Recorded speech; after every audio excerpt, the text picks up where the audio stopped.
places that have stayed on the student and still flying. We fear this. We fear that they have something out that the majority of the people don't know about. Olan tüm halkların hakları gibi haklar. Ne aşağı ne yukarı, ne fazla ne az. Pent-up feelings that may result from decades of repression and people who've had members of their family killed by that regime. A lot of killers. Get a lot of killers. Why you think our country's so innocent? But I won't attack it because someone sicks me on. I don't let anybody use me to fight their battles.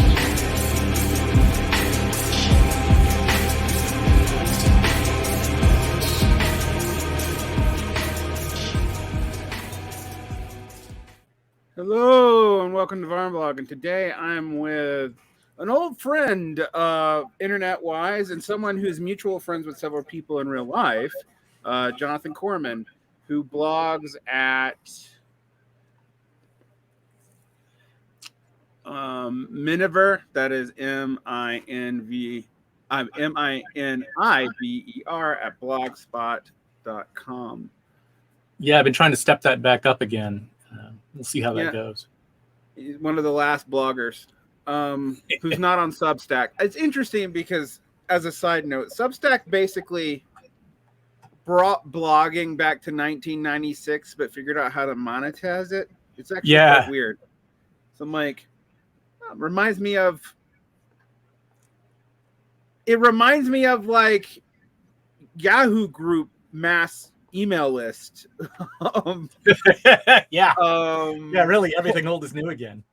Yeah, with some functionality for podcasting and integration and RSS feed integration, but it's like when like people like we finally figured out how to monetize blogging. And I'm like, did we figure this out by 2001?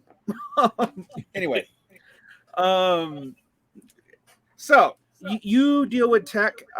You and I have been arguing and debating now for, I don't know, let's say 5 or 10 years, depending on how you count. We have been in each other's circles for at least 10 years. I think we started arguing intensely around 6 years ago. And it was part of a group of people who mostly came out of actually aesthetic circles more than political circles. And I was basically arguing against the Californication of the Democrats. And I can go into what I mean by that. Yeah. And the tech boom culture comp that we both kind of watch me from a distance, you actually in real time until you got chased out of the Bay Area. So I find that interesting. I also think it's interesting. We are both of a certain generation. Yes. I am barely a Gen Xer, depending on who you ask, or I might be like the world's oldest millennial. That depends on like what set of years you're looking at. Yeah. I'm on that knife edge. I was born in 1980. Grew up without cell phones. The internet was a thing, but was not the internet as we know it now. Parasocial relationships were still with TV, and blogging was the primary means of internet communication, actually, probably, other than, like AIM chat and whatever. We also went through the mass de-radicalization of the late 1990s. Me as a teenager, you as I think slightly older. And for me, that manifested in becoming a conservative for a while, a weird one, mind you, but yes. And for you, that manifested in becoming sort of a post-Atari Democrat, liberal, progressive. That's roughly correct. Yeah. I say post because I don't think you were ever a Clintonite or any of the. I don't think that would be a fair characterization of any of our debates. No, in fact, I vividly remember in 1992 the Democratic primaries were the first primaries that I had followed closely, and I vividly remember the conversation early in the primary process where I was like, good gods, I'll vote for any of these people except Bill fucking Clinton. And of course, I never get what I want. So and at the same time, having come of age during the Reagan era, the arrival of, you know, Clintonian politics in the Democratic Party was simultaneously mortifying, sort of coming from fundamentally progressive sensibilities, and also refreshing, like, for fuck's sake, can we win something ever at all? And and so, yeah, in the 90s, there was this stretch of my life where I was like, okay, well, maybe this is the best we can do. But my fundamental sensibilities were always at least progressive. And I think part of how we came to be having this conversation today is my ongoing frustration with the tension between my my fundamentally leftist sensibilities and my liberal, not as in not leftist, but as in Isaiah Berlin, liberal democracy, et cetera, and the tension between those things that I still cannot resolve. One of the interesting things about my intellectual trajectory is Isaiah Berlin and John Gray, who is dark Isaiah Berlin. You know, he's basically the dark conservative vision. That's very well said of Isaiah Berlin. But in a sort of seductive way, you know, right? Because he's not entirely wrong. Yeah, no. When you read Straw Dogs or Six Kinds of Atheism, you're just like, no, he's right. His politics are bizarre when you consider this. But his analysis is largely right. Yes. Yeah, but he's largely it is a pessimistic gloss, but it's often like, it's not that wrong. But that's part of my intellectual trajectory out of the paleoconservatism that I was in. But I ultimately rejected it before I even met you. Yes. And so one of the things that's been interesting about our conversations is you have a grounding in left practice, although I'm going to put an asterisk on that. California leftism and East Coast leftism is very different in some subtle ways. And while you can, people can make too much of that, because sometimes I'll accuse people of being New York leftists and they're like born in California. But I have noticed it even in my audience. For example, I do have a sizable audience in LA. I don't really have any in the Bay other than people I personally know. But most of my audience is in either the East Coast, the Mountain West, or in Europe. All right. I don't, which I find interesting. Right. So the tenor of the leftism that we encountered was different. And my first encounter with West Coast leftism was traumatic for me. It was in 1998 in the Battle for Seattle. And I wrote it off, frankly, and stereotypically as a bunch of fucking rich yuppie kids who don't know what they're doing. Like, that was my almost exact response to that. And when I talked to some of your friends and you actually had similar responses, but our politics diverged pretty radically for a long time. Yes. And it was during the end of the Obama eras, I think, when we really started coming into discussing not aesthetics or our weird interest in the academic history of the occult, which is something that you and I both share. People don't hear that because it's not part of my podcast, but politics, and particularly in response to Trump.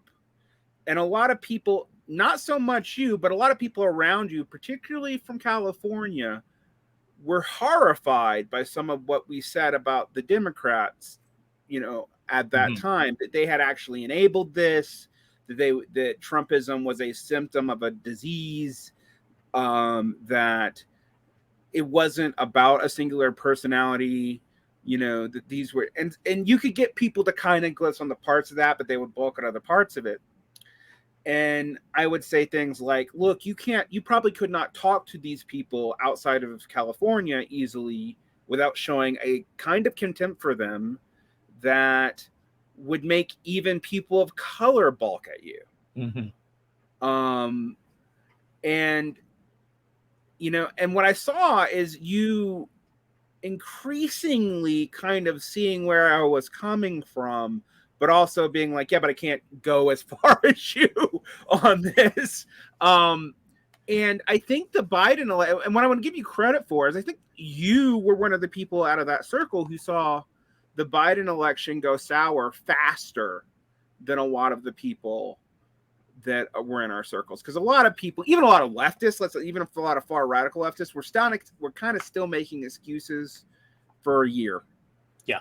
And I think I started seeing you on various forms of social media, both on Twitter and on Facebook, where we first met, again, dating us because we're both of a certain age. I started seeing you realizing how, not because you were critical of the Democrats in the same way I was entirely, but you seeing how their failure to get anything done at all was leading to this position of super weakness in a way. And when I say super weakness, what I mean is this. The Biden administration's claim to legitimacy was to fight authoritarianism and a return to normalcy. And in every key way, that I think you and I both thought the return to normalcy was impossible. But yes, but you thought the fight of authoritarianism was possible. I have been back and forth on that. Yeah. There are days when I've told you, and I'll just say this on air, where I'm like, yeah, we're going to be in a Bonapartist military junta within like 10 years anyway. So it's just a matter of, is it going to be the right or the slightly less right? And which I will agree is at least frighteningly plausible. Yes. What I found interesting is I also started agreeing with some of your critiques of the left. Not because I have the same love of liberal democracy coming out as Isaiah Berlin's relation to Jew, but because there was a sense in which the unseriousness and projection of some of this was really more a subcultural statement that had no actual political implications. Even in the kind of non-electoral insurrectionary mode, it was basically subsuming one's politics to a subcultural or moral stance. Now, you and I also disagree on moral stances, but we do. We could talk a little bit about that later.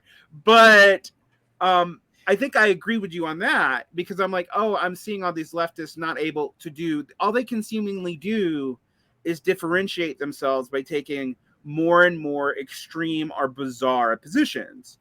And in that sense, they mirrored, in a way no one's going to like being pointed out, to the alt-right in 2014, 2015, 2016. And then when they really lost their shit, ironically, when Trump won. All right. I think I disagree with you about that last, but I think it's worth exploring if you want to go into that piece. Yeah, we can go into that. All right. But I recently read your essay, which I'm going to link in addition to your blog. What if not liberal democracy, where you had this awareness where even progressivism was no longer seemingly viable for you. Would you like to go into how you got there? That is a large question. And I think that has to start with my fundamental politics, which I believe there's the sense in which I have become radicalized, but there's also the sense in which that really reflects my fundamental political sensibilities surfacing and becoming clarified and crystallized, not just through circumstance, but also through age, just like, been thinking for a long time. And like, I am fond now of summarizing my fundamental politics as all people are equal in rights and dignity and moral claim to the fruits of this world. Okay. Yeah, right. We don't have the same fundamental politics. Right. because I go, rights don't matter, dignity is important, but it's a knock-on effect. I do think all people have the right to human flourishing, with the asterisk, except those who deny it to others, and fuck them eternally. And so, yes, and you know, and that is, you know, a fundamental challenge where, you know, I would say that my little statement is what I understand, at least, as the fundamentally socialist or parasocialist implications of, like, the core project of the Enlightenment. Right. Which if you understand, you know, root liberalism as, you know, rights, and then you follow that thread, well, you know, rights are necessary but not sufficient, maybe. And if you also think in terms of democracy, and like think profoundly about democracy, not democracy in the sense of, you know, elections, but in the sense of, you know, by the people, for the people, of the people. Right. Yeah. Power equalization, power egalitarianism. Right. Fundamental egalitarianism. It takes you to socialism. Like, why the fuck should the means of production be in private hands? It's insane. Correct. It's right. Fundamentally undemocratic. I think the difference between us is that, and this is a difference between me and some other Marxists, is that I think the contradictions within the idea of rights, and there's a bunch of contradictions in that for me, makes the framework of that fundamentally unstable. I'm not going to say incoherent because that's not true. Unstable. And so I started moving towards, and this I got from Isaiah Berlin because I rejected part of his argument but agreed with part of it. Human flourishing, making human difference as irrelevant as possible in realms of power and decisions. Mm-hmm. And so, you know, so that could be the indifference of gender, the indifference of race, the indifference of physical disability, which is actually what Marx uses as his example in the critique of the Goethe program. The difference of intelligence, etc. Like, and so what I rejected was the meritocratic side of the Enlightenment. Yes. The capitalist side of the Enlightenment, which you know, but I mean that we are similar though not the same. Right. Like, I see us as on a spectrum of emerging out of this Enlightenment critique of traditional feudal rent-based relations. Mm-hmm. I think another difference is I consider my paradigm out of a materialist historical paradigm. I'm not saying that liberalism is inherently idealist. That's not actually, I think that's a lazy argument, frankly. But I think one of the things that is interesting is we would both agree, for example, that I think socialism and Marxism in specific, there are other forms of socialism that actually this isn't true for. So, but I think Marxism in specific emerges out of the Enlightenment as an internal critique that goes so deep that it, even in Marx's lifetime, it becomes a separate thing. I think I would fundamentally agree with that. Right. And I also defer to your superior scholarship in Marx. Yeah. You know, but I would say that one of the differences is you're like Marx curious, and I'm and I am like a Marx, you know, I'm a dyed-in-the-wool Marxist, and my deviations from Marx, of which there actually are some, came out of a long, hard struggle with what Marxism was, is, and continues to be. One of the things, though, that you will also see from me that stopped, and this stopped around Trump, is I used to have a lot of contempt for liberals. But when I would say liberals, I would mean something much broader than what even the political discourse now means. I don't mean Democrats, because in my mind, most of the political paradigm of the United States for most of its history is liberal. Yes.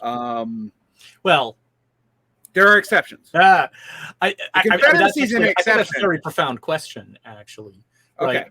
Is I would say the fundamental frame of American political rhetoric is deeply invested in liberalism. Right. And what we find when we actually examine the particular characteristics of American conservatism is that, and this is a way in which I have had a profound crisis as someone who studied movement conservatism out of intellectual frustration that I didn't understand it, and attempted to grapple with movement conservatism on its own terms to at least feel like I was in dialogue with the real thing.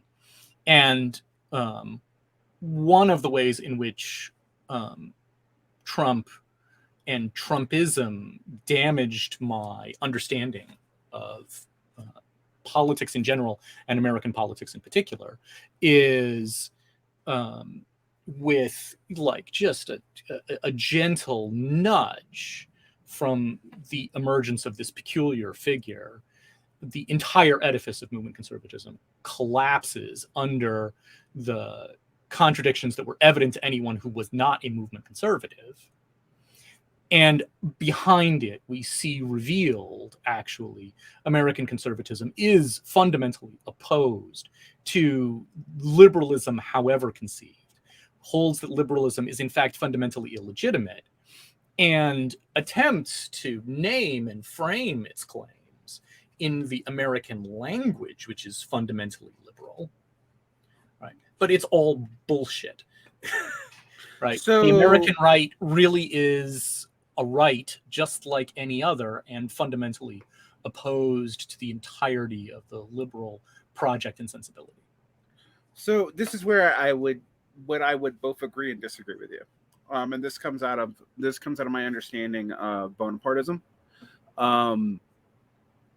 I do not think that the liberal elements of movement conservatism up to and including Reagan were just a front.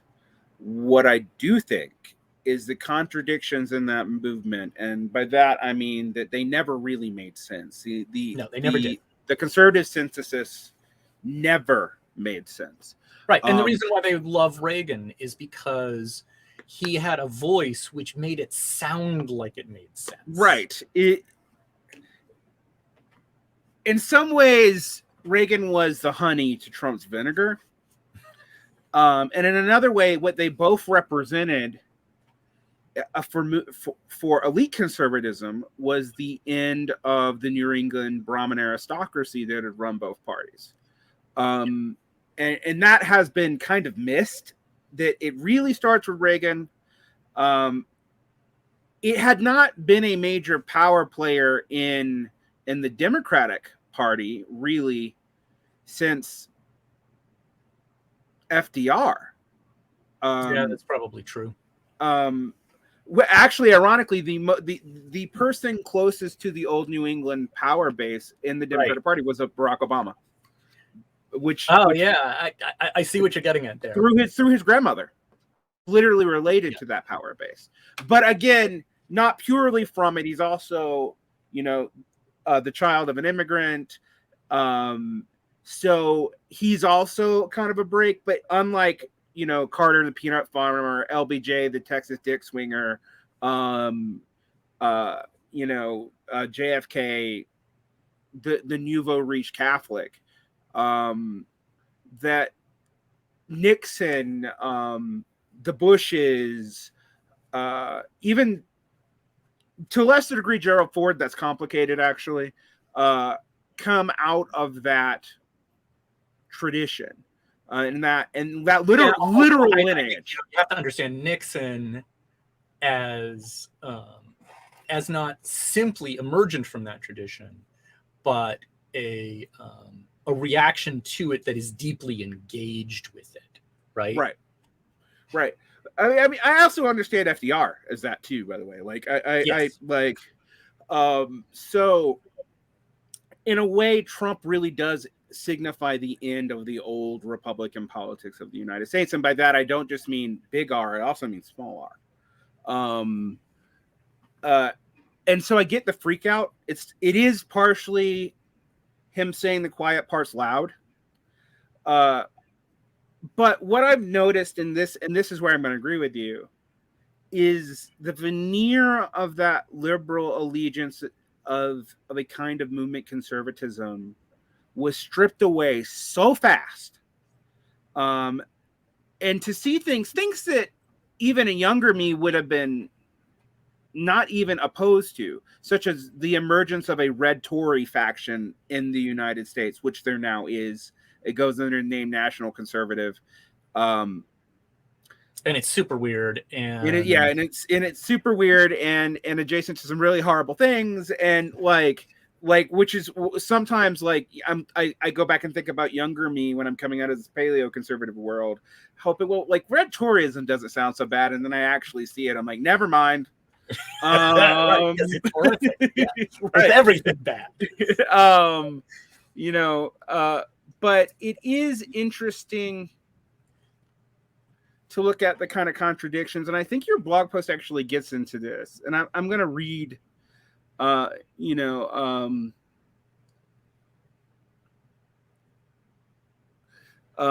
these three questions that you kind of get that you admit are cul-de-sacs. If liberal democracy by definition includes capitalism, what is the name for a socialist society, governance grounded in universal rights, democratically accountable institutions, rule of law, and all that other lib dem jazz? If liberal democracy by definition includes a Westphalian nation state, what is the name for universal rights, democratically accountable institutions, rule of law, and all of that lib dem jazz?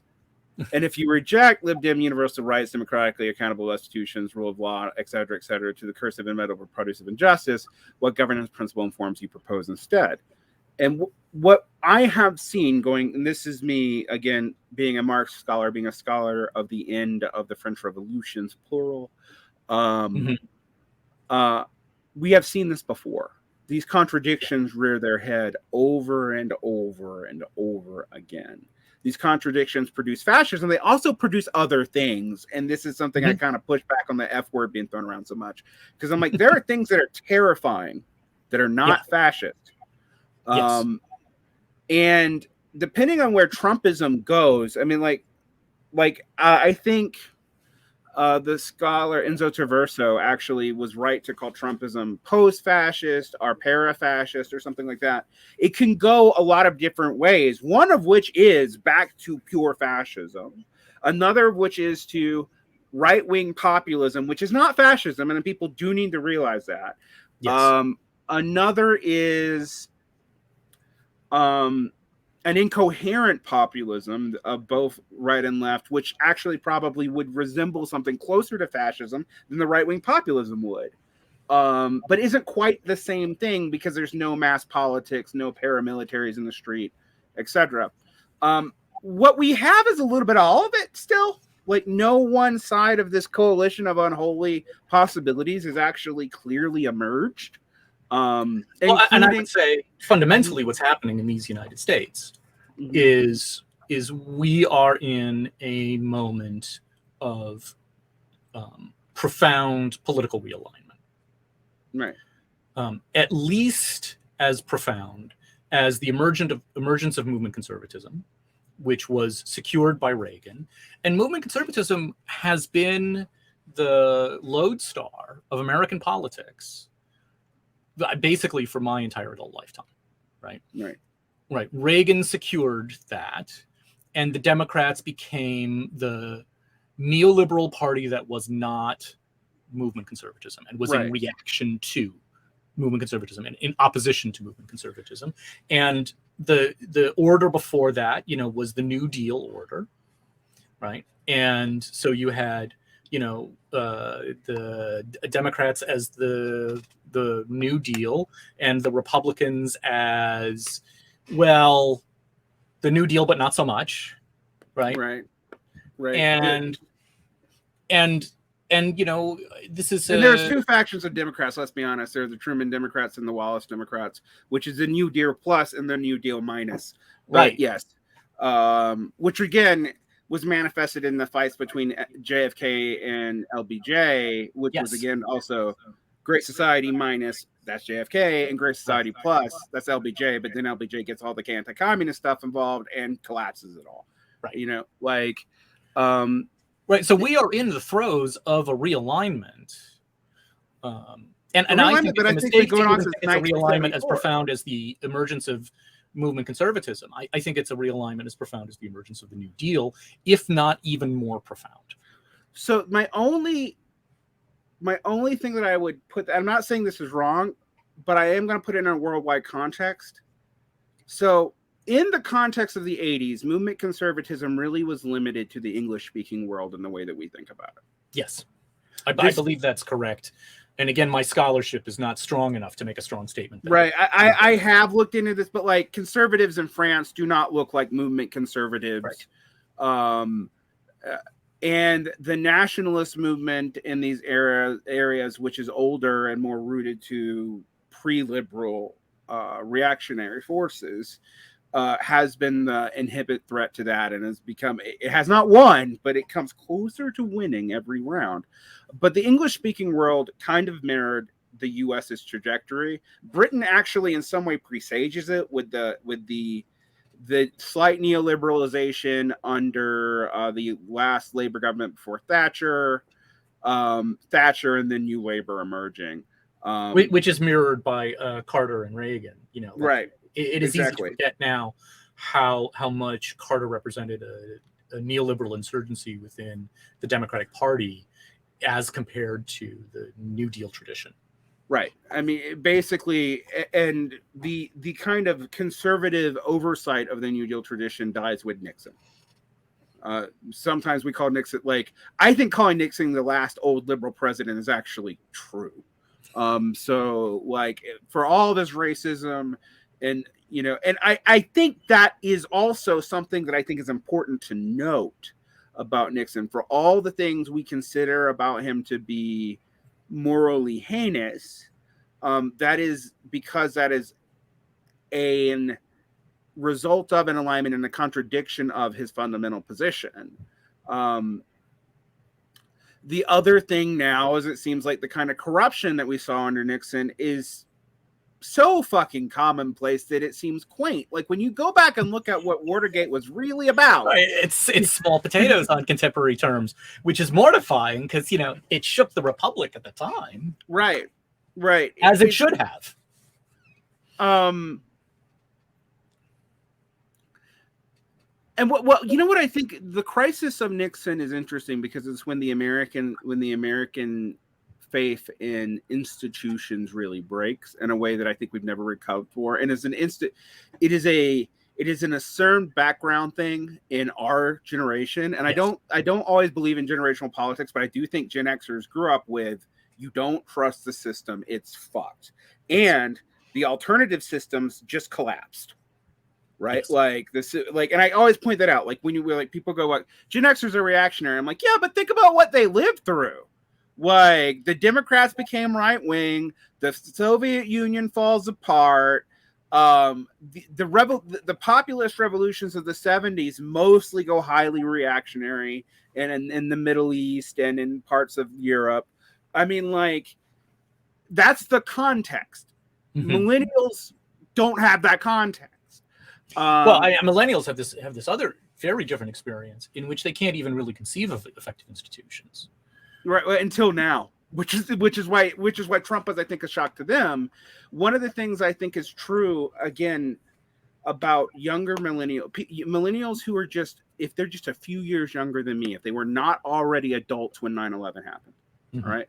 Which is why I point out my generational crux thing is super important. Yes, the entire apparatus of the state became trusting, and initially people assumed that meant that millennials were going to be a more conservative generation than Gen Xers. That is not what happened in some ways. In other ways, I think millennials haven't actually addressed their own conservatism yet. That's an interesting provocation. I don't know. That's, I don't know. They are morally left. Like, and I do believe, like, they believe in progressive change, except maybe not the progressive part anymore, and that it's inevitable because they used to. I used to hear the arc of history is justice shit all the time, and I would just be like, prove it. Like, you can't prove it. It's not even a provable statement. And there's a lot of stolen valor from the civil rights movement, but also decontextualized. And there became, over time, a kind of belief in methodological nationalism, even in a liberal left sense amongst millennials.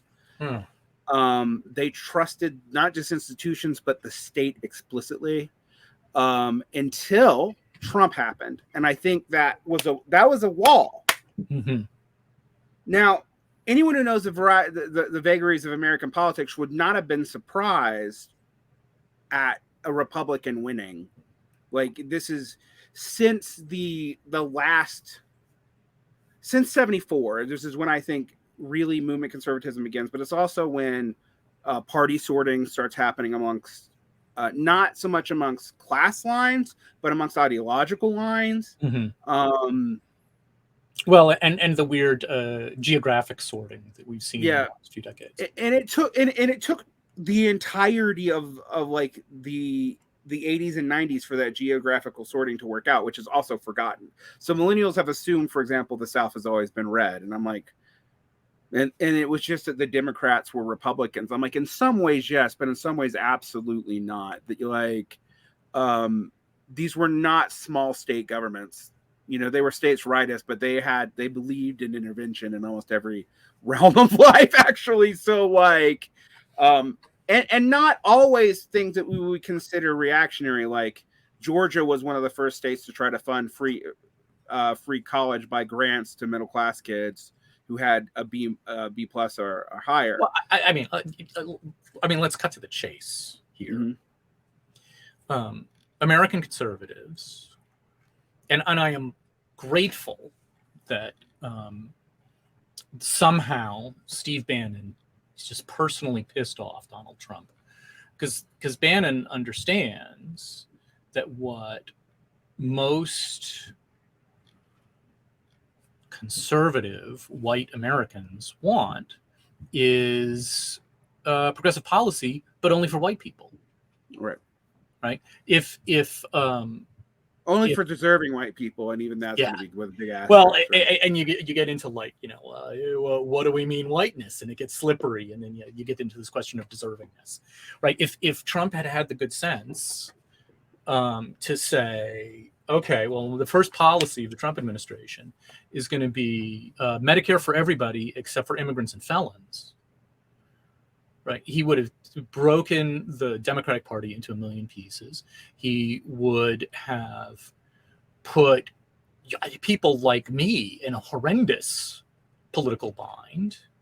He would have forced a clear realignment, because Trump himself has no policy coherence. And this is one of the ways in which he is characteristically fascist, because of his lack of policy coherence and his radical disinterest in policy.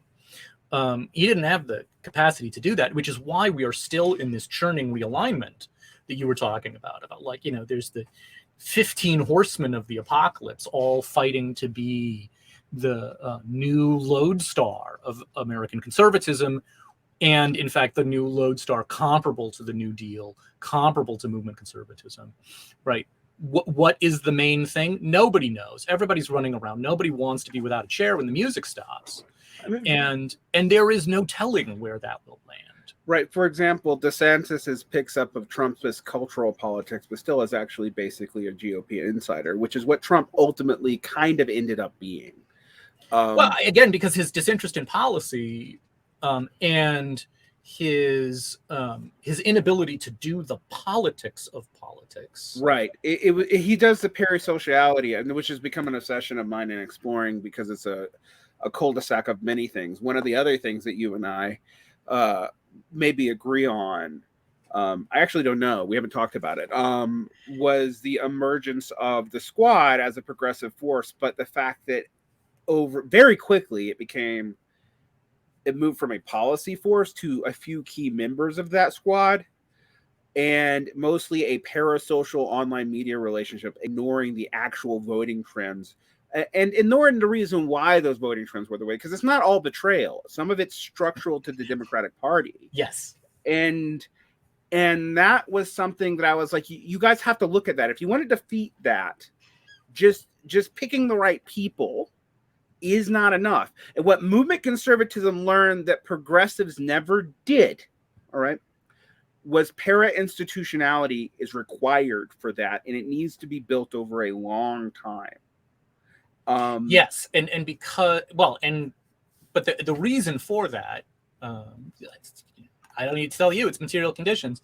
The right, movement conservatism built all of these parallel institutions for all of the reasons that they did, in terms of purpose. But the reason why they did it the way they did is they had the fucking money. Right. They had enormous amounts of money, and the broad left, inclusive of liberals, progressives, and the proper left, like, just never had the resources to build those institutions in the same way that movement conservatism did. I agree with you, with the exception of the fact that the left started becoming sympathetic to progressivism as they bid to keep parts of capital alive. Like, we see this in media choices and whatnot. But it decided instead of building para institutions, it decided to go, most of that money went into NGOs, government investments, state institutions, which have higher and higher overhead, and cannot do the kind of cultivation that, because they're limited by law in ways these para institutions are not. So part of it is, you're absolutely right, these material conditions were the case because there were no massive donors, there's no Koch brothers. George Soros is not a Koch brothers figure, right, no matter how much the right wants to make him so. But in the sense that there were Soroses and even Warren Buffett's out there, when they were interested in building up a progressive capitalist counterforce, they did not do it the same way. They went to older institutions, older NGOs, and those things, whether they are necessarily careerist, I'm not even saying that as a bad thing. It just is what it is. What it is. It is what it is. Yeah. We talk about this, and even conservatives will talk about this. Like, if you look at the city of San Francisco, the amount of money that goes into these NGOs to fix homelessness, right, is more than it would cost to directly build a house for every fucking homeless person in San Francisco, even at current real estate costs, which is absurd. So that's the kind of thing that you have to look at. It's not that we don't have money. It is systemically and path dependently poorly allocated. And again, you're pretty good on this. I think other progressives. Well, and I would further underline that, like, the liberal establishment, and I'll just sort of wave my hand there to accept that is a slippery concept, but the liberal establishment, such as we might understand it, learned the lesson from those material conditions that, well, that's not a thing you can do, or at least that's not a thing that they can do, right? To build those parallel institutions that enable you to infuse governance, right? They just learned that no, there's no point for them trying to build some equivalent to the Federalist Society or the Hoover Institute, or even to say keep unions as an active part of their coalition, even when they were, and stuff like that. Or to provide sinecures for their fallen soldiers, right? Like, that's an enormous part of how movement conservatism works. Is like, it's always safe to fall on your sword because there's a cushy sinecure waiting for you, right? Right, and liberals and the left don't have that. And they learned the lesson to not build that for a host of reasons, and came to believe that there is no need to do that. And you can see that now, as the liberal neoliberals are now scrambling and cannot even think to do the things that work for conservatives, cannot even think to plant the tree now that they should have planted 30 years ago of, institutional political capacity. But unfortunately, the leftist critics of them have also not learned to really do that in the same way. They either refuse to play electoral politics And I'm a critic of electoral politics as a concept in the current condition. I'm not an anti-democrat. That's not really where I ultimately ended up. But I am a critic of the possibility of meaningful electoral politics where people's will is actually represented when there's such distortions of what that could even be. But let's not worry about that right now. Let's look at how even I would run this campaign, and I would be doing what the Tea Party did, frankly, and running as Democrats in some areas and running against them in others, and taking short-term losses for long-term gains, and doing things purely to obstruct, but instead of obstructing liberal interest or even institutional interest, obstructing conservative interest, etc., building up an institution to protect people once they're falling on the sword. And also, this is something that I will also point out, the cultivation of young talent is far more common on the right than the left. Yes. And when I've said this a bunch of times recently, but the horrifying moment for this, for people who don't know, and I don't know how you listen to my show and don't know this, I was abroad for like 10 years. When I came home, 3 years in, we're having all these Trump impeachments, and I'm like watching a clown, an Ivy League clown, mind you, but a clown like Ted Cruz dance around and look so much more vital than these geriatric Democrats from New York, California, and Washington State. And I'm just like, no wonder. Like, well, you know what? And this is also an obsession of mine. Mm-hmm. And I would actually flip that around a little bit. Okay, generational politics only takes you so far and can easily screw you up. But in every institution that I know well, the boomers never fucking let go. Yeah, that's true.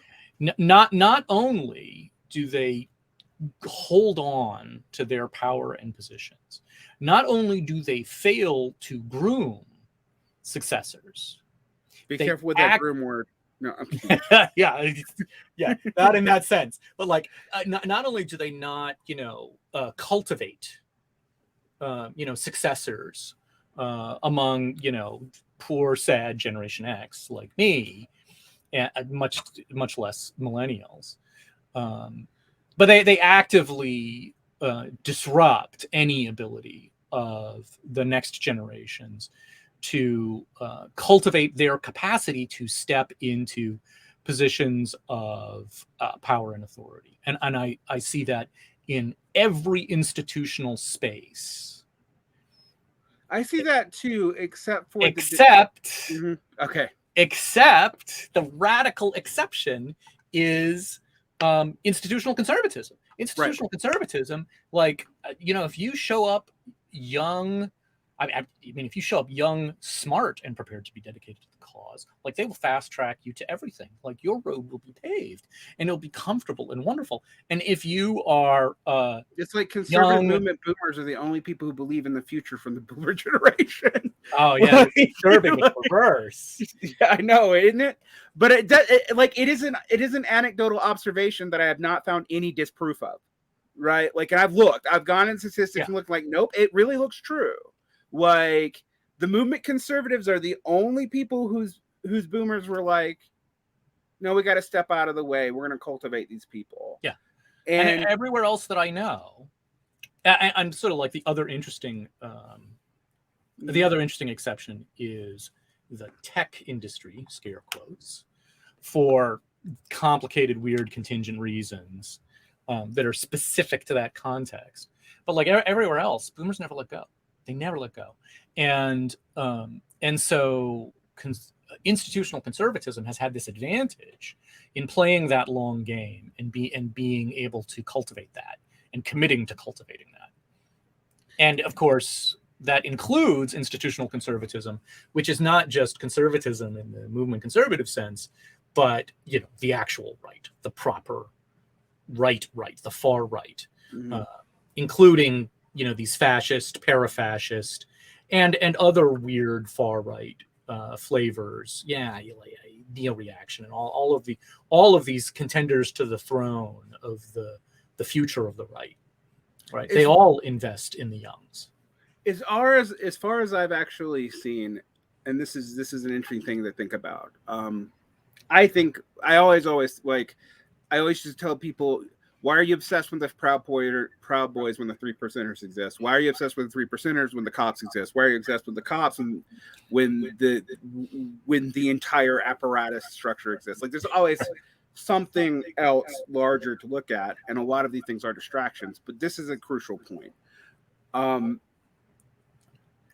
Neo-reaction and the alt-right, even though they're now pariah words now, even amongst the right, were explicitly aimed at rebranding for Gen Xers and dissident male millennials.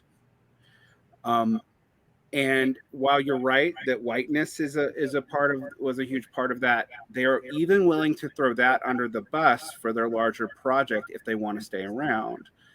And that's something that I think has blown a lot of progressives' mind, because the Atari Democrats argument has been, since Obama, that we were going to win off of pure demographic growth, which was a bad argument. It was a bad argument from moment one. For a host of reasons, yes. I mean, one of which is the demographic projections have only been true for the Democrats between, say, 2004 and 2018. Like it's a very brief time period where the demographics were going in that direction, except for Black women. That goes back to the 30s, but everybody else is new, and that's being undone relatively quickly too. Well, and in the case of American politics, right, there is this slippery complexity that people of color are not inherently further left than white people. People of color are responding to the racist politics of movement conservatism and its pre-movement conservative roots, right? So they are anti-Republican, capital R, in the sense that the Republican Party has been the face of, anti-social justice reaction, blah, blah, blah. But in terms of policy and parapolitical preferences, right? People of color are as mixed a bag and as likely to be conservative as white people are. No. Now, the right faces this challenge where, how do they thread the needle, right? I know a Dem establishment operative who once said to me, thank goodness for Pete Wilson, who saved the Democratic Party by preventing Latinos from becoming like Italians and migrating into the Republican Party.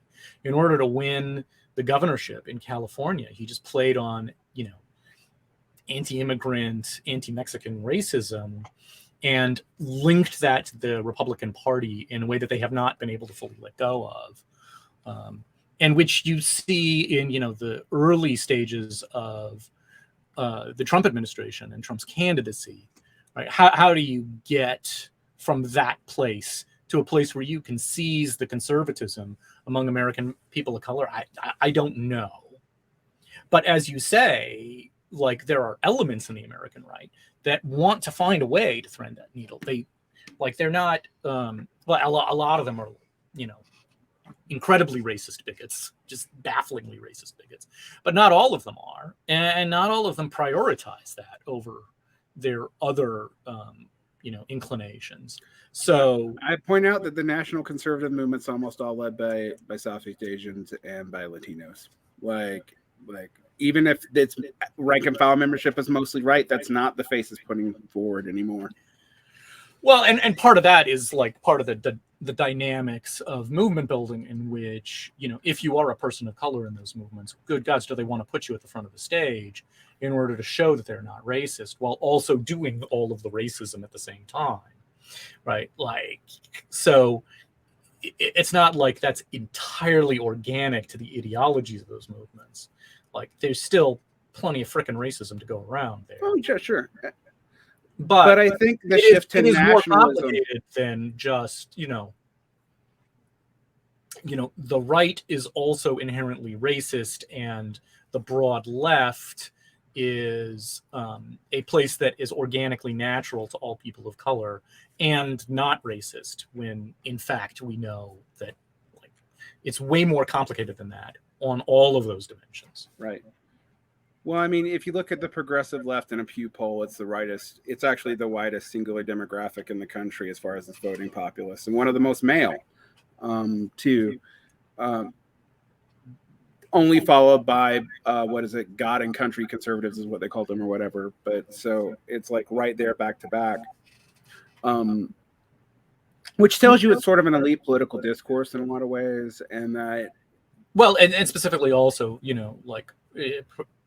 Progressives in sort of like the narrow and proper sense, is very professional class. Yeah. And I also think it shows that both sides are doing the same thing, pushing their people of color to the front as a way to claim. Now, in the case of the Democrats, somewhat more legitimately that they represent their base, but it is less dishonest on the part of the Democratic establishment, but not entirely honest. Right. One of the things I can say this leaves us, though, and I think there's some things we need to get into the darker implications of this, because there's a lot of darkness coming. If people are already bummed out, they're going to get a lot more so.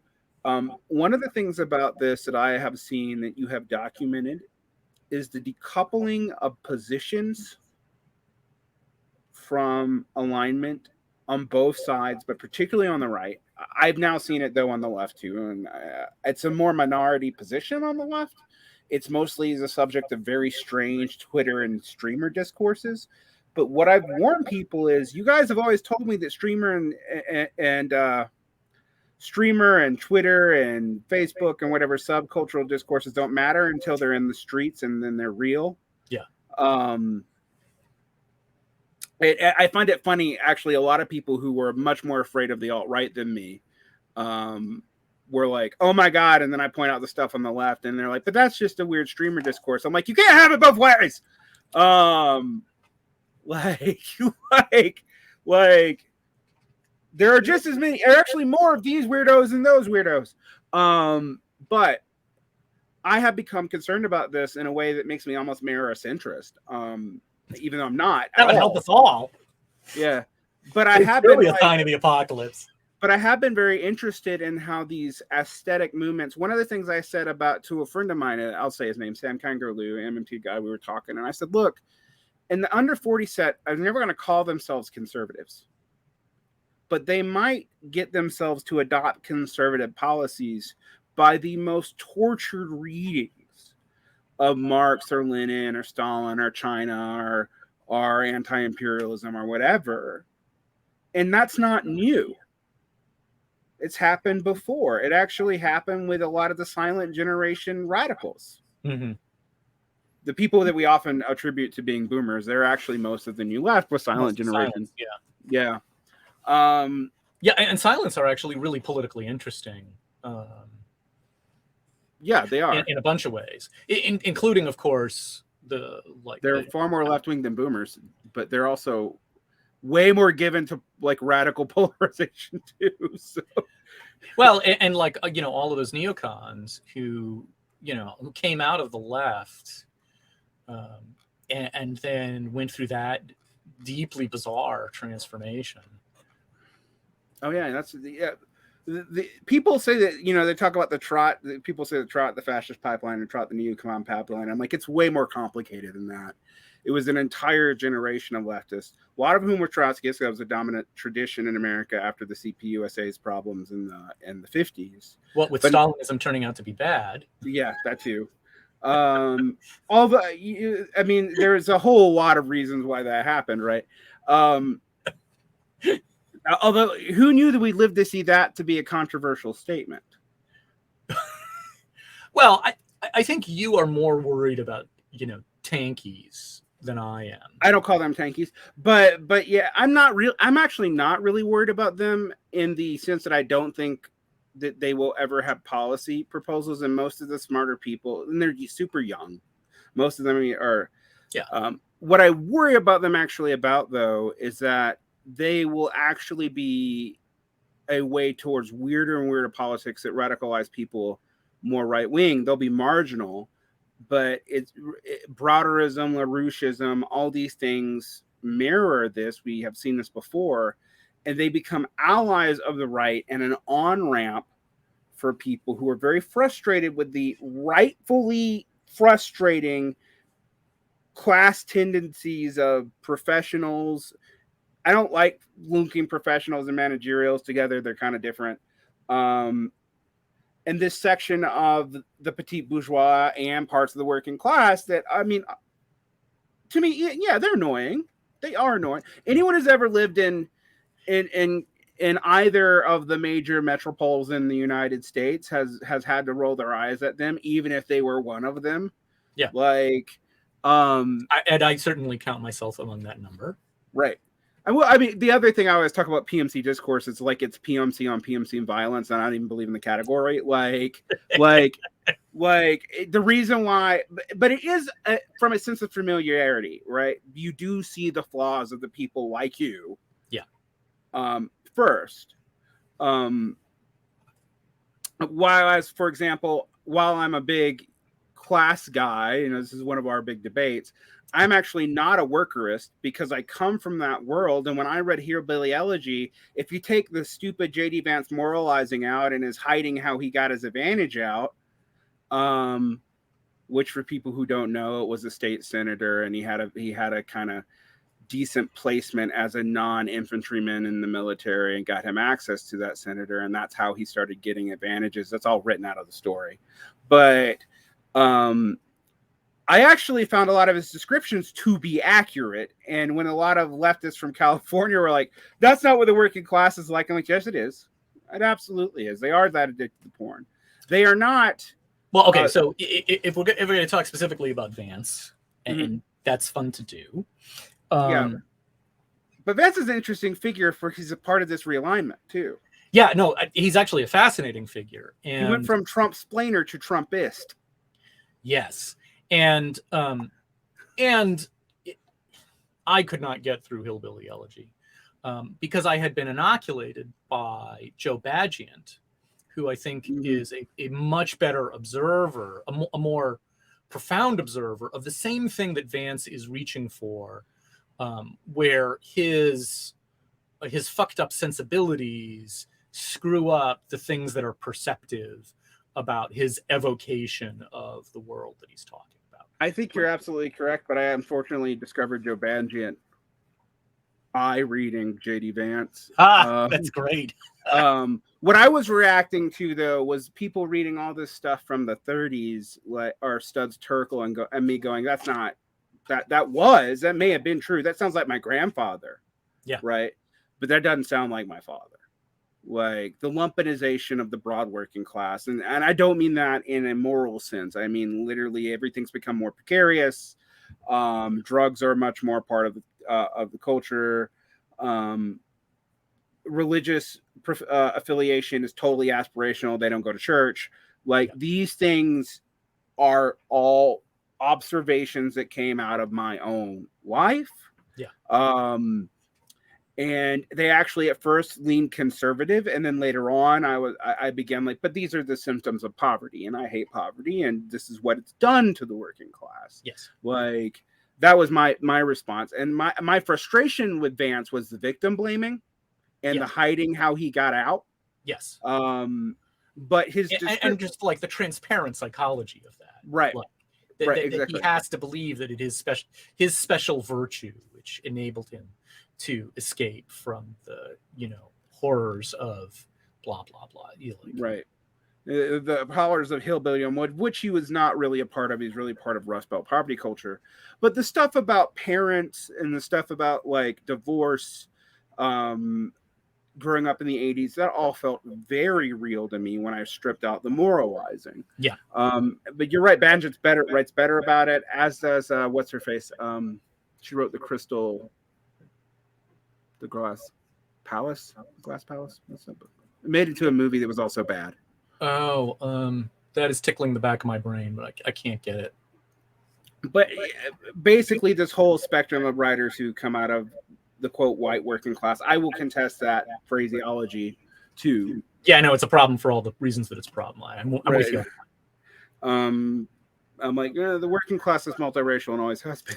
Now those races don't always get along, and sometimes they do, and that's the weirdest thing about trying to explain certain trends. It's one of the there is a real thing that people are pointing to when they talk about the white working class. It's just that that's not a completely useful description, because it doesn't really articulate what's going on that is defining of that large demographic. Correct. And there's also a real thing that I think people like Adolf Reed are pointing to about like elites and nouveau riche professionals of color hijacking the diversity discourse, of which now increasingly people who are not quote class reductionists are admitting as a problem. I think of Tueno. I think Tueno is how you say that name. I'm probably butchering it, and I deeply apologize. But it was a book, Elite Capture, on what happened to the BLM movement twice. The movement from, in the first round, the movement from the streets of the Rust Belt into the university, and the Ivy League university in specific.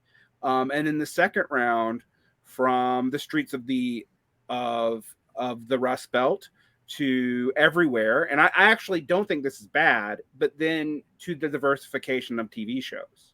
Again, not the latter is not in and of itself bad. Which is a project worth doing on the merits, right?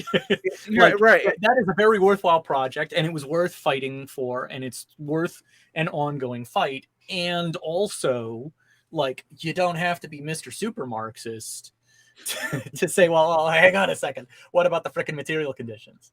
Right.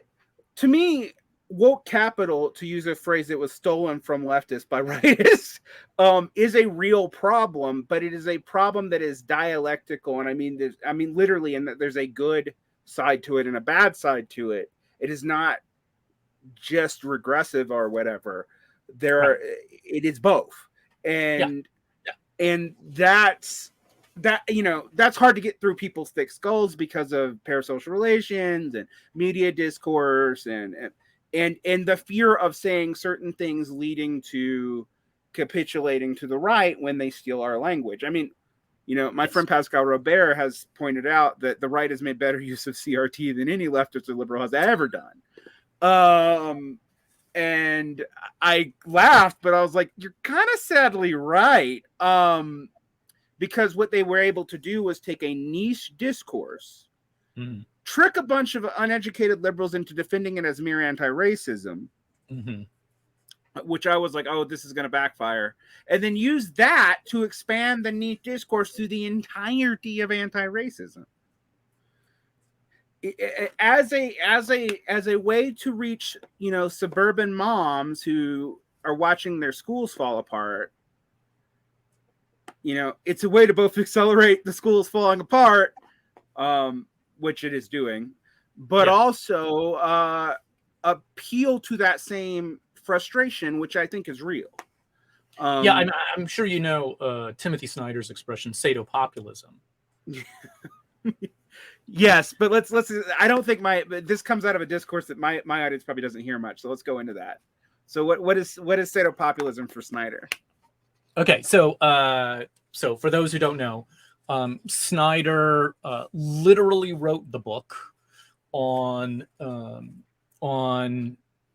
the grand politics, cultural politics, and circumstances of the entire Eastern Front in the Second World War, broadly conceived, the book entitled Bloodlands. Yes. In which he says, like, this is one big process. The Soviets and the Nazis and all of the Eastern European countries and all of the various constituencies in that horrendous conflict, right, was one big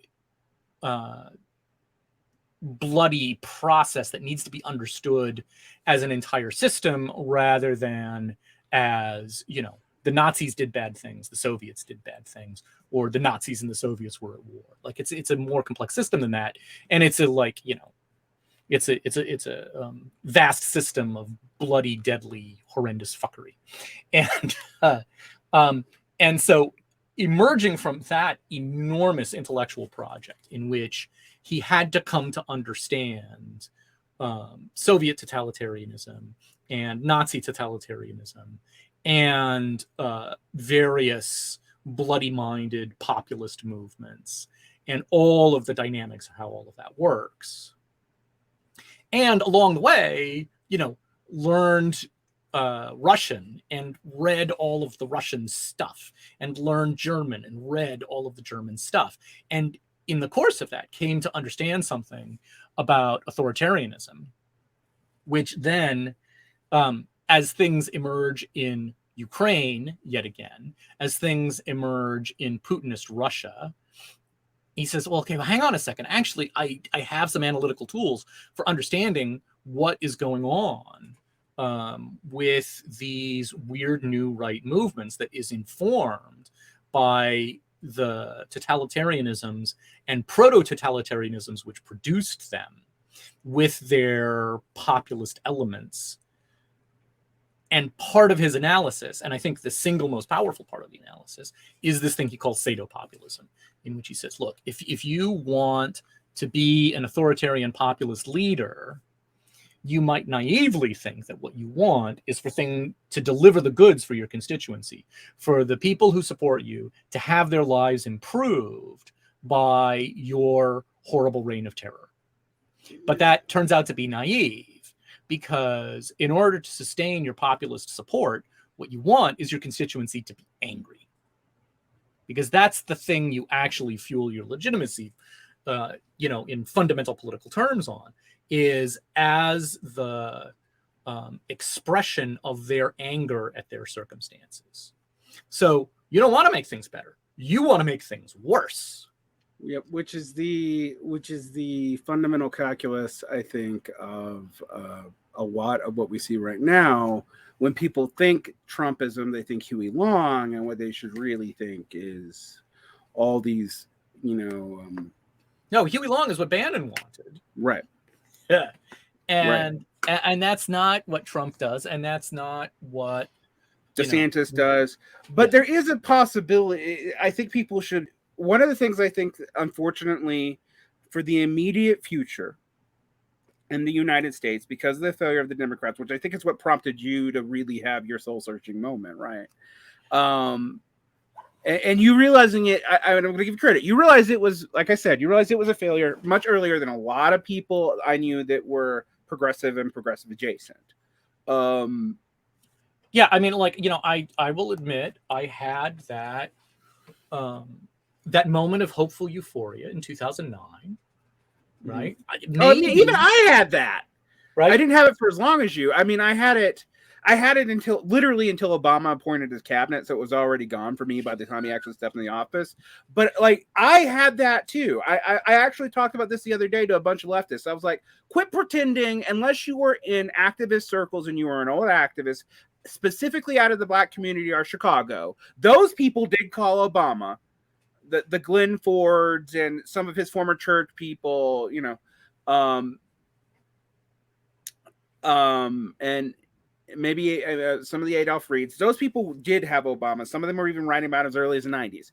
Yeah. But everybody else quit saying you saw it before 2008, because I didn't. And I'm not inclined to trust Democrats. I've never been inclined to trust Democrats. Yeah. Like, well, I mean, I'm like, you know, so I'm in print, so to speak, on my blog, and where, you know, during the Democratic primaries in 2008,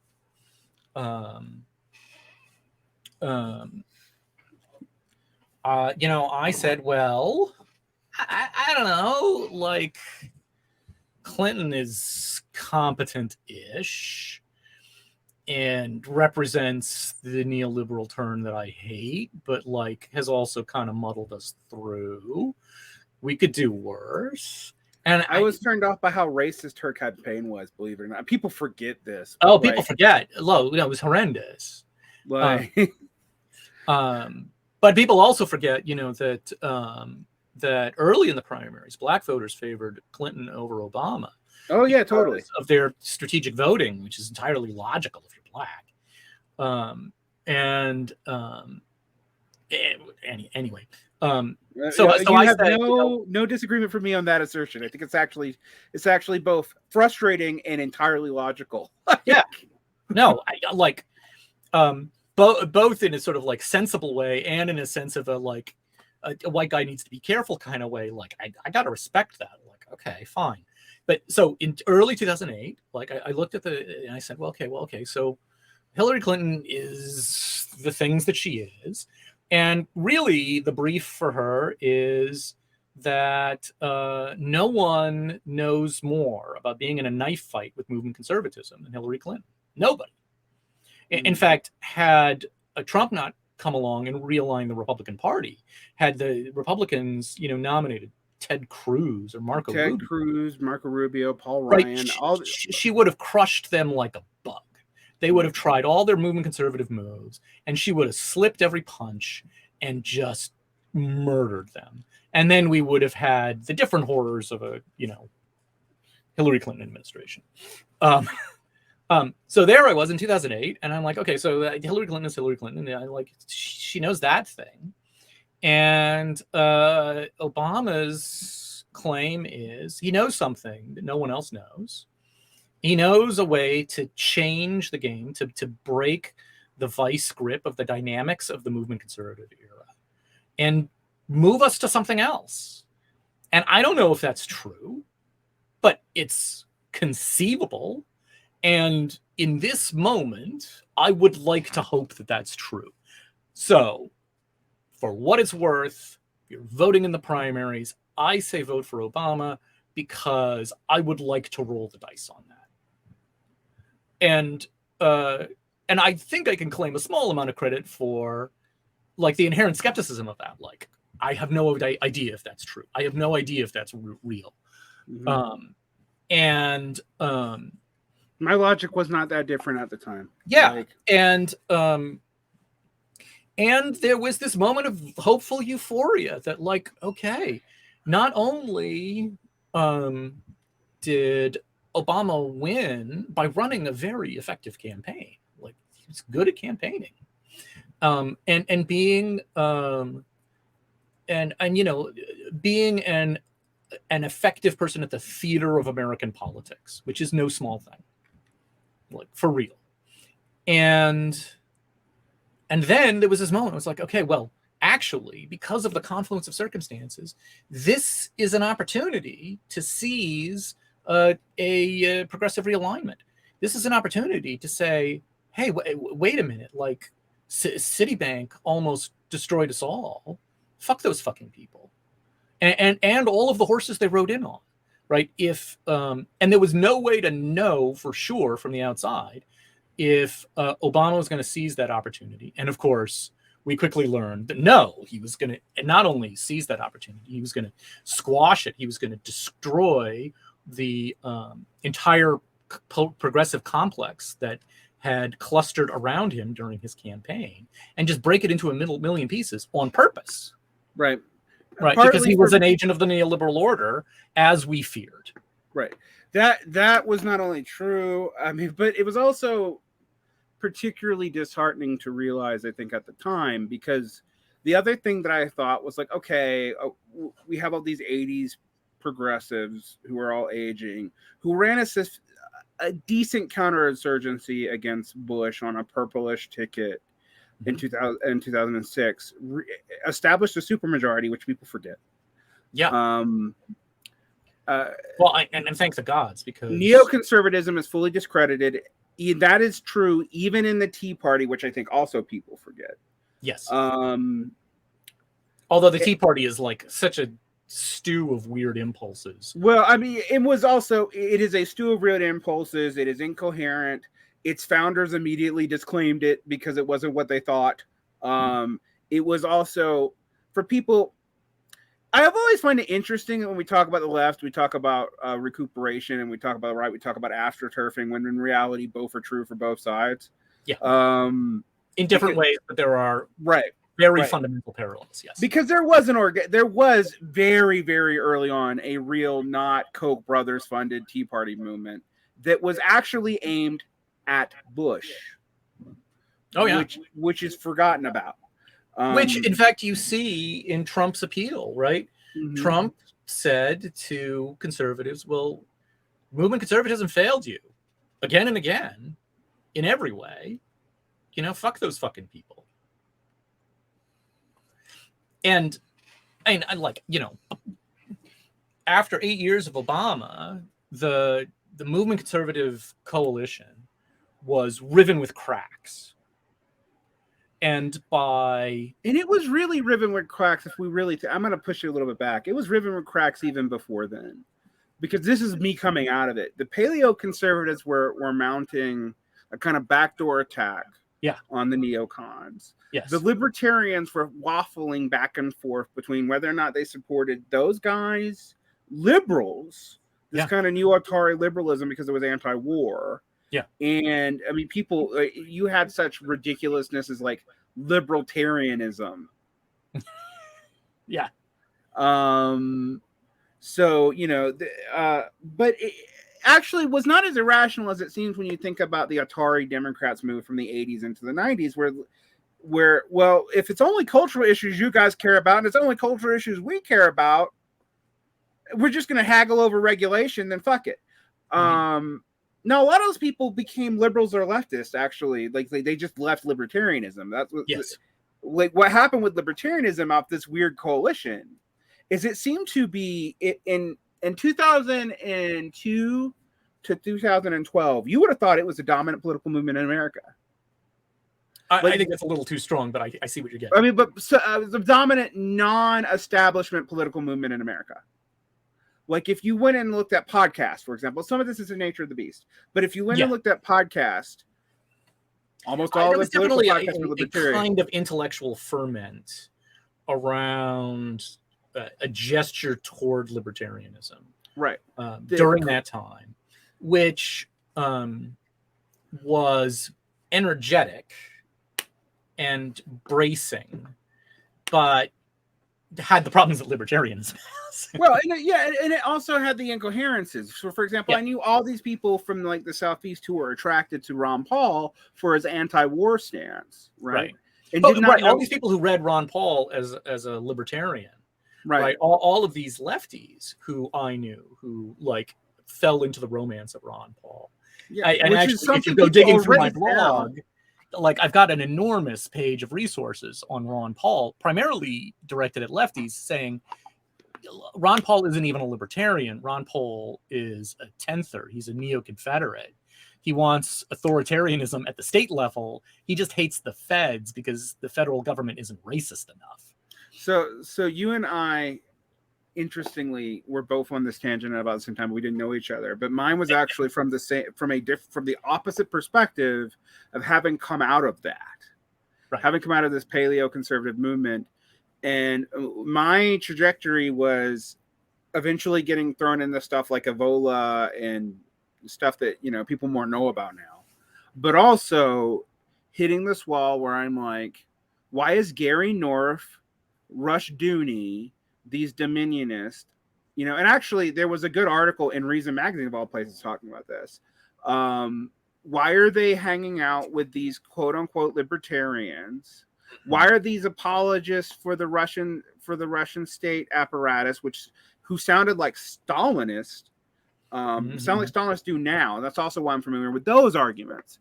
Why are they hanging out with the libertarians? Why is Ron Unz giving all these people and these weird other people and Counterpunch money?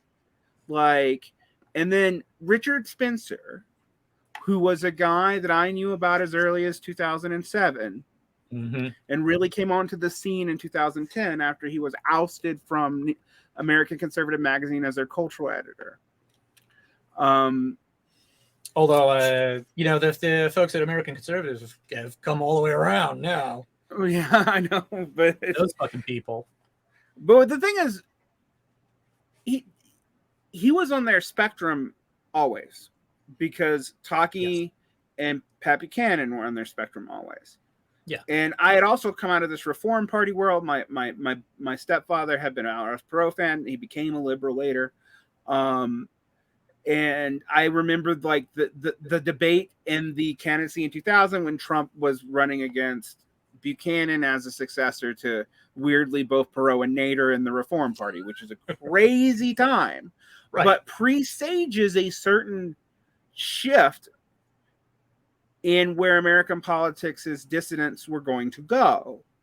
Right. Well, and to return to like the invocation of Ron Paul and like the ferment of libertarianism of all things, right, reflected that hunger for an escape from the absurdities of, the movement conservative dominated order. Like, it never made any sense, and anyone who was paying attention was restless and had a hard time naming how. Yeah, and so we go back to this early paleoconservatism, and this is where the fractures of this movement really show up, because Bush is where the Bush and the crowning achievement after 9/11. And I will say this, some of the paleoconservatives were right about what that was about to happen on the terms of liberties and whatnot, maybe for bad reasons. That's not my point, but they were right. For very bad reasons. But yes, their analysis was not entirely wrong. Right.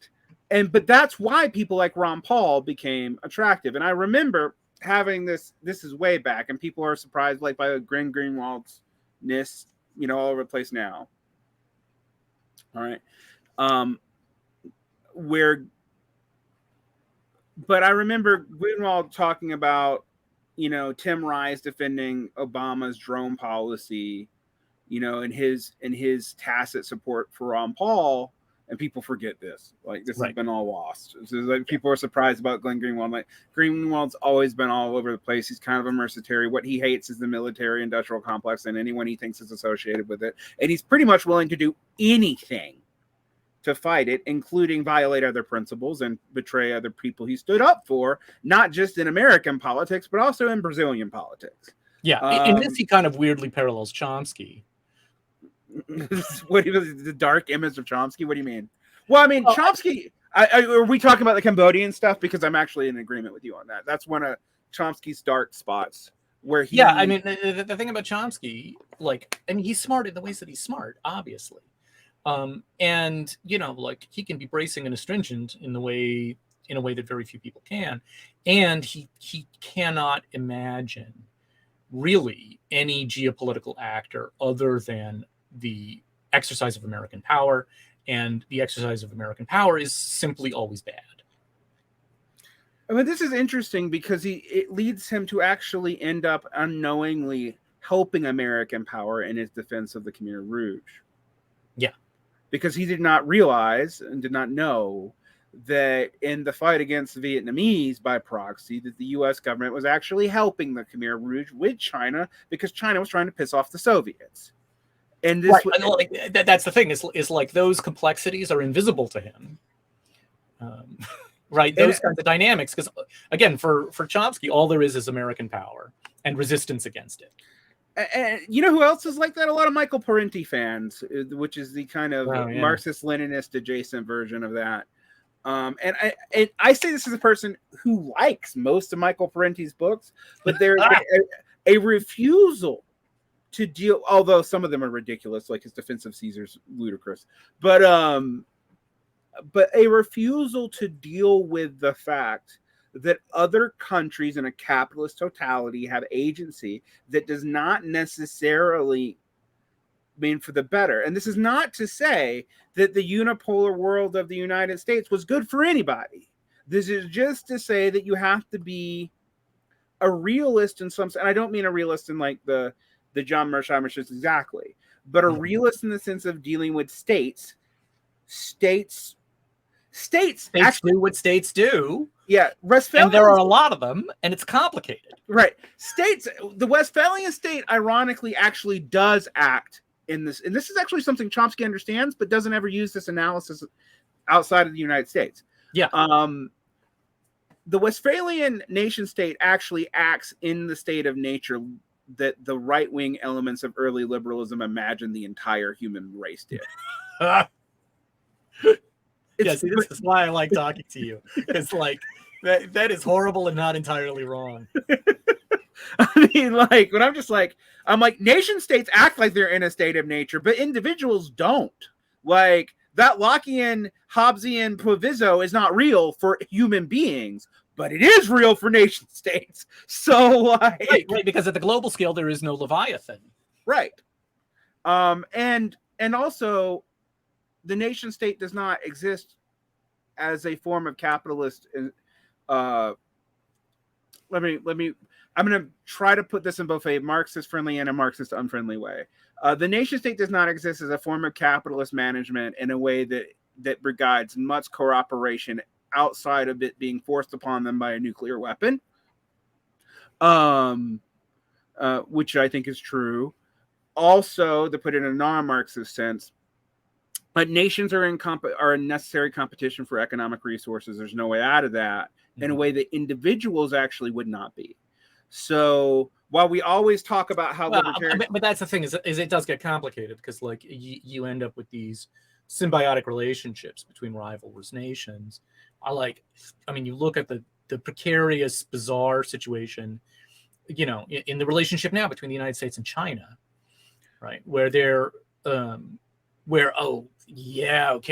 of there's this, Hobbesian conflict over resources, but also like the U.S. and China are so deeply entangled with each other, like you can't separate the Siamese twins. Well, that's the irony of capitalism, right? Like this is something that, and this is how you can tell right-wing anti-capitalism from left-wing anti-capitalism, even when someone claims to be a left-winger. Do they think that capitalists exist in a national autarky in a real sense? And do they think there are good guys and bad guys who can work within the capitalist system but not be somehow shaped and engaged by it? Oh. And I actually do think if either one of those things are true to you, you're actually a nationalist, not a socialist. And maybe you're a nationalist for a nation and country you don't know, don't understand, don't speak the language of, and aren't ethnically a part of. But so it's basically a nationalist fandom. But that's the key question. Now, I am in many ways, I confuse people when I say stuff like this, because I'm also like on the level of nations acting in the capitalist global system. I do see China, because of its socialist orientation, generally being the most responsible, but that does not, in some weird ways, that is certainly true. Right. But that is not because I see them as altruistic, are good inherently, are democratic, or anything like that. They're just kind of the least shitty major order that we have. They at least have the capacity to think big. Right. And they think long term. And one of the other things I will say is their forms of capitalist expansion is not non-imperialism, but it is rejecting the militarist side of imperialism, except for defense. And with the that obviously reflects historically and geographically contingent characteristics of China. Exactly. I mean, which goes back to way before even the Chinese Revolution, and that's also a weird dialectic of like, well, you overthrew that society and now we're defending it, and at least even incoherence coming out of like Chinese narratives about itself right now. Yeah. Weird defenses of like, we hate, like, my favorite is when you meet tankies, who, again, I also admit, I think tanky has become an overused word for one thing, because some people. Fair enough. Well, and it's not a primary concern of mine, but yeah, you're not worried about it.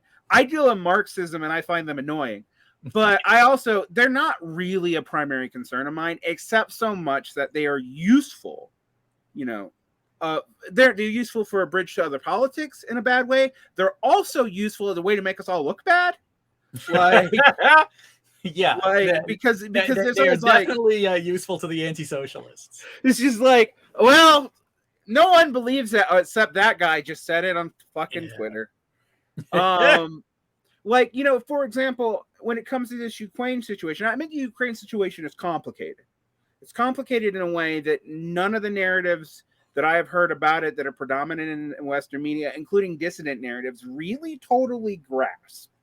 Like, the situation that Ukraine was put it as a pawn between great powers. Both powers did illegitimate things to rig the game of where domestic politics were going to go. Yeah, that is to me an undeniable fact, and yet people seem to want to look at one side of that or the other. The other thing, you know, you always say like, okay, the Azov battalion is real. Like, Russia just blew it up for the most part, but the Azov battalion is real. There has been fascists integrated into the Ukrainian army. It's also true that it is led by a Jewish neoliberal who is trying to consolidate centrist power. I mean, and that his campaign was a response to the corruption of both the pro-Polish and pro-Russian different factions that emerged out of the complexities of the Orange Revolution. And the color revolutions were not solely set up by the CIA or the FSB. Shut up. Like, no, there is in fact organic local politics as well. Yeah, that it does actually. I mean, that's one of the things that kind of gets me. I don't pretend to understand it. I can just see that it's there at all. Right, and this also includes in the Donbass and Luhansk and Crimea, where there is legitimate local sympathetic. In fact, one of the ironies of the Crimea, of the Crimean move, is that it consolidated Ukrainian identity in a way that it had not been pretty much since the Kievan Rush. I mean, like it completely removed, in some ways, the Russian speaking component of that society from public society in many ways. That's interesting. And I don't pretend to understand that well enough to have an informed opinion. I've been following the Ukraine situation since 2008, even before Euromaidan. And I also remember Euromaidan feeling like, well, actually, in all these things, whenever I would hear liberals or conservative people go, "Oh, it's a CIA," or "Oh, this is some great like Occupy like, you know, thing," and I'm like, it is both of those things and neither. Like, there are 100 other forces churning around. Exactly. Yeah. Right. Yes, there are intelligence agency stuff going on. There always is everywhere. That's what intelligence agents fucking do. Grow up. Yeah. But there's also organic frustration with the utter corruption of both of the oligarchical sides.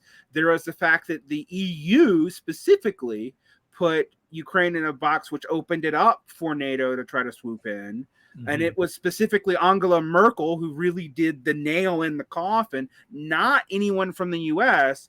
And for people who think that Angela Merkel was always on our side, we were spying on her during this time period. So right. All of that is just twisty and complicated, and any kind of reductive analysis just makes you an idiot. Right. And unfortunately, we are given to reductive analysis. Conversely, you know, I have taken the stance that you want a peace settlement in Ukraine, and there is also no incentive for either side to give one. Right? Like, just objectively. Like, and the only thing you could probably do is something, you know, one of these non-agreements, like the PRC US agreement over Taiwan, which is basically we won't escalate if you don't,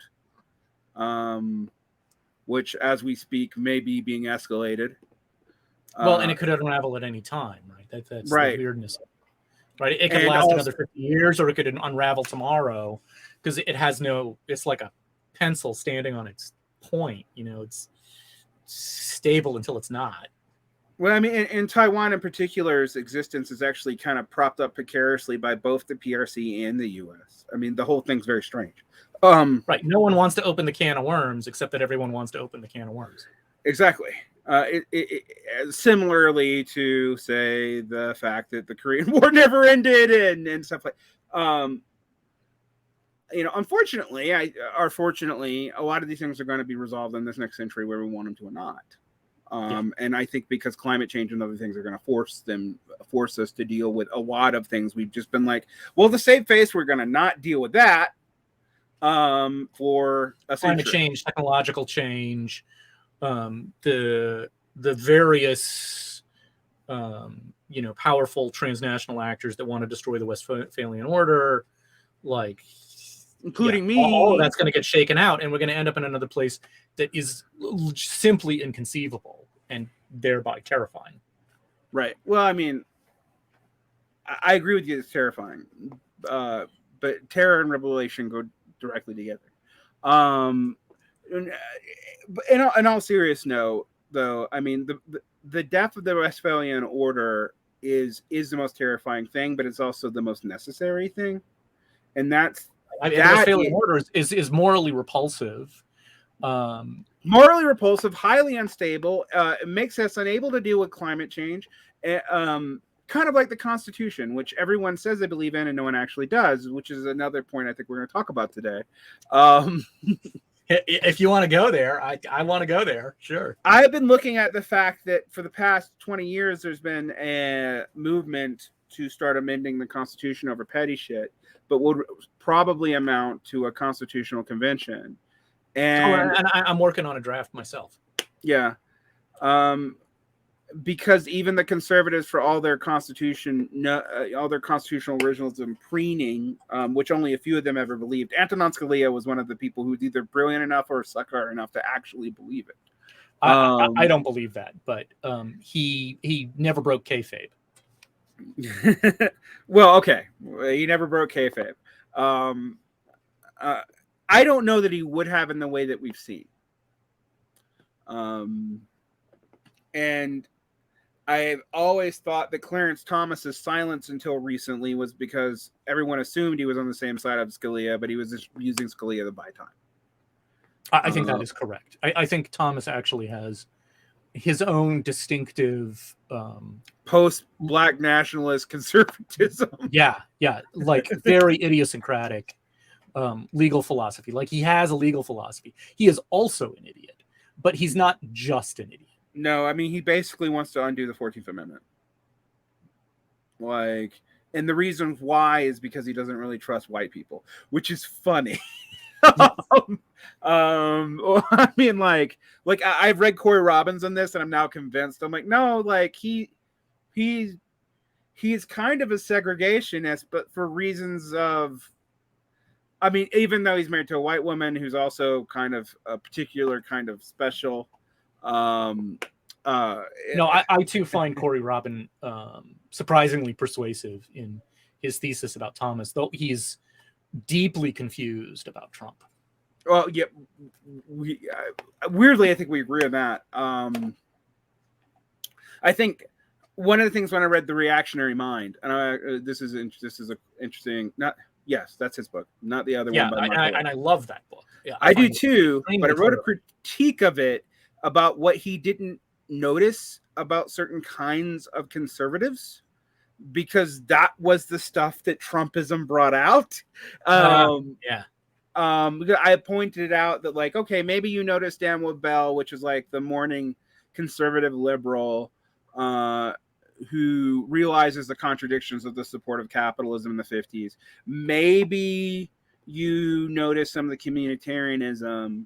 And you definitely see how Sorel is this weird transitional figure, and it leads to Mussolini from left to right, and how these tendencies also were existent on the left, which is why I actually am pretty explicit on not saying conservatism and reactionaryism are the same thing, because reactionaryism can turn leftist right wing. Conservatism almost never does. And I think I mostly agree with you about that. Which is why Sorel in particular is a very hard figure to categorize. Right. Well, I mean, not a personal anti-Semite, but totally willing to use it strategically. His writings about the myth I mean, he picks up on something that even Kautsky picked up on. It's like the general strike as the theory of revolution doesn't actually make sense. And so Kautsky goes the disciplined Leninist, proto-Leninist, not a Leninist. But democratic way until that's impossible because of the votes of the SPA and to join the war in World War I. But in the case of Sorel, you have this abstract notion of an event that it uses as a myth that that event's not possible. Like the general strike contradiction is pretty simple. If you need it to shut down capitalism, you already have the power and force to reproduce yourselves. You could have already taken over the government, either democratically or militarily. Mm-hmm. What you're actually trying to do is harder. Right. Right. Yeah. If you had if you had a movement that coherent that you could just call a general strike, then why do you need a general strike? Yeah, exactly. That you could already have either taken over the electoral process or literally overthrown the state before nuclear weapons and advanced weaponry. That's the change of the game now. But when he's writing that, it's true. Like, and yet this kind of organic third way, relatively not third way. It's not. That's the wrong word. This organic way that is both insurrectionist but not in the military terror sense, except theoretically for a very few people, is very emotionally appealing and is something you can get people to believe in. But he shifts that in the course of his life to individual figures, and he ends up praising Mussolini before Mussolini, really solidifies fascism.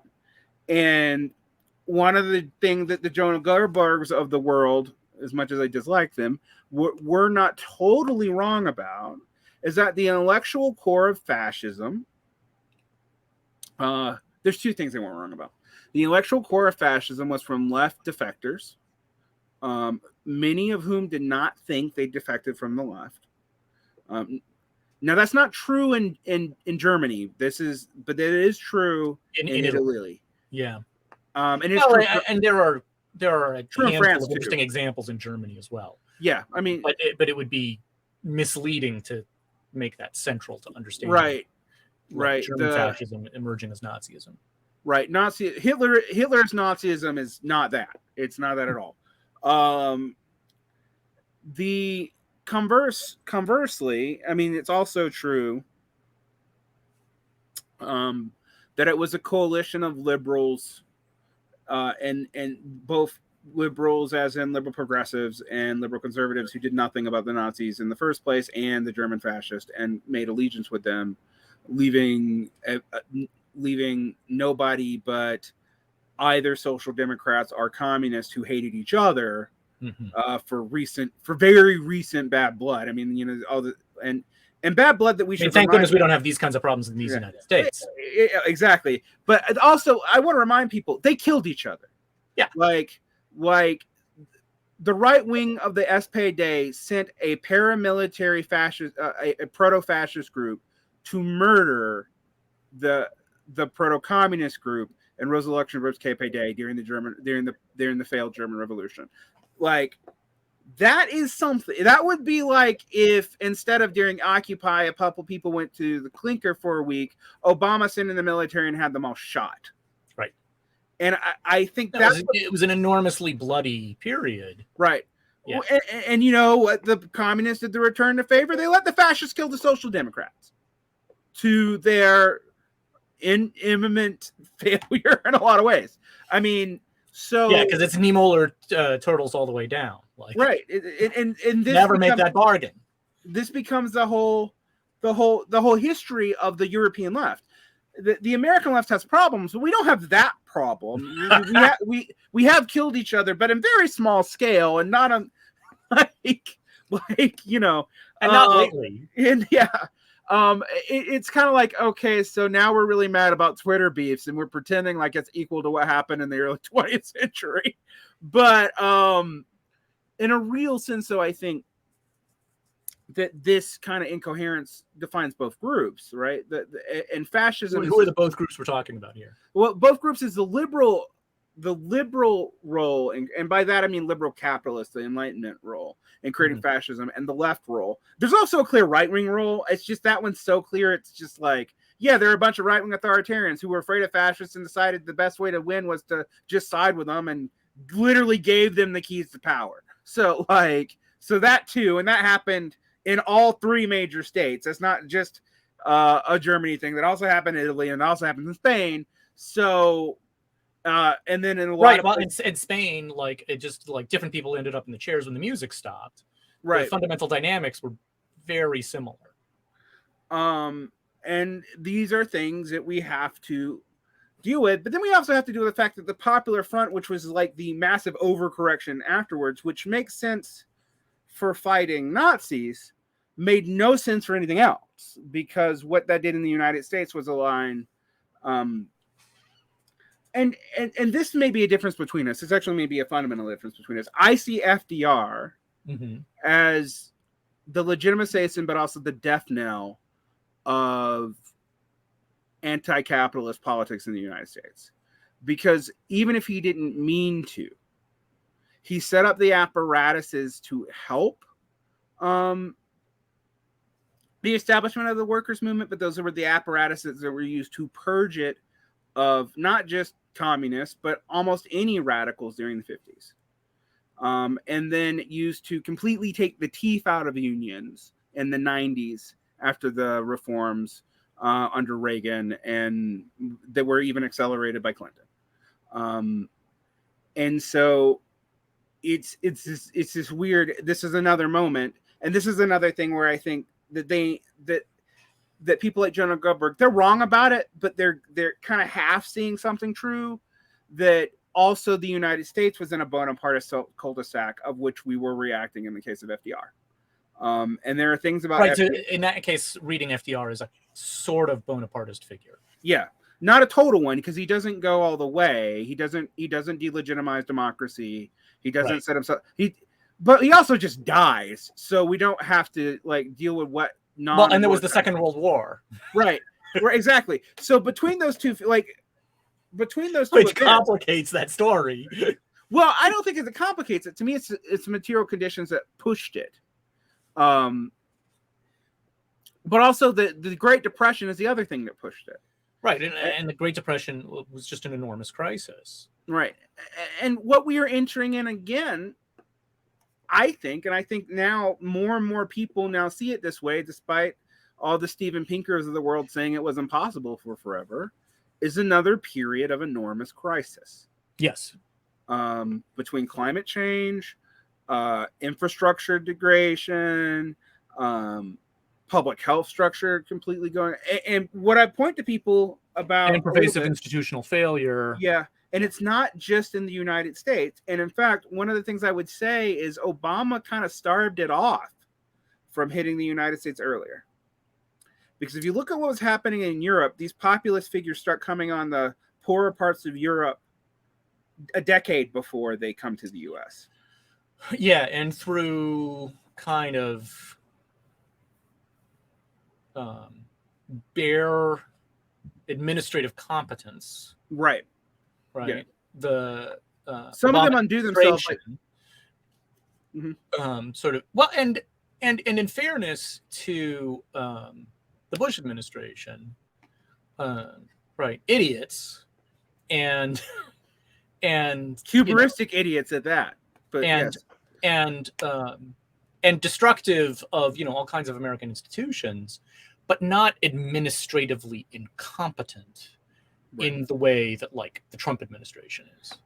I do find it interesting there are so many leftists who think that the Bush administration wouldn't put trans people in camps in a moment if it thought it was going to get a political advantage from doing so. That's one of the things where I'm like, you guys remember what it did about gay marriage, right? And they didn't believe that. They were not personally bigoted people. I mean, particularly, they're probably, but not on a level that we even see now. And in a way, another thing about that time period is even these far rightists spoke in code. That's why it took a long time to realize what was going on. Yeah. and they would appropriate leftist language. They don't bother to do that anymore, but they used to. Like human biodiversity. I actually pointed that out to somebody recently. They were that's like completely vanished from the far right landscape, and it and it was everywhere for a little while. I actually heard someone throw biodiversity as a their belief in biodiversity as a defense of being accused of Nazi in Australia, and I'm like, that's old code. They just don't bother with it anymore. Yeah. But they might still in Australia. So so it's interesting that way. A lot of things about Trump, and this is mostly for ill, but sometimes I am glad for it. It pulled the veil off of a whole lot of things, from subcultural things. Well, and to go back to what I was saying about, like, you know, the cracks in the movement conservative coalition, right? So during the Obama era, right, the cracks just deepen because movement conservatism doesn't make any fucking sense. And then even if the Republican Party had managed to crush Trump in the middle of the primary season, right, the impact of his arrival actually broke the coalition beyond repair. Right. Movement conservatism was broken, and then him actually winning the presidency, like, scattered the pieces everywhere, and there was no recovering it. And the Republicans, to their credit, the one thing they know is that happened. And that they need something new. What's interesting, the Democrats don't seem to have noticed for the most part, but the Republicans realized, oh, movement conservatism is gone. We need something else. They used to say that the Republicans were the party of bad ideas, and the conservatives were the liberals were the party of no ideas, right, in America. But it's really what it's come down to is the Republicans are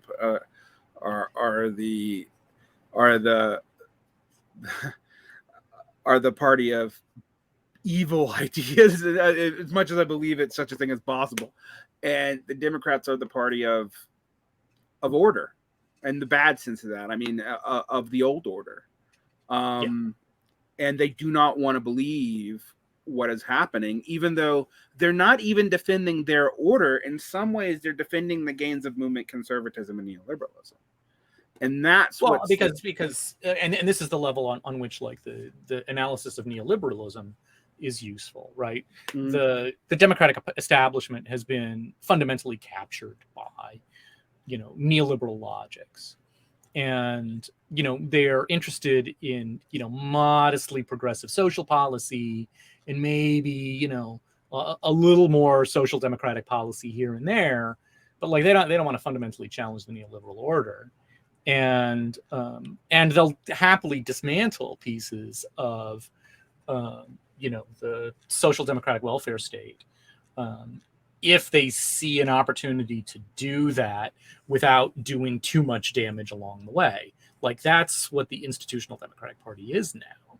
Right, which is what the Institutional Labor Party was until Korman, and now it's back to that again. And which is why it's also, unfortunately, going to be a permanent opposition party in Britain until something significant changes. And I actually do point to Britain as the example of where we may be headed, because I'm like, look, you see a Tory party that has a self-civil war because it cannot figure out what it actually is anymore. Constantly. Yeah. But the milquetoast opposition cannot muster, no matter how bad the Tories fuck up, an actual opposition, because they are too limited to too small of a group and too small of a geographical area, mostly around London. Particularly because it's some things that can't happen in the US because of their alienation of the Scottish national movement, because of this and the other. But it's very similar. So that you actually see similarly the neoliberalization of Canada under Trudeau, which has similar valiances, except it's being run by the Democrats, where the Conservatives are now kind of a rump oppositionary party, mostly coming out of Alberta. And Trudeau is what the Democratic Party establishment wants. Right, but they can't establish that here. One, because we're not a parliamentary government, there's no way to centralize that. Two, they're not actually, even though, and I think you may disagree with me in this, but I think actually the Democratic Party is more ideologically unified in its decrepitude than it has ever been. Setting aside the progressive wing. Right. Well, setting aside the progressive wing doesn't hold any power institutionally in the party. Right. And also the progressive wing will also vote where it's supposed to vote ultimately. It doesn't because they don't have another choice. They just don't have another game to play because they don't have the strength. That I agree with you, but I also think that has become an excuse for not building the strength. I don't know. I mean, Obama really fucked institutional progressivism good and hard. Oh yeah, well, totally. And again, right? I told you, I lost smoking ruin. I lost it with him when I saw his cabinet. Also because I realized he was going to bring no new blood in. That Obama's there are elements of that are, because of the racial dynamics of the United States, even understandable.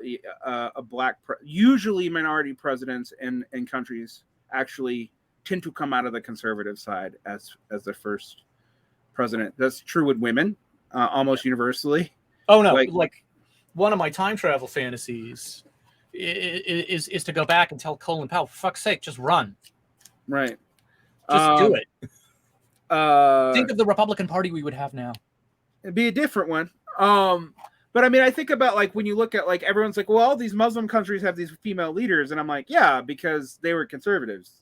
That then there will be other female leaders after that, but there is a sense in which the first institutional new identity. This is also true for JFK too. Actually, honestly, yeah. Will have to have, well, not have to, but they have every incentive to be a safe player, which will generally mean acting conservatively, and often they will even come out of conservative background. I think the first prime minister of color in the UK will probably be a Tory, just like the first former ethnically Jewish, although not religiously Jewish, prime minister of the UK was a Tory. That's just the way those dynamics work. That's the way those dynamics work in representative democracies in a capitalist order. And obviously the other familiar example is Thatcher. Yeah, Thatcher, Benazir Bhutto. I can go on. It's just, you see this. The exceptions are maybe Golda Meir and Indira Gandhi, but even then, the reasons why are kind of sui generis to national liberation and or settler colonial and or both dynamics. And very locally and historically contingent cases. Right. The general, and also they did not end up being very progressive figures either, but they didn't come out of that world. And in some ways that is the analog to either Hillary Clinton or Barack Obama. That's what they would have been. So that it paints a very complicated scenario for people who have just been like, the march of the future is people of color, and which of well, demographically that's true until whiteness expands, which it historically does. Neither one of us would have been right 100 years ago, as pale asses as we are. Right. We wouldn't necessarily have been of color either. We would have been in the off-white questionable hordes, but it's still the case, right? That whiteness is actually fungible in a way other minority identifications is not. And Latinness in particular is one that it's like, well, that's a language family identification. So that, I don't know why you think that's going to be racially predictive of anything. And this leads us to, a problem. And the other problem with that, I think, to go back to maybe where a lot of this frustration, one of the things that I still do, unlike most Marxists, I actually still listen to stuff like Vox and 538, not because I agree with them or think that they're even always sound in their methodologies, but because I do need to understand what say, normie sociology, normie statistical scientists or whatever are doing. One thing that the Democrats have fundamentally misunderstood is that part of the Latin contingency being loyal to them was based off of some kind of immigration reform. They have failed to do any, which pushes both kinds of responses in the Latin community away. Both the people who on the border who want, for reasons because they had to do it the legitimate way, want to make sure everyone else does, and they become like the Latin core of ICE, which there's a lot of. By the way, that's not a non-thing. That's also a thing. It's also a very understood historical dynamics. The same reason why there's like Jewish and Polish capos and whatnot. Like there's a reason for that. The other dynamic, though, is all these people who are loyal to the Democrats off of the hope of some of liberal or progressive immigration reform have effectively given up and no longer see the need to vote on that valence, so they'll vote on other valences. Yeah. One of the ironies of structural racism and language in the United States is that a lot of Latin families had to enter small business relationships to survive because they couldn't get hired, and unlike Black people, because they didn't speak English, did not have immediate access to government jobs under anti-racist provisions, which is how, kind of how the Black professional middle class was born. Yeah. And so their incentives are entirely different. Yeah. And that is also not understood. And so I suspect we're going to see mass defections, and people are going to be, it's easy to blame it on the Cubans. But it's second and third generation, Mexican and Central American Latinos in the United States. Like on the policy merits, right? The conservative appeal is strong. The problem is that the Republican Party really is wedded to white racist bigotry, right? In a very profound way. And one of the things that one of the dismal truths that has been unequivocally demonstrated by the Trump era, and even really by the Obama era, is like, why do so many white conservatives complain about the terrible oppression that they experience? It's because they are every bit as bigoted as they were 60 years ago, 70, 80 years ago, right? They really are hard bigots. And we've created a public culture in which they can't say those things. And to them, it's like, well, these are just the obvious truths of the world, and I have to do this absurd pantomime in which I pretend, and can't speak obvious truths about how, inherently lazy, immoral, incapable, and repulsive Black people are. Like they're driven bats by still having that, and that's a huge portion of the white population, and like that's not going away. It's only getting stronger because movement conservatism was methadone for those people, and now they've tasted the good stuff again. They don't want to go back. I was about to say, yeah, we were talking about all the dog whistles. They don't want dog whistles anymore. No, dog whistles won't cut it. They want the real thing. This is also true for Christian nationalism, which is actually probably what they're going to use to sublate the two, because that's what historically has been used to sublate the two. Yeah. Because if you do that, you can get people who think they're marginally or modally anti-bigoted to buy onto this train. Yeah. Although I would also say it is in some ways a last gasp of Christian nationalism, because that's the what we haven't really talked about is that God bless Christopher Lasch, and I love him, but one of the things he argued against was the secularization thesis, and he was objectively wrong about that. The world is getting more secular. What both sides missed is that did not mean that people would stop identifying with Christians or cultural Christianity.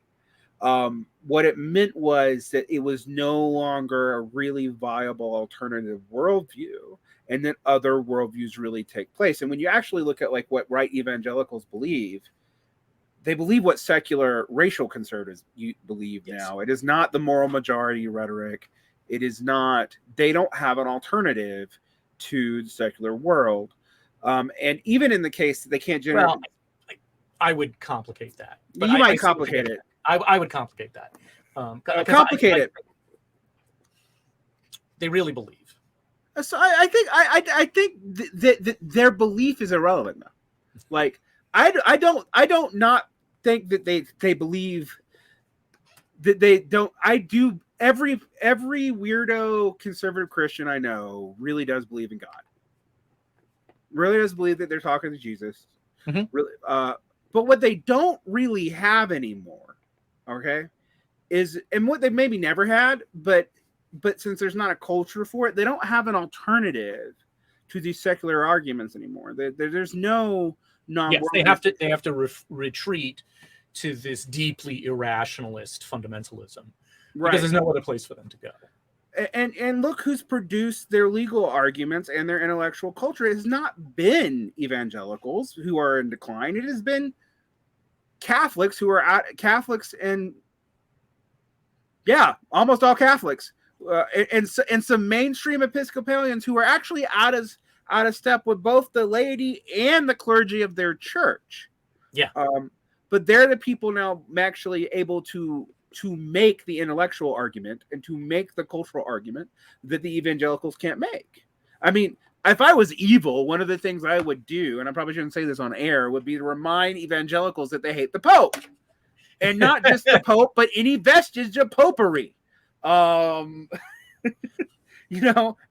this is what I mean by secularity. Oh, and if they get their hands on power, that they will remember might. that. They might, yes. Oh, the day they get their hands on the levers of power. Well, the problem is the day they get their hands on the levers of power is going to be hard because the people they put in power to their thinking for them are in power. Like that. This is where that they might comes into the ground. They basically made themselves subordinate to another group of radicals, radical reactionaries, mind you, but that's who they've done it with. Now, someone like Trump makes that a little bit more sketchy, but Trump is, in religious belief, Trump is like Eisenhower. There's no evidence the man believes shit. No. That's also true for Eisenhower. Eisenhower propped up this beginning setup, even though he didn't believe it, and even though he still believed in the secular United States for the most part, was willing to put this vague gloss of religiosity on things that they didn't used to have, just as an anti-communist gesture, right? The insertion of "under God into the pledge" being the most famous example. But there's lots of stuff. Yeah, there's a lot of those little things. Yeah, but because he didn't think it was important, the problem, the problem with that is eventually people do believe it. Yeah, and it left an enormous landmine, it turned out. Right. And similar with Trump doesn't believe any of this shit. There was an article in the New York Times talking about how he's actually kind of afraid of Roe v. Wade, of the Roe v. Wade ruling, even though he's got to pay good lip service for it, because it complicates him, because it's been a useful movement conservative bait and switch for 5 decades now. Yeah. Well, no, and the pseudo-libertarian corporatist component of the movement conservative coalition, right? They never wanted the dog to catch that particular car, because that was how they kept the other wing of the movement in line.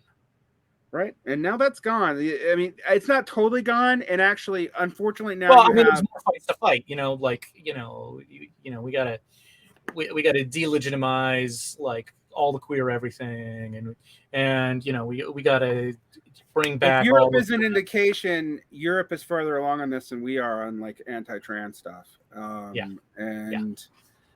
Including and transphobia is to 21st century fascism what anti-Semitism was to 20th century fascism. I mean, if fascists seize power, they'll get around to murdering all the Jews too, but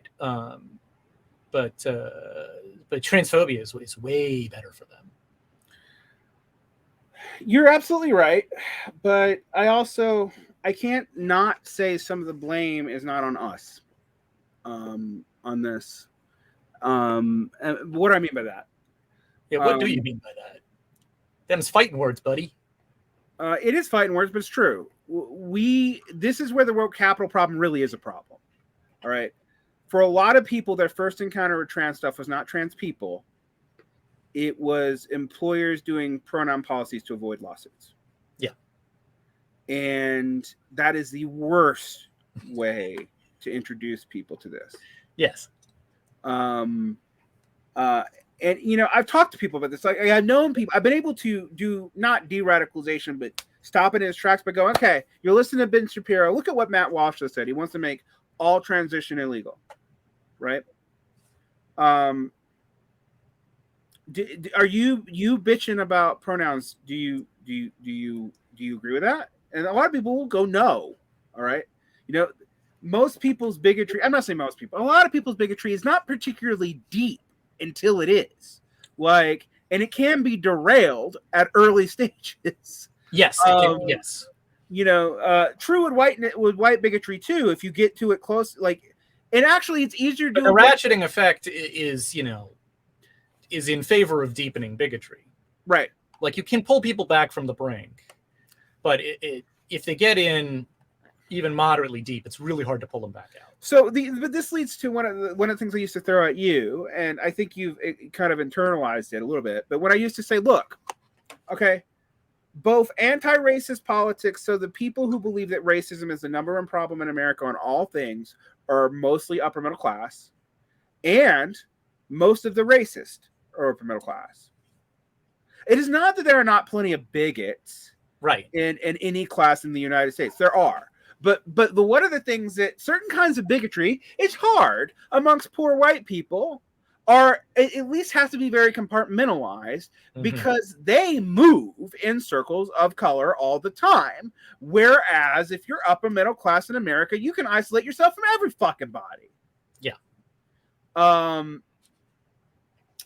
And I think that there's a power to passive institutional systemic semi-conscious process racism enabled by the professional class building their suburban white utopias, right? But also which is the actual lever of racist impacts in American society at large. Right. Again, you and I actually, you come closer to me on this, and maybe you always were here and you didn't articulate it clearly. I'll give you the benefit of the doubt, but this has been my point for a long time. Okay, but let me then turn around and disagree with you. Mm-hmm. And say racist bigotry is the key characteristically American thing about American politics. Oh, I actually think you're completely right about that.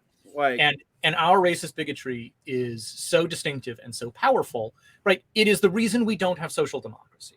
It is the reason why we dismantled all of our public goods. It's a weird racist bigotry. I mean, one thing I will say, having been in Europe a lot of time, is racist bigotry in Europe is in some ways more explicit, more harsh, and yet not quite. And there's a weird innocent directness to it when you encounter it. Yeah.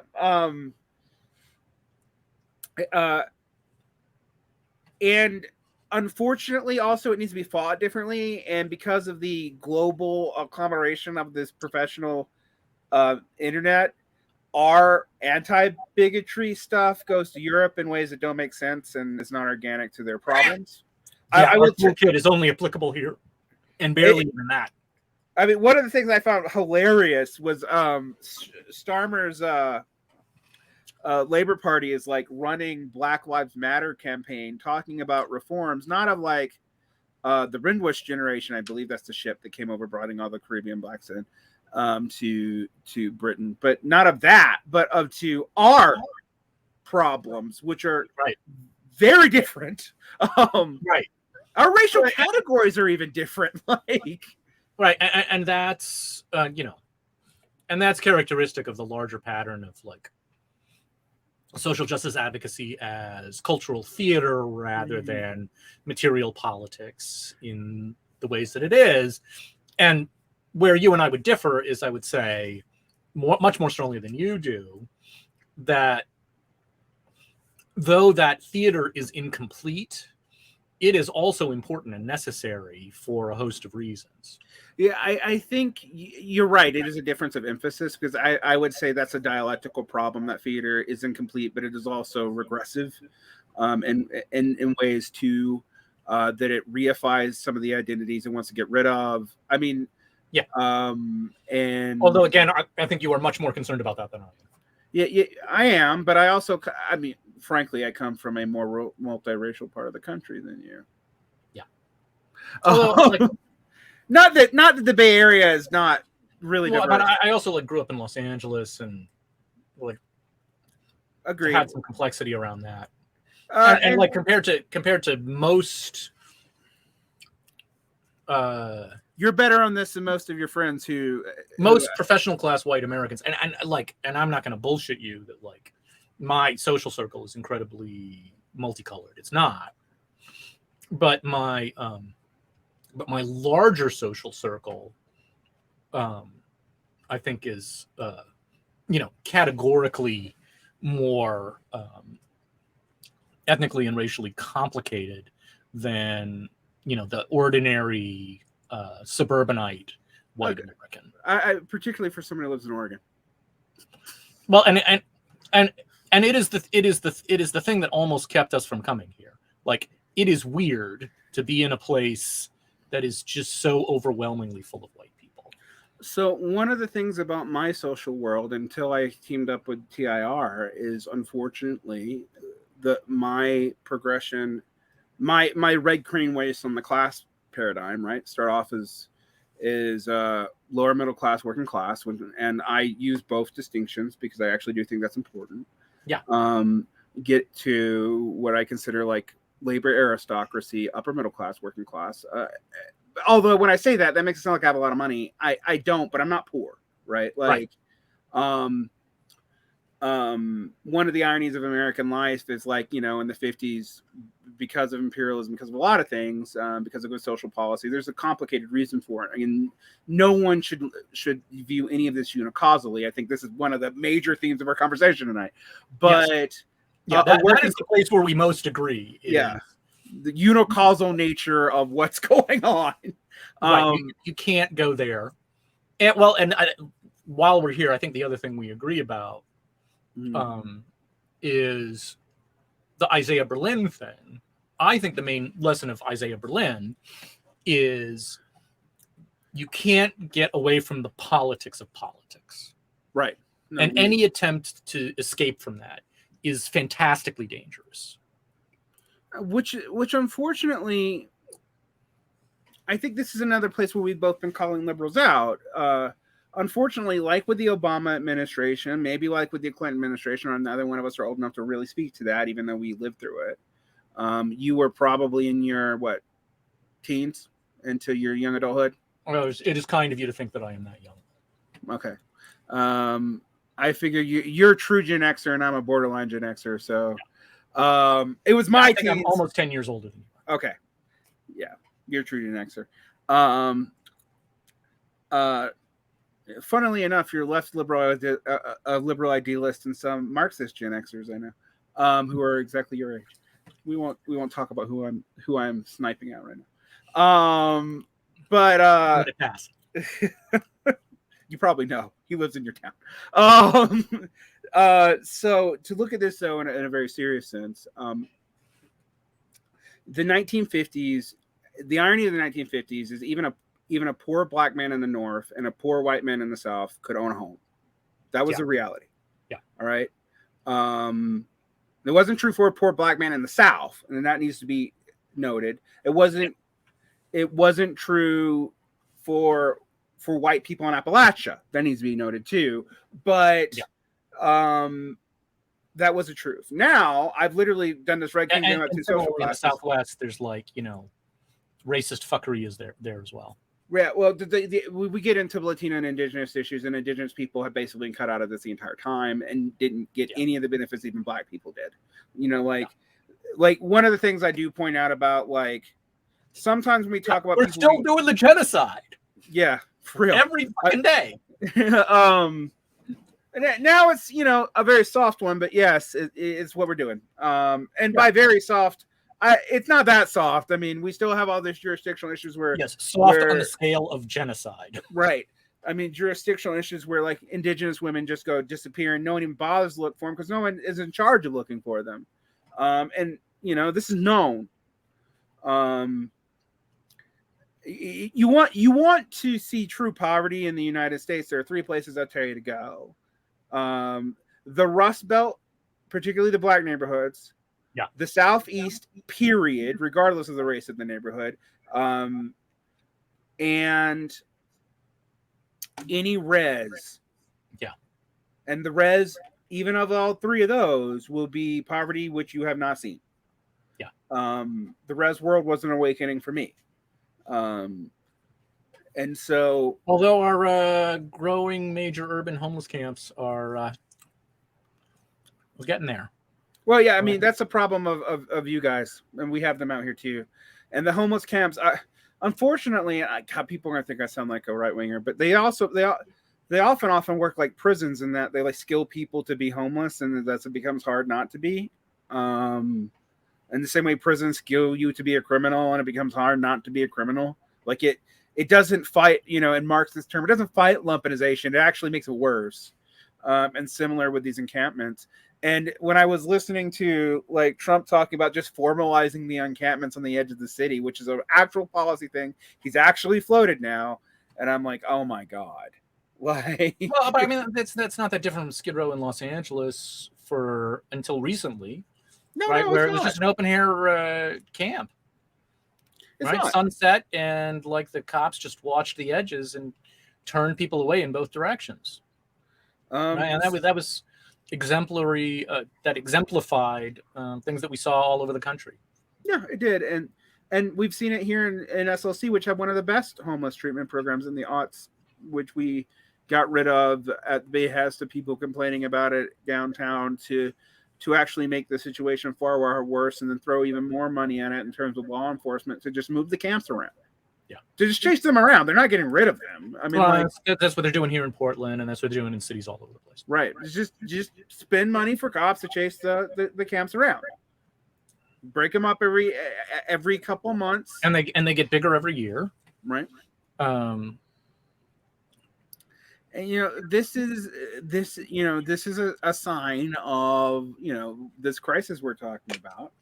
Right. General institutional failure. Right. And what the other thing I think that complicates this, and this is where I'm worried about the right's ability to really speak out to this, although I agree with you, the right still has its racial allegiance problem, is that the BLM, particularly George Floyd's success, has not translated to anything for them or anyone else in these terms. It has translated to other gains. This is not to say it was without gains. Right. But in terms of policy gains, in terms of institutional government power, right? And it's honestly, it's honest. And I say this as a person who's a police abolitionist. Defunding the police was one of the stupidest phrases I ever heard. And people thought I was saying this because I was like, oh, you can't do that. I'm like, no, that's not what I'm saying. I'm saying, like, if you're going to replace defunding a bear, let's just say you have a bear and you're going to deny it food. Starve the bear. Right. What does the bear do? It mauls every fucking body, but doesn't do what you want it to do. Well, right? and as your sibling in police abolitionism, like, that is actually the hard problem. The actual hard policy problem is, okay, so yes, like, as a matter of policy, like, all that fucking money that we pour into the police, like paying this occupying force to protection money that doesn't even protect anybody, right? Protect your money to protect capital, and that's literally a Supreme Court case. And it's funny, people are finally realizing that because of the Uvalde shooting, but I'm like, that's been true for a long time, and it's been formally true for at least a decade. It's been informally true since the idea of cops were used to fill in for a literal occupying force in Ireland, which is the first constabulary on Earth. But then you have implicitly raised the question. Okay, so right, the Bonapartist Revolution happens, and either you or I are crowned Emperor of the United States, and so one of our imperial decrees is we're going to completely dissolve. We're going to completely dissolve all of the police forces, which I totally want to do. Because it needs doing for all of the reasons. Okay, but now you've got all these ex-cops just lying around. Yeah. What are you going to do? You got two major problems. You got ex-cops lying around, and you also have the social problems that led to the crime in the first place, and the semi-formalized syndicates and whatnot to develop from it. All right, these right. you and, have and to eventually the resources that you devote to policing can be diverted to better purposes that ameliorate those issues, but it takes time to peristalsis that out of the system. Correct. And then if you peristalsis the cops, they're going to know you're doing it, which I guess was the idea behind defunding. But I'm like, that's the worst of all worlds as far as this. Like, I always tell people, I lived in a city where the Republicans, well, a Democrat and Republican coalition, actually, because it was run by Democrats technically at the time, effectively defunded the police. It made them one of the poorest paid police forces in the country. Do you know what happened? I can guess.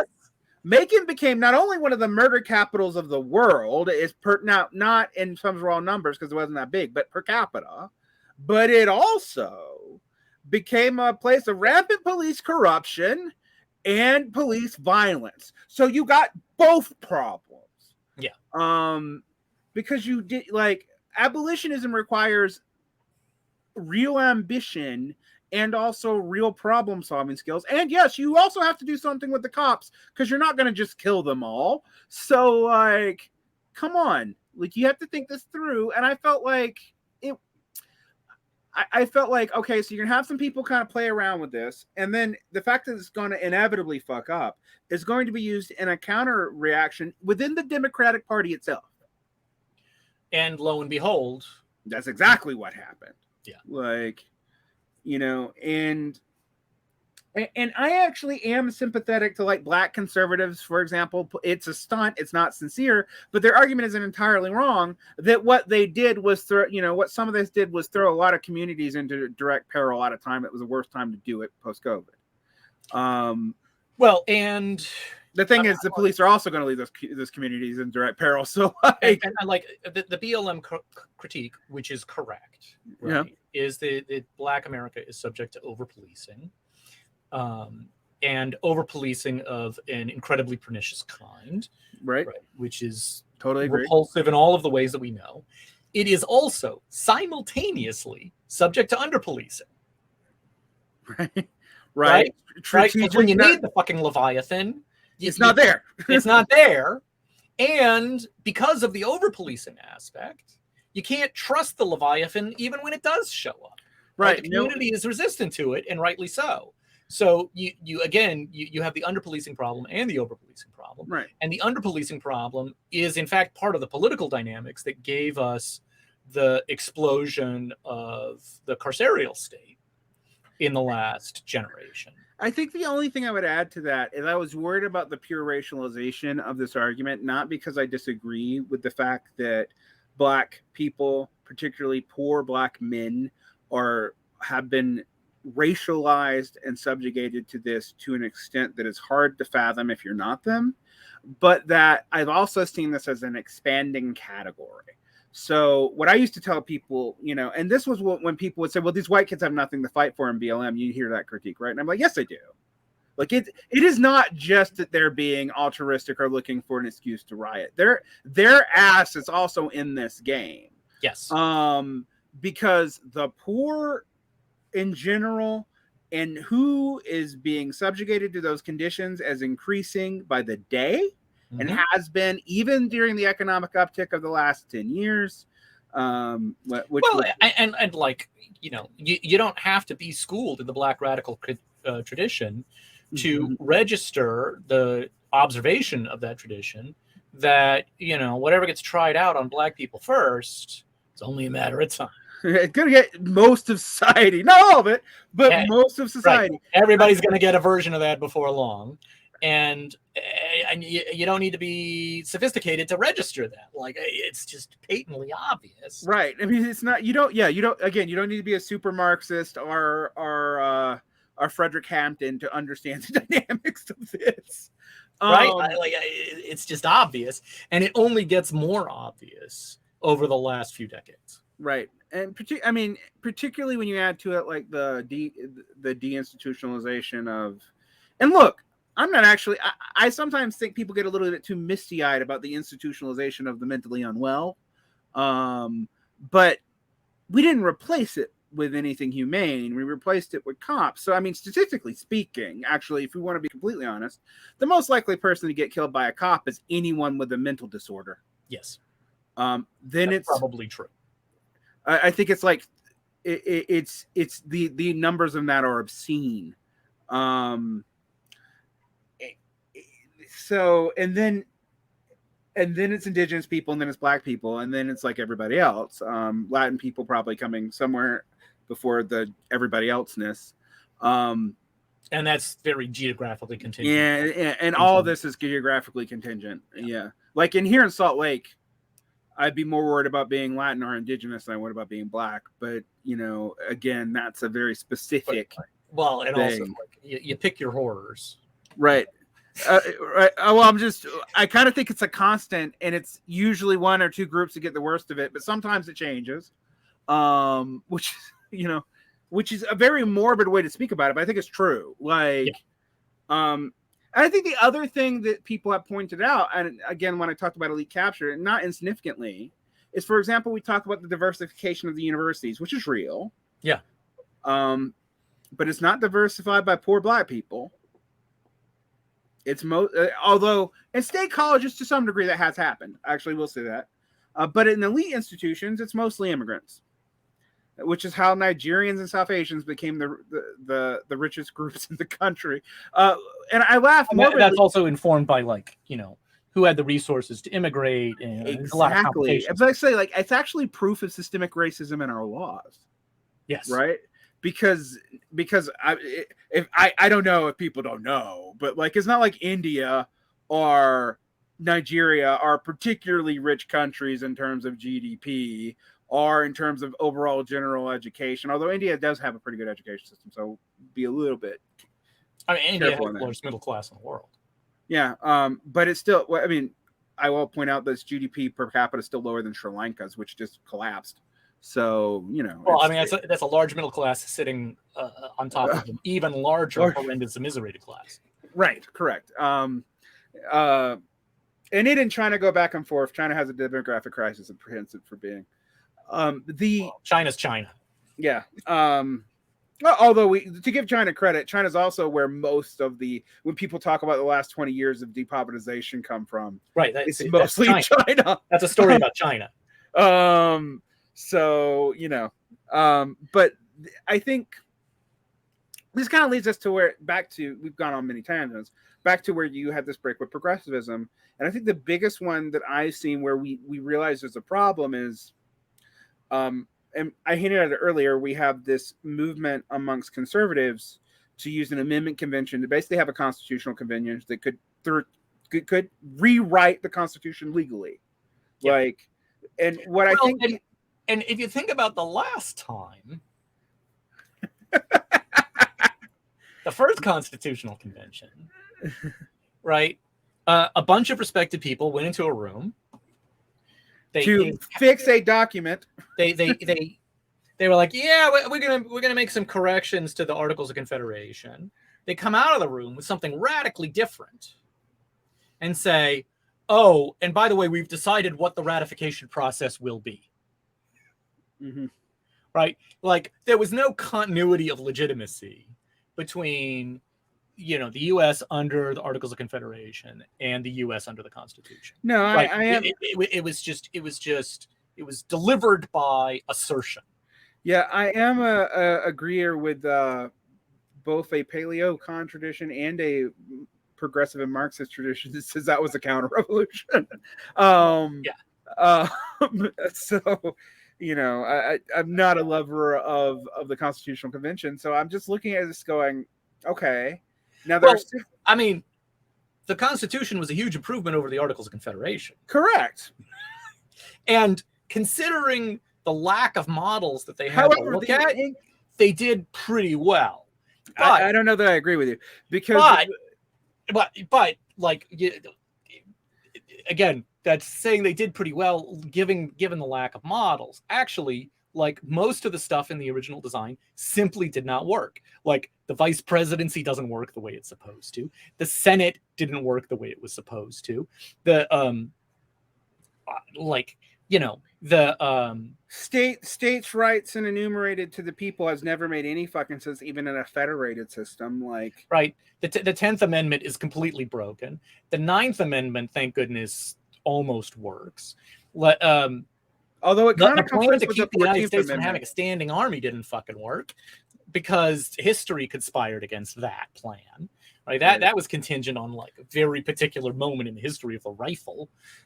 Which then left us with this legacy of the Second Amendment, which we're now saddled with, right? Like, the Constitution is a mess, and bicameralism is the stupidest idea ever. Like, what the fucking fuck? And so, like, in all seriousness, for several years now, I've been tinkering with, you know, a sort of crackpot U.S. Constitution, and I'm in the process of writing it up. Like, I actually talked to a constitutional scholar a little while ago, and he was like, actually, no, those ideas are not so bad. And it's the only way the Republic survives. Now, maybe it's not desirable for the Republic to survive, but, you know, again, for all of the reasons, we're terrified of the dissolution of the Republic. But the only way the Republic actually survives is if there's a constitutional convention. Because right now, the current order is not sustainable. Basically, and you know, I'm going to sound like a right-winger in this too, even though I mean it in a totally left-wing way. There is a sense in which the Warren Court actually avoided a constitutional crisis by creating rights that really weren't there. Implied rights off of implied rights off of implied rights. But did so on a fragile ecostructure because it wasn't then solidified even in legislation, much less in constitutional amendment, let it vulnerable to conservatives doing exactly what they did, which is whining about judicial activism and then doing it while they whined about it. Right. And then liberal institutionalists, being good institutionalists like they are, can't counter it at all.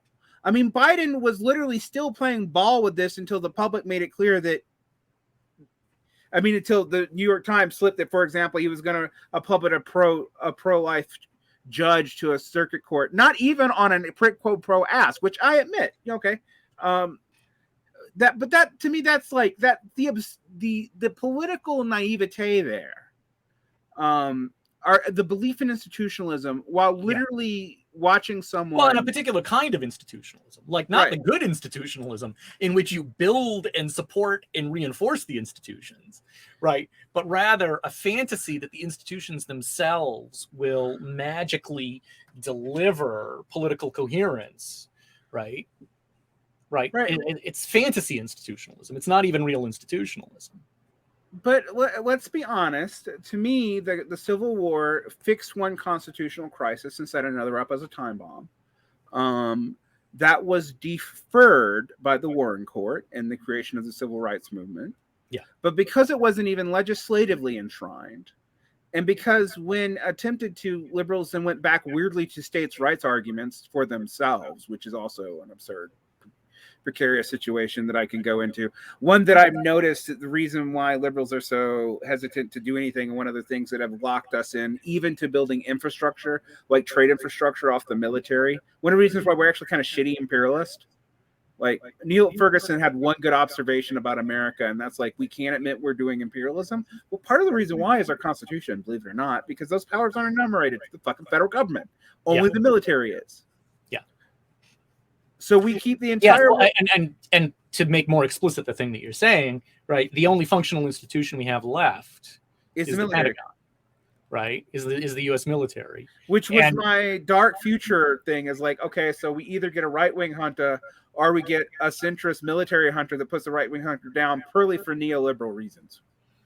Like, it might have some progressive language in how it does stuff because the army's got a lot of people of color in it, but like that's, you know, it is frighteningly plausible that things go that way. Yes, yeah. Right. And like the terrifying thing for me, you know, like a near pacifist lefty is I can imagine the turn in American life in which I'm on the side of the military junta taking over. Yeah, and then I laugh it's a better alternative. Like, that's nightmarish. The funny thing is, you're one of the only people that I've talked to who's not a far leftist who's been like, oh, that's a real possibility. I'm like, yeah, and you're going to cheer it. You're going to cheer it from fear. And you know what? You're not even going to be entirely wrong. That's the fucked up thing. Like, but you let this happen. Well, but in all honesty, we have all kind of let this happen by not facing these constitutional crises head on. And what I've been pointing out though is like it's clear. Okay, but let me come back to God's help me come to the defense of the Democratic Party for a minute. Oh, I knew you got to do it somewhere. Right. Yeah.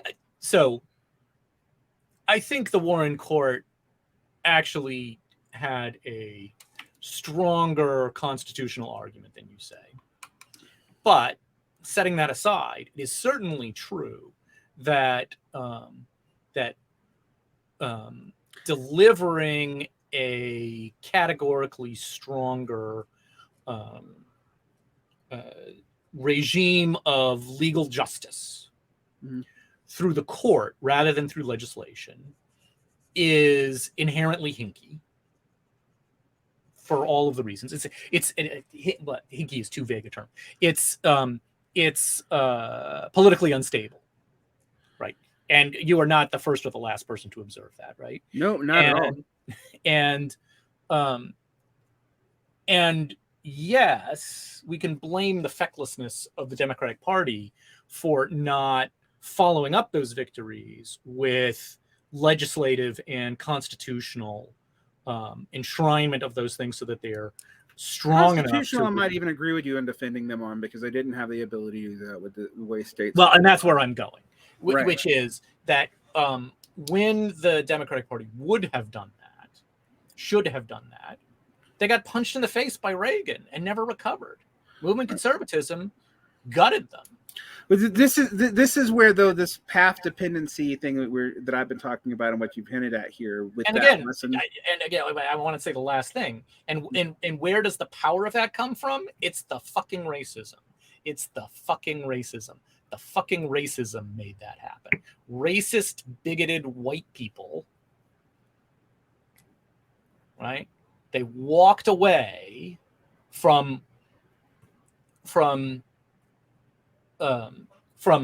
all public goods because they didn't want to share them with fucking black people. There's a sense in which that's true, yeah. Particularly amongst the middle class. I mean, that's absolutely true. And to completely abscond the working class from any responsibility of that would be false because of what I just said. Working class people had houses too. Yeah.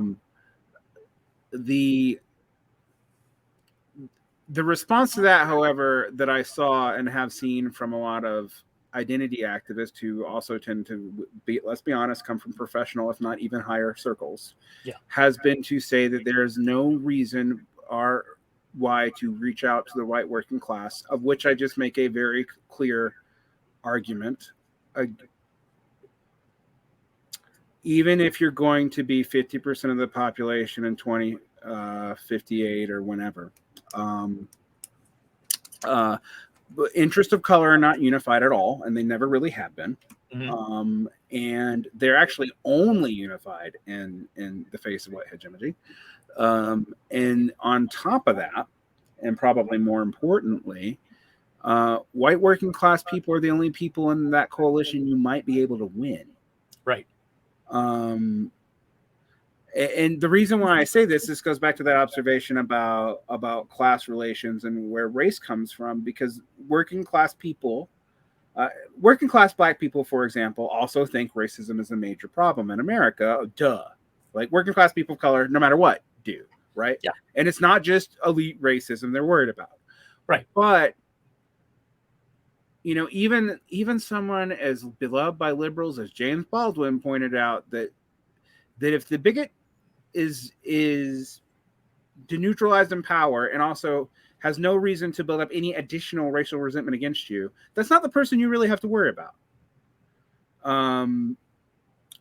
And I think that has led to this kind of upper middle class backlash against trying to include white people in a progressive coalition. If white working class people specifically, even though that category doesn't even make sense, right?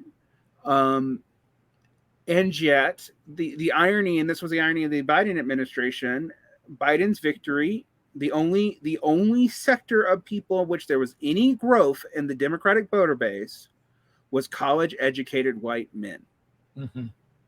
And that, which is not to claim the victories of college educated white men. I'm just saying, like, that tells you how precarious this all is. Yeah. So, I don't disagree with you that was racism. I also think it's a racist trick that's worked since the reason why the South was able to be used as an internal fucking colony, because it was. Yeah. And not just with black people, like, was that the racial tensions in the area effectively stopped unionization from New England of going any further downward. Yeah. And while there were some victories in that regards with the IWW and the TUL and then the CAO, that ultimately they were all abandoned during the Jim Crow era for a Democratic Party strategic reason to keep the Dixiecrats in the coalition. And that legacy has meant that the most reactionary elements of the white working class were inflamed. And in an area where the right poverty is will, and what you get in professional discourse about this is basically people telling them that the white poverty isn't real. Mm-hmm. And using aggregate statistics. And while I can say it isn't those people who are voting in these conservatives for the most part, but they're not stopping them from voting in. And that's where, that's both their complicity, but that's also where, like, people have just completely missed the boat. And that's the missed progressive opportunity of the Obama era, right? Because there were a lot of bigots who voted for Obama. Yeah. Yeah.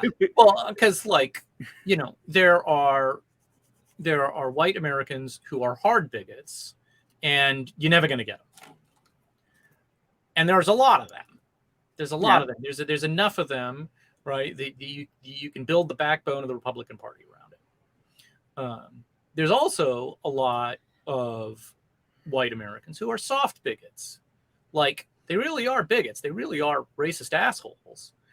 It's just not the most important thing to them. And if you can deliver them the goods in another way, they'll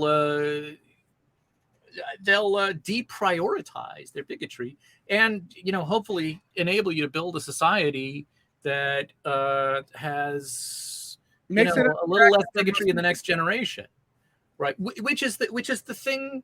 Which was part of the dynamics that gave us the civil rights era. Right.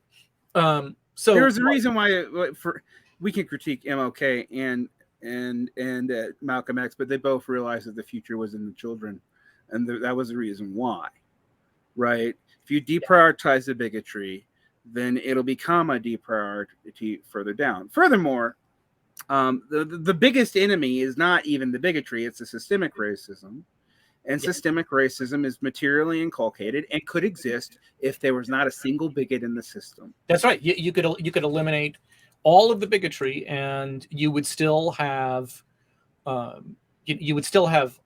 unmistakable, measurable injustices on every axis 100 years from now. Yep. Because it's just baked into the system in 1,000 ways. I mean, Jim Crow plus slavery means that there's a wealth gap.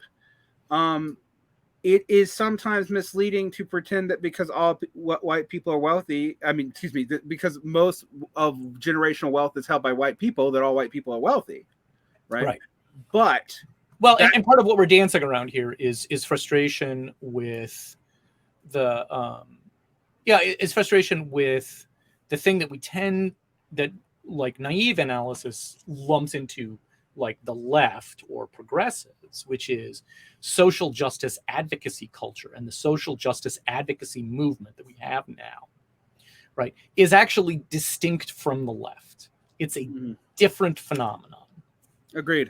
It's entangled because there are a lot of people who are leftists or progressives or liberals. We have the same parents and then you left in the civil rights movement, but we're different things. But they are distinct phenomena in contemporary politics, and social justice advocacy culture. I think a lot of the arguments we have had over the years have come from, and these are arguments I have with other people too. Is I have very profound criticisms of social justice advocacy culture. Yeah. Both on the conceptual merits and on the practical politics. And also, social justice is really fucking important, and you use the instruments you have. Right. And for all of its failings, which I could catalog at excruciating length if I felt like it, the things that it is right about are very important and very profound. And, I'll grit my teeth through most of that. And yes, that culture has become insular enough that they are incredibly shitty at propaganda, just magnificently terrible at propaganda. I mean, they basically become their own worst enemies in their own anti-agitprop campaign, which was not historically true. And that's an adaptation to circumstances where kind of understandably, that broad movement has said, well, no matter how dialed in we get our propaganda, the right is going to engage in rhetorical fuckery anyway. So why even bother? Why put our energy into getting that right when there are so many other goddamn things we got to do? All right, this gets manifested in the I don't have to teach you Google it, where I'm like, yeah, but there are a whole lot of people are going to teach you shit if you don't. Yes, like a colossal strategic error, and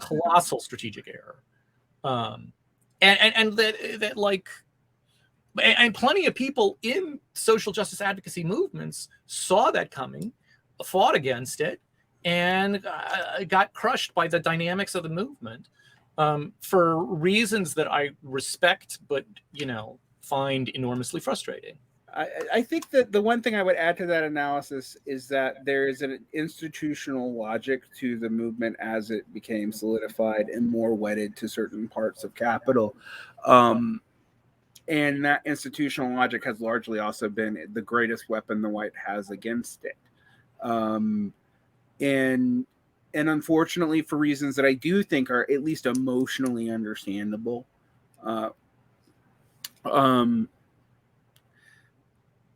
well, there's two problems. One, there's it's a traumatized culture, but it's also, if we're completely honest, largely a middle class culture for reasons that it has to be, resources involved, etc. Like this is not even a moral shaming issue. It's what's happened to Marx. No, it's just the mechanics of the movement, right? Especially considering that the flowering of the black middle class that enabled the civil rights era, right? Well, that got squashed flat. And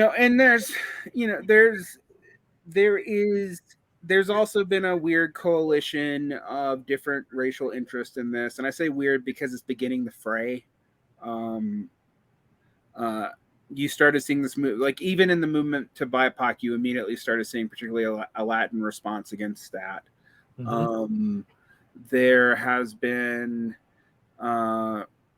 There's also inter-minority tensions, which of course racists will seize in on, but they're real. So, and there's the fact that there's also class tensions, not just within, like, say, Black people as a group, but also between social justice advocates as a group, and they have different approaches, even if they're not the approaches of the left.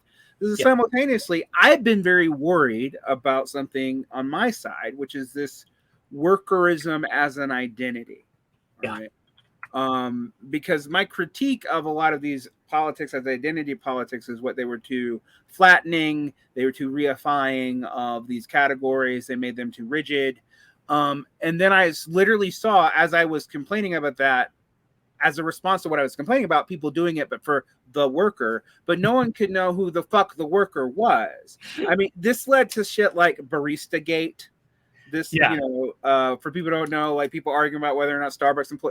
I mean, we have people who think they're Marxists saying that the Korean petite bourgeois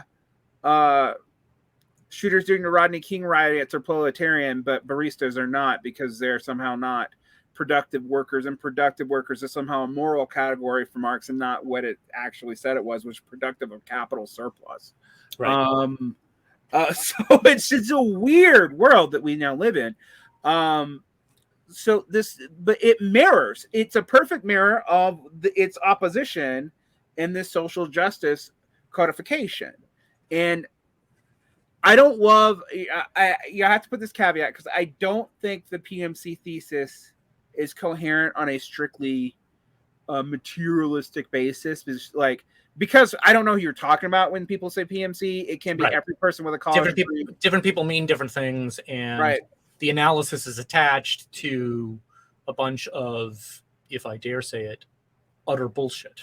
Yeah, I mean, which is not to say that, like, there's not a thing that you're gesturing toward there, because there is, but it is mostly a declarifying term of art. Right. It was slightly more clarifying in the Fordist 1970s, when it looked like people with college degrees were actually going into management and professorial roles, because they were. But when 40% of the population has that, and also boomers who don't have it are wealthier and own more property than people who do, throwing that around like that is just irresponsible. It's a category from the 70s for a reason.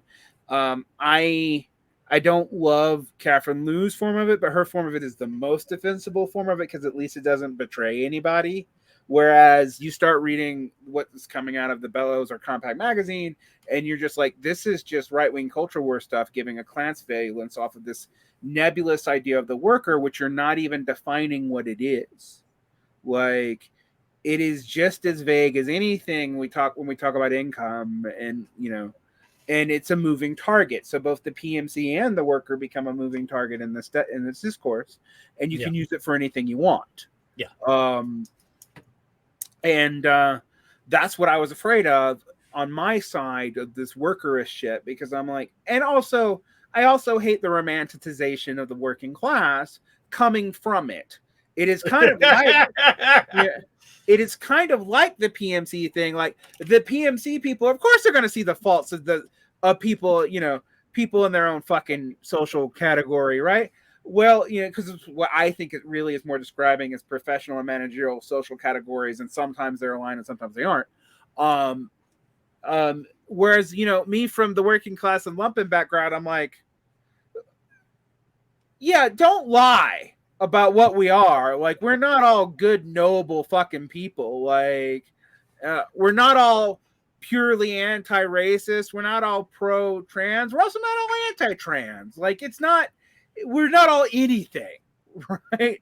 And this is why I've been itching lately to spend some time with Fanon to better understand why he's full of shit. Because, because Fanon says, well, you have an oppressed class and what we would now call a privileged class, right? However defined, and whatever the oppressed class does in order to counter their oppression is morally justified,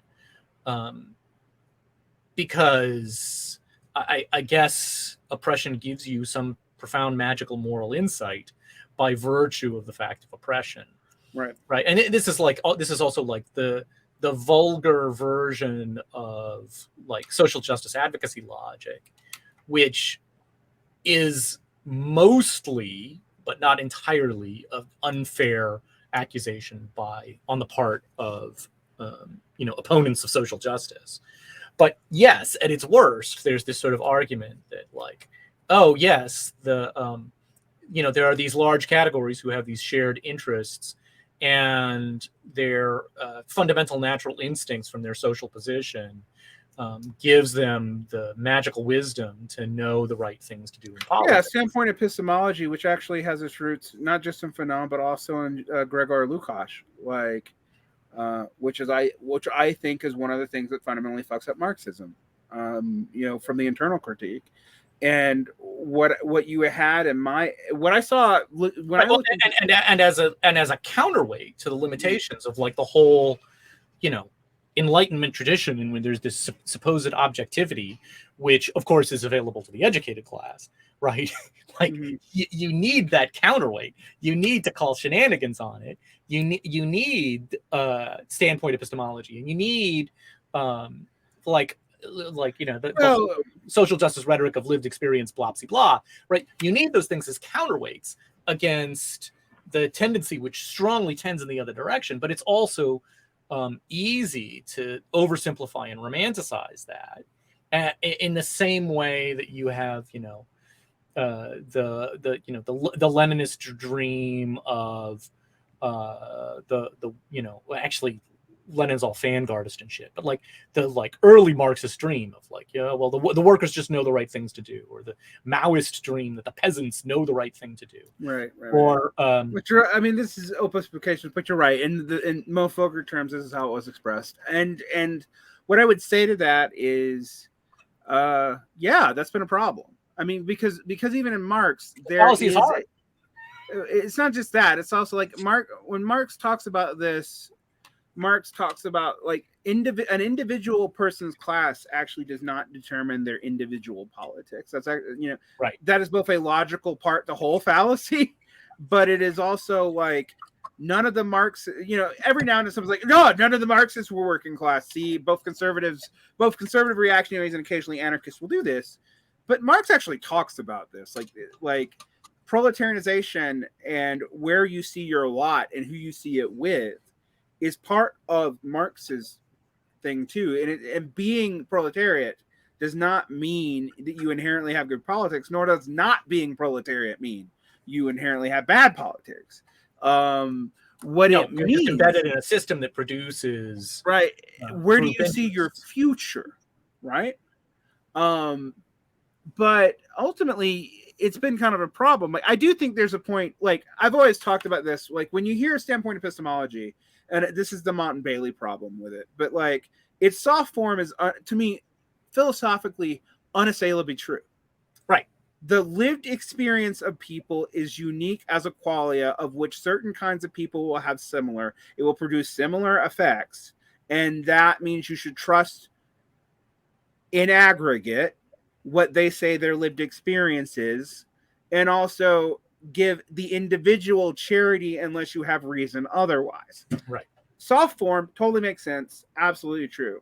Hard form, and the hard form goes back to Lukács, is the idea that the workers, because of their systemic thing as workers, are the only people who know the truth. Marxism thus has no claims and nothing but a methodology. But what is that methodology? Is what the workers do. But how do we know what the workers do? And this is the trap. We know it from either what the Soviets do, the Soviet workers' councils, or later on what the party does, the expression of the brain of the worker. All right. Now you can see here. And lo and behold, workers keep succumbing to false consciousness. Right. Somehow. Yeah. They never do what we want them to do. Fuck it. Right. Exactly. Like they've been deluded by the capitalist class. That's the only thing that's going on there. Yeah, exactly. And don't get it. And like, it's not that that's not true, but like, it is also more complicated than that. Right, exactly. And this is also, and you see this in anti-racist work where you have the same thing where the standpoint of the small, well, that's just internalized racism. And I'm like, is it? Like, and people don't recognize, because of the difference in vocabulary and the fact that we have diverged as traditions, social justice has become something else from the left. At least my form of the left. But I actually do point out, even against other Marxists, we are partly responsible for this development. We actually, for our own cynical reasons, all right, developed a lot of the conceptual apparatuses which other people were able to use. And in some cases in regards to this, with not just in social justice, but to the outright right, use better than us. You know, there's that famous quote about, you know, from I forget what fascist it was, but we learned how to do racial politics from watching you do class politics. Oh, that is dark, and I do remember seeing. Yeah, like it's not as early as Demestre, because it's after socialism. It's not Spengler, but it's somewhere around that time, and it's just like, oh God, like, because that did strike me. I mean that's your socialism of assholes right there. Right. You know, and every now and again, even a reactionary will point it out. This is like what did even a hyper eugenicist, humanity hating fucker like Nick Land say? The reason why he doesn't like white nationalism is it lets too many dysgenic white people off the hook. Oh, that's horrible. Like it's not elitist enough, and not eugenicist enough. This is the argument I've been having with other lefties about neo-reactionaries in the last few months. Is they're like, well, these people are just fucking fascists. And I'm like, oh no, they're not fascists. They're actually worse. They're worse. They're a completely different species of the far right. And they are at least equally monstrous and at least equally dangerous. But no, their logics are radically different from fascists. Because no, the neo-reactionaries do not imagine that there is a perfect Volk who can be drawn together, you know, where there's a simple hierarchy of maximum leader, the righteous Volk, and all the Untermenschen, right? Like, no, the neo-reactionaries are like, oh, it's hierarchical turtles all the way down, and like, you know, constant meritocratic, brutal struggle for hierarchical position should be the, you know, primary defining logic of all of society, through the glorious magic of, you know, it's Nietzscheanism without any of even Nietzsche's virtues, is what it is. Yeah, no, it's incredibly miserable, and you know, it makes fascism look democratic in spirit in comparison. And like, fascism is opposed to democracy, so what the fuck? Yeah. Right. It's just like structurally different from fascism. Like, the whole logic of it is different. Not that they won't ally with fascists and, you know, possibly transform into fascists in the way that libertarians transform into fascists sometimes, but it is actually a different phenomenon. I mean, one of the things I've found interesting about this, and I pointed this out to friends, in some ways, all these neo-reactionaries, they're dangerous, but they're not dangerous. Their ideas are too plainly stated.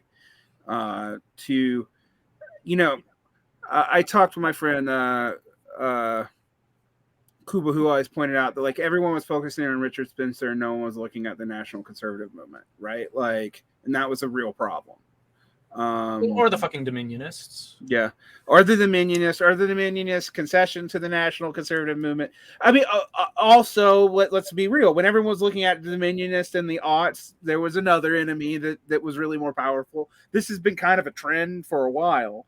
But that's also, I sometimes people will say, well, these people are total freaks. I'm like, then one thing I will say, though, is Curtis Chauvin gets closer and closer to legitimacy every fucking week.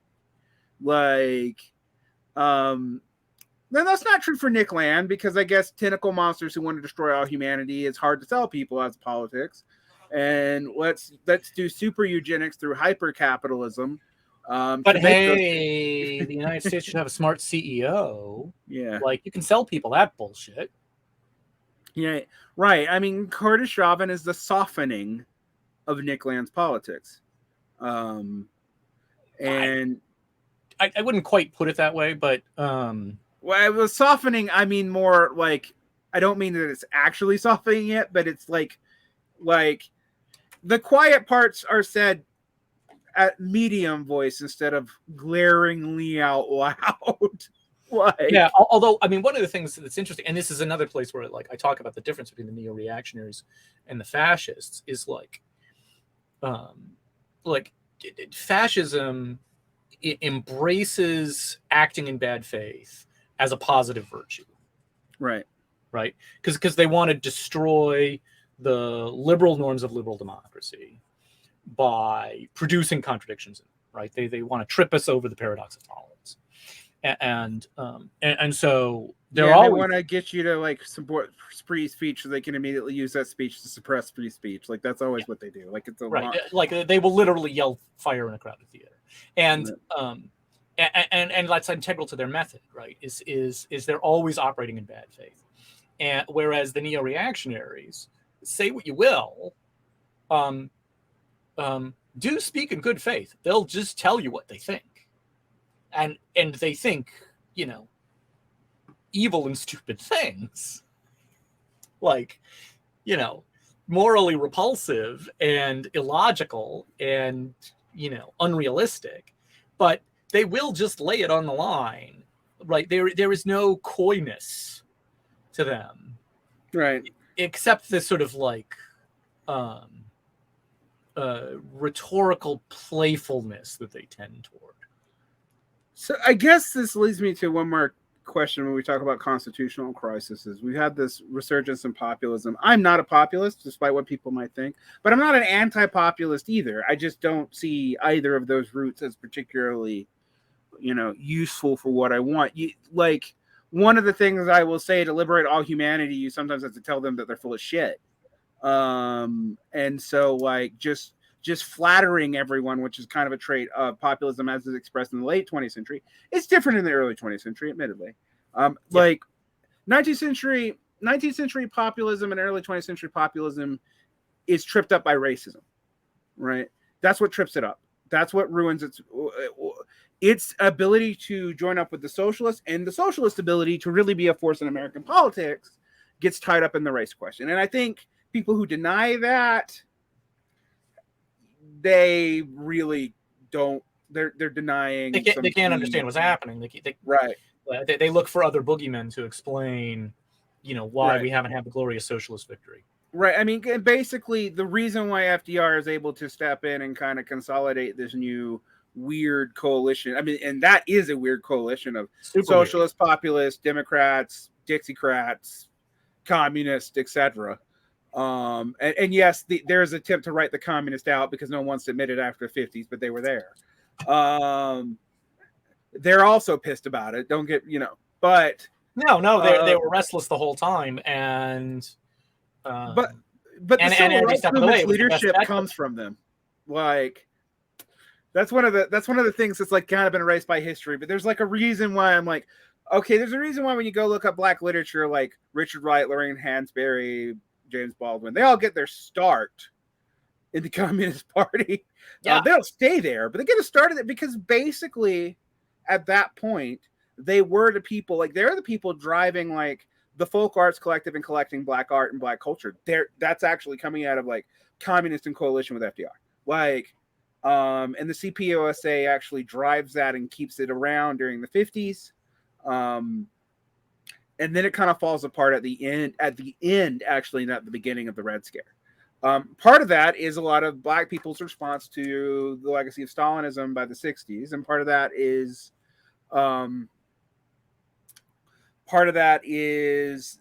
Maoism gets introduced. Part of that is the national question complicates things. The Black Belt thesis is it's even hard to sell to Black people.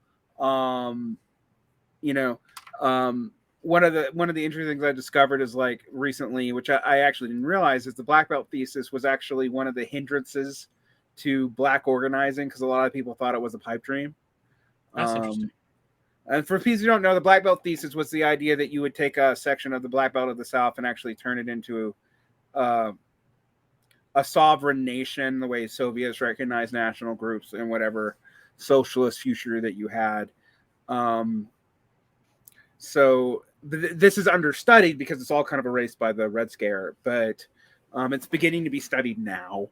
That's really interesting because I mean, like, you know, that's a recurring theme in like proto-black nationalism. Right, but it is. Like, I don't know that history well enough to be informed about it. Like, you just hear the ghosts of it rattling around in all kinds of places. Well, what's interesting is black nationalism unfortunately gets relegated to the Nation of Islam and whatnot. So it's prior history until like there's a gap. Like we represent it by its kind of like its weirdest and most problematic form, right? Which is the Nation of Islam, particularly the early Nation of Islam. Yeah. Which is, you know, yes, it is a theodicy to explain black suffering, which it is actually, right. But it's also one that's like picks up white tropes of anti-Semitism. It basically inverts Eurocentrism. It actually picks up elements of Nazi conspiracism and inverts it.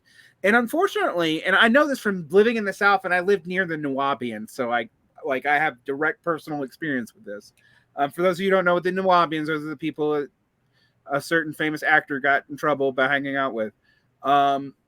They would do stuff like deny that slavery ever happened because that was an insult to the black race, to degrade the dignity of the black man from the white devil. And I'm not making that up, and that is not an exaggeration. But that became the legacy of black nationalism. Yeah. All right.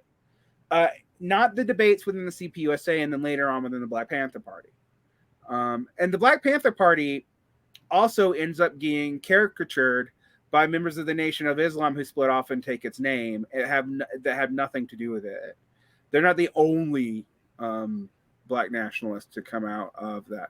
But basically, unfortunately, in American popular culture, even amongst black people, it's the most reactionary forms of black nationalism that are codified. Like we talk about Hoteps, or we talk about and you know, I think this throws progressive people for a loop. They are reactionary. It's just that's not even most of the black nationalist tradition. Right. Right.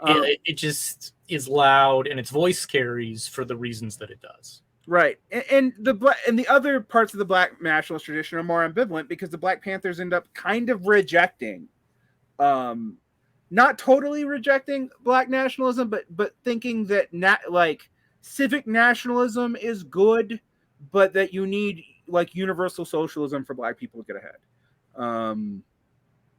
And so civic nationalism, civic unity, that's a good thing. But and and again, there's sort of like some skepticism of the Westphalian nation state sitting in there. Like there is. You can't fix the entire United States of America, but you know, maybe you can fix the city of Oakland. Right, exactly. There's a whole lot of stuff going on in there. There's also like an explicit rejection of seeing even people who are bigoted as inherently the enemy in parts of particularly Hampton's form of it. The other thing is the Panthers, even though they're a small group of about 3,000 or 4,000, there are diverse opinions within the Panthers. There's debates between Hampton and Cleaver, and then Stokely Carmichael, who really becomes a Pan-Africanist, and there are neo Marcus Garveyites in there. I mean, so like there's a whole range of things that happen, and it's kind of all erased by what happens to the Panthers in the 80s, which is they dissolve, and a lot of people get pulled into various criminal stuff, either because of desperation or because they were set up, or you know, and then you have people like Cleaver who move increasingly right wing, even flirt with Nixon at some point, and then you know, and also you have Malcolm X's legacy being essentially handed over to a Nixonite. People don't know this, but Alex Haley was a conservative. So this in a very weird kind of way. Yeah, in a very weird way, but it's a very weird kind of way that I don't pretend to understand. If only because I am too white to understand that shit. I have actually like one of the things I want to know is like I want a good biography of Alex Haley. Because really, I actually that is a fascinating and presumably impossible project. Right. I mean, because I'm always like, so Roots Guy thought that the Nixonite Black Power thing was actually going to help. You know, the guy who wrote the autobiography, the guy who you know, more or less co-wrote the autobiography of Malcolm X, thought that the Nixonite strategy was going to help. Well, it was a confusing time, man. Yeah. I'm not condemning him for this. I want to know how that happened. Yeah. Because I think if I understand that, I might understand Clarence Thomas better. But anyway, we've been talking forever. But one of the things I think that this kind of gets into is you have moved from this place of liberalism, and I moved actually probably. So I said this earlier. So, actually, let me say it back. So, so like again, my fundamental political sensibilities, like, simultaneously left and liberal, in the sense that you believe in the Enlightenment promise thing. What's that? You believe in the Enlightenment promise thing. I believe in the fundamental Enlightenment promise. I believe, and I believe that rights are a necessary fundamental component of the best possible political order. They are not the only component. That you need a counterweight against the limitations of rights-based political claims, because the law and its majestic equality, blah blah blah. Right.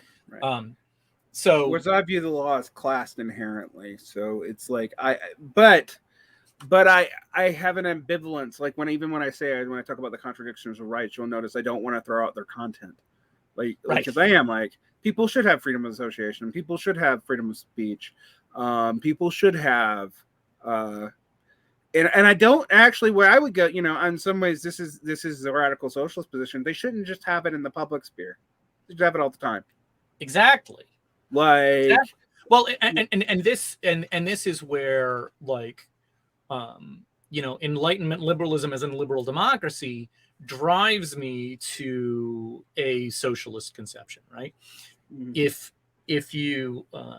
If you have a separation between the political sphere and the, for want of a better term, economic sphere, then yes, right, you may have rights and you may have democratic power. Oh, except when you go to your wage-earning job, right? In which case you're back in a feudal system. Well, that's fucked, right? It is either an oligarchy or an outright autocracy, depending on if it's a corporate business or a private business. But yes, right. So if you follow and extend the Lib Dem logics, if we exclude property as a fundamental right, right? Yeah, that's the one. That's the one that fucks everything up. That's the one that fucks everything up. If you carve that away, well then, that's the principle of democracy, right? Because private property takes you away from democratic control of the commons. Which right? I will also point out that even our founders, as myopic and slaveholdery as they were, knew that property was the one that's fucked up, because it's the one they actively took out of the Declaration of Independence. Yes. Slave rapist Thomas Jefferson looked at life, liberty, and property and couldn't bring himself to say it. And actually, gave us this beautiful, strange pursuit of happiness. Right? Which is like, you're like, yeah, that's a fucked up compromise, whatever you did there. But yes, it is interesting. I've actually thought about that often, because I'm like, no, even Jefferson and Franklin and Monroe and these guys looked at this and realized that the Lockean proviso was bullshit. Like, there are parts of it that they wanted to defend, but they couldn't defend all of it. And they didn't try to. And if anything, when they did try to, it is in the Constitution and later, but it's not in their initial declarations. And that contradiction, and that also is the contradiction that leads to slavery. It's the contradiction as to why slavery is both the foundation block of which modern capitalism is built on, and yet also not part fundamentally of capitalist relations. And that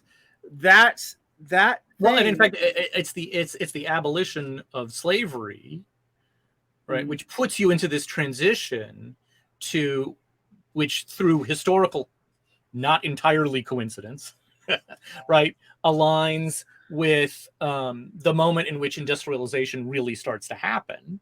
Right. Right. And so you get the logics, the proto-logics of capital, which were present in slave ownership, transformed into the logics of capital in the ownership of the other means of production, in the ownership of industrial capacity, and then eventually, like, the artificial creation of new forms of property, like intellectual property. Right. So, so there is a continuity there, and it comes from, the original sin of private property. Well, okay, well, carve that the fuck out of liberal democratic principle, because once you do that, you get you get a capacity to talk about more universal rights, more universal dignity, and more democratic democracy. Which has been the struggle in the American federated system for the entire time. I mean, that is the struggle. And so, like, my fundamental politics come from that place. And then there was this period of, struggle against movement conservatism, in which I embraced progressivism in the sense that I came to believe, well, ultimately, yes, we need profound institutional change. Mm-hmm.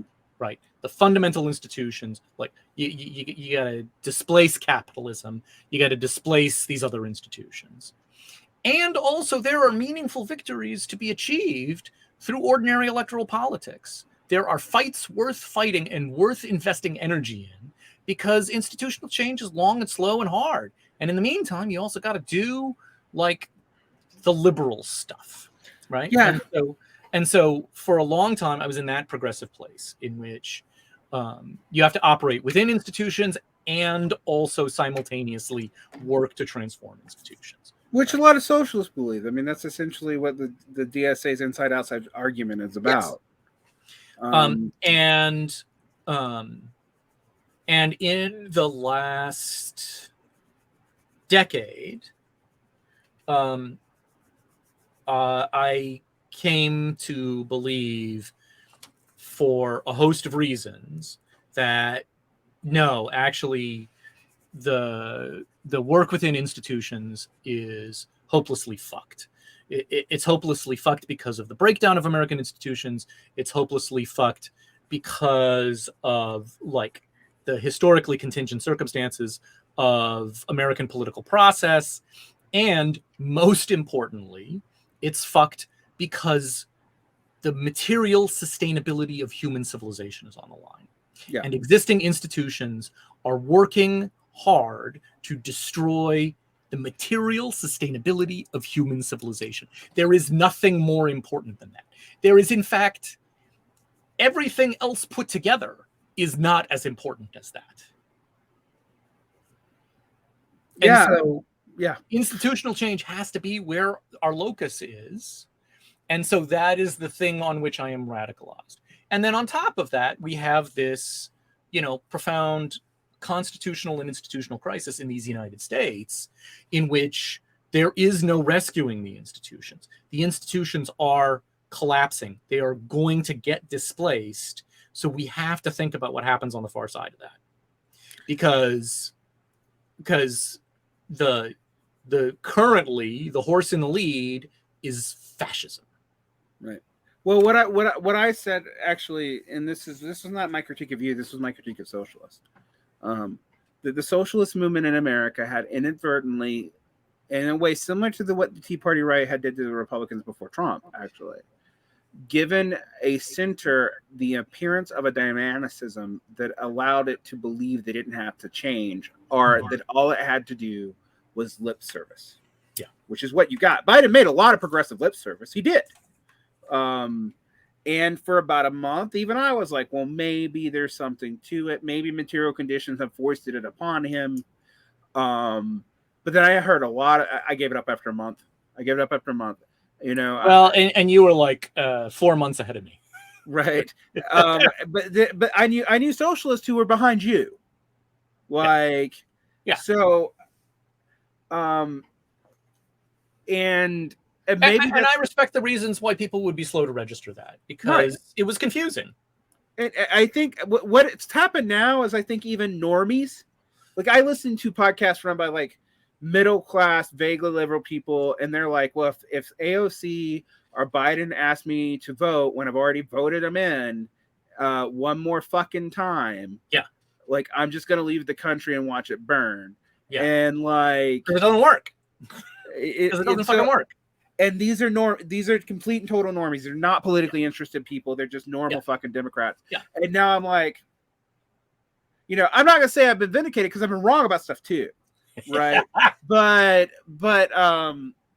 because I think what I was wrong about, and I realized it before Trump happened, but it took a little while, is for a long time I thought for the viability of left-wing politics, we needed to not give up on what the social justice contingency believed, but to totally crush them.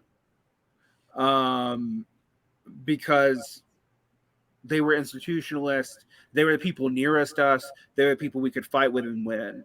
Then I thought about how that looked. And and I was like, oh, this is where the burn blower stereotype comes from. And then I was like, I'm not actually afraid of them because unfortunately they're crushing themselves. No, they need help. They need all the support they can get. And what I want is important, man. Well, you know what? Yeah, I'm gonna name a specific person for once. I tend not to call people out, but I see the criminal Jamal Bowie, the guy who used to write for Slate in the New York Times, who was like anti-Bernie and kind of sounded as annoying as Ta-Nehisi Coates can get. And in the last few years, he's been just getting on TikTok and reading Marxist stuff and like. I didn't know that. Yeah, and I follow him on Twitter, and I find him really interesting. And really nuancing his understanding of early American history, and really realizing that the 1619 Project wasn't entirely wrong, but it also wasn't right. And I'm like, he is a sign that some of these people, because of our class interest, our mutual interest in survival, which are the most important things, but also in the fact that for all I complain about their corruption of our language and whatnot, that we do actually have a common heritage, and it's a fucked up common heritage, because while the civil rights movement succeeded, the new left utterly failed. And both the current contemporary left and the current social justice movement both have origins, and both those things, those are our parents, really. Right? Ideologically speaking. If we're not Atari Democrats, that's what we are. That's where we come from. There are a few social justice warriors who are Atari Democrat descendants, but that's a different thing. And what I've been pushing is, let's quit fighting the culture war on these terms, even for reasons of social justice, because they are limiting us in our ability to handle the right. And they have unfortunately confused therapeutic notions of self and identity with political notions of self and identity, which is not to say the therapeutic notions are invalid in instantiation. I'm not one of these people who's like, don't listen to psychology, it's just capitalism. Unfortunately, one of my friends who believed that is now dead. So R.I.P. Mark Fisher, peace be upon him. But like, I'm not going to tell people to go that route because I've seen where it goes. And this is a place where you and I differ, because I believe, especially given the fundamental crisis embodied in the rise of fascism in America, right? We have to fucking link arms on social justice. We have to do it. We cannot make any compromises. Much better to embrace the worst numbskulls of social justice advocacy, in the name of the importance of actual social justice in the face of a fundamentally in the face of a live movement which is predicated on heightening social injustice. You can't give them anything. You can't give any of that strength away. We got to be allies with those people. See, and this is a fundamental difference, because effectively you're a popular frontist and I'm not. In that respect, yeah. Yeah, because I am like, we support, my stance is we support these people when they're attacked, and we try to win them over to our side. But we do not form governing co-allegiances with them, because they'll fuck us. And that is a difference. It's not one where you and I would, where I absolutely am with practical you. Politics, 9 times out of 10 we end up in the same place. Yeah, we end up in the same place. Like, when I talk, people like get my venom when I talk about the United Front. I mean the Popular Front, but I'm also like, I'm a United Frontist. I'm not a totally like one of these people who believes like, no, we go it completely alone. And I'm like, well, yeah, that's gonna work out for us, right? Like you know how that ends. Since most of the class that we supposedly represent aren't us yet, and maybe will never be. Let's just like pretend that and especially in light of my left dread, because and my lefty friends, like my what if not liberal democracy question. It's largely about my left friends who are like not interested in how the governance works, and I'm like, you do understand that socialism does not have a good track record on this. Right. Like it either becomes a Keynesian welfare state and eventually starts to neoliberalize, which is what the Nordic countries have done, and they're still probably the most humane of the European experiment. That is, or what you get happened. a totalitarian nightmare that kills 100 million people. Don't do it. And then liberalizes itself and doesn't kill as many people, but still kills a bunch of people. Like the good outcome is China, where you're just genociding the Uyghurs. Like, what the fuck? That's horrible. We're gonna. Oh man, I know I'm gonna have to deal with the Uyghur claims. Look, what I'm gonna say about Uyghurs is what I've said many, many times. It is not okay, but the issue that you have with that is what Westphalian nation-state consolidation means. Yes, that's what it means. Yes. And from the point of view of national interest, what China is doing is basically I get it. They've got an authoritarian state of over 1 billion people to run, and if you have to, kill a few ethnic minorities along the way, or but they're not. The thing is, it's culture. It's a cultural eradication. I'm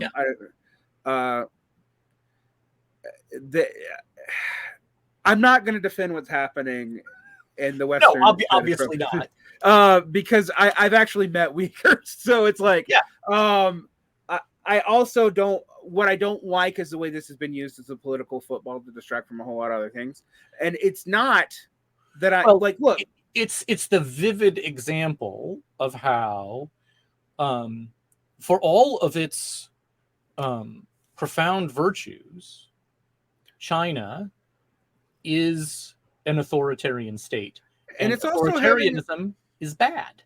It also has another problem, which I have not gone into, but I've gone on another podcast, is that there's a battle between civic nationalism in China, because China, like the U.S., has never actually been one coherent ethnicity, and thus not a nation in the Westphalian sense anyway. And Han nationalism in China, and people who want to deny that Han nationalism is a threat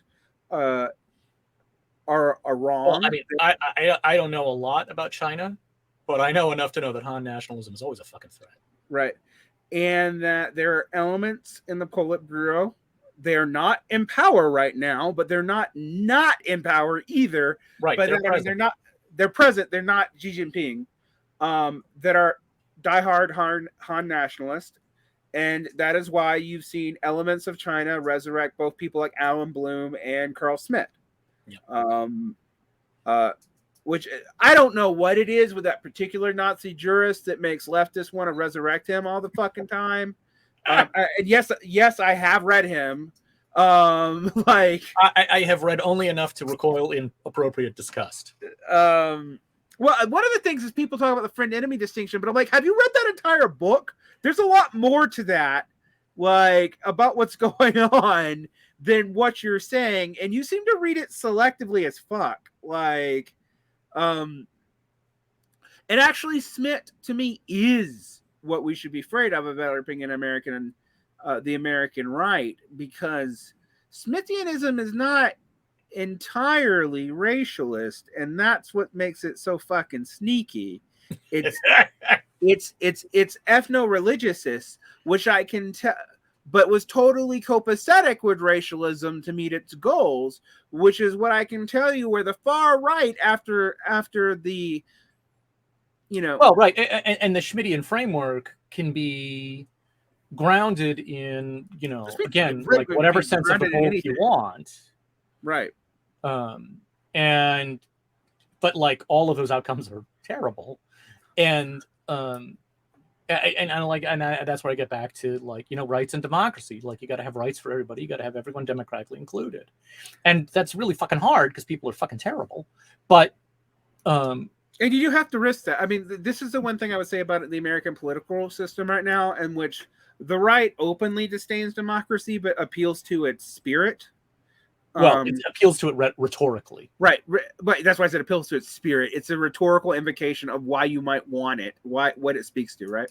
The left wants to defend it, but is also well, not the left, but here I mean left liberals. Yeah. But progressives. So let's just use that term phraseology. They're afraid of everyday people as professionals. They are. And the democratic ethos, they both want to defend it, but also, while defending it, are mortally terrified that their enemies actually have democratic legitimacy and they can't risk that. Yeah. And so it leads both sides into a contradiction. But the right's contradiction is a contradiction of either bad faith. Yes. But it's a contradiction that's actually politically productive, as much as I hate to say that. Like, it's something they can use because it can lead to rhetorical tricks. Yeah. The left's the liberal left's contradiction, the progressive contradiction on this leads to cowardice. Yes. And inability, and it leads to January 6 hearings that somehow make 61% of the population believe that Trump at least tacitly encouraged illegal actions and was a threat to, and yet doesn't want to do anything about it. Yeah, and yet also thinks doing anything that would be useless, and also might vote the guy in by a slim minority win, but a legitimate slim minority win in the future. And this does reflect our fundamental problem, especially now that we, are in the post-Trump world, not in the sense that Trump is over, but in the sense that his impact has impacted. Right. Mm-hmm. We have 30% of the American polity who are fascists. They've tasted the good stuff. They don't want to go back. And someone is going to get their votes. Right. And so long as, like, we have the first past the post problem, that means they can be a controlling interest of one party.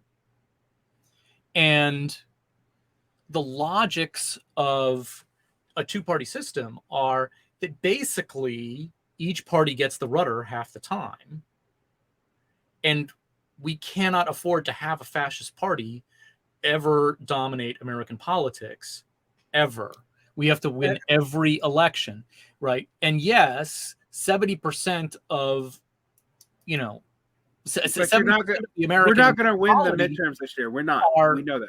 Are, you know, like 70% of the American polity are not fascists, but not fascism is neither a electoral coalition nor a governing coalition. Correct. No, agreed with that. So here's the interesting problem. Like, and it's a major problem. If you can't ever let them win, and yet Democrats also are not willing to play hardball at all. Yeah. At all. Even now. Yeah, even now. Even faced with fascism, like staring them in the face. Right. Because one of the things I've been thinking about, and we disagree on this, but I've been telling people fascism is more likely now than it even was under Trump's presidency. Yes. Which and that is horrifying, because the one thing I mean, in mid 2016, even then, like during the primary campaign, I said Trump is terrifying, and he really could win. But the real thing to worry about is the next guy. Right. Actually, this is one thing you and I have both been on for a long time. It's like Trump's incompetence is basically saving us for something far worse. Yeah. Whether it's the next guy's not going to be that dumb. If it's Tom, and people are always like, oh, it's Tom Cotton, or it's Josh Hawley, or it's, and I'm like, I actually don't even think where, just like we didn't see, even though there's signs. I agree 1,000,000%. It's none of these guys who we could pick now. It's someone who's invisible to us now, who will be visible 5 years from now, 10 years from now. Like, we didn't see DeSantis coming either. Let's say DeSantis picks up the mantle of Trumpism, right? But he's still not the person I'm worried about. I'm worried about what's next, and I'm worried about the Democrats. I'm worried about the Democrats becoming a permanent opposition party, but nothing emerging to replace them. Yeah. Because I have to say, the Democrats should politically pay for what they have not done. Yes. Yes. But it becomes like, well, what do we do? You're right. We like, and so now it's almost that's why the road goes through a constitutional convention. Right. Well, now it's a matter of who gets to rewrite the Constitution first. Yeah. And almost strategically speaking, even though there's 16 states away, most of the states of that 16 have Republican legislatures. They only need to flip, I think, 2 purplish blue states with Democratic legislatures to have a quorum to start a constitutional convention. And then we're literally hoping that some of the constitutionalists actually believe their bullshit. That's what we're hoping for. And I think that is not an unreasonable hope. No, because I've looked at the states. So yeah, like Wyoming's one of the states blocking their constitutional quorum, which is not comforting at all. But there's a thing that I found myself thinking about in 2017, talking to a lot of civilians who were confused about like how the Trump administration was going to work. Like, they were like, okay, well, hang on a second. So, but if Trump is a constitutional crisis every day, which is what I kept telling people, like, what is the Trump administration going to be like? It's going to be a constitutional crisis every fucking day, which it was, but in a way that people didn't register, right? And people were like, well, so then did we vote him out somehow? And I'm like, yeah, no, we don't have a mechanism for that. And what I discovered talking to people is that their intuitions about how they thought American government already worked were fundamentally parliamentary. Oh yeah, right? In the way that like people imagine that like representatives in the House somehow also control the politics in their district, which obviously they don't, right?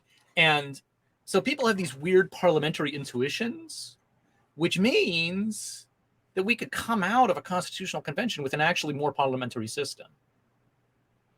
That's what people would kind of, even though I got issues.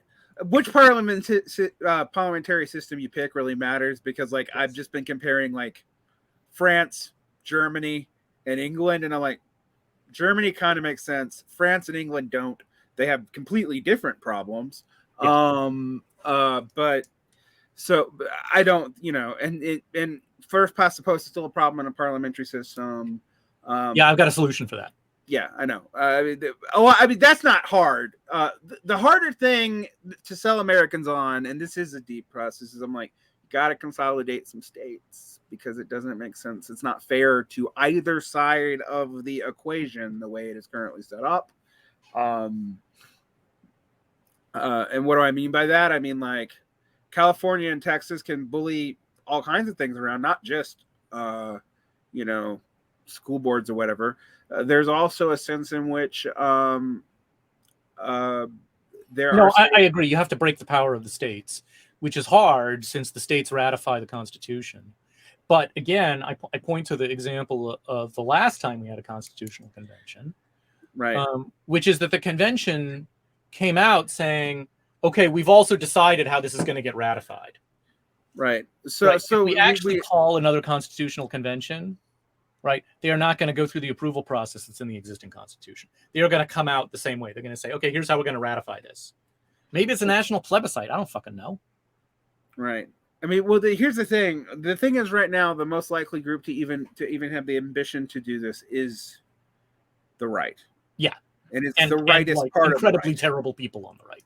Right, smart and terrible people. Right, like Rick Santorum is not leading this out of the kindness of his heart, and as a friend of mine pointed out, they'll even still claim to do this with constitutional legitimacy because, unlike going through the courts, which is also what they're doing, which I've been telling people, the reason why evangelicals are going through the courts for everything now is they have no other way to do it.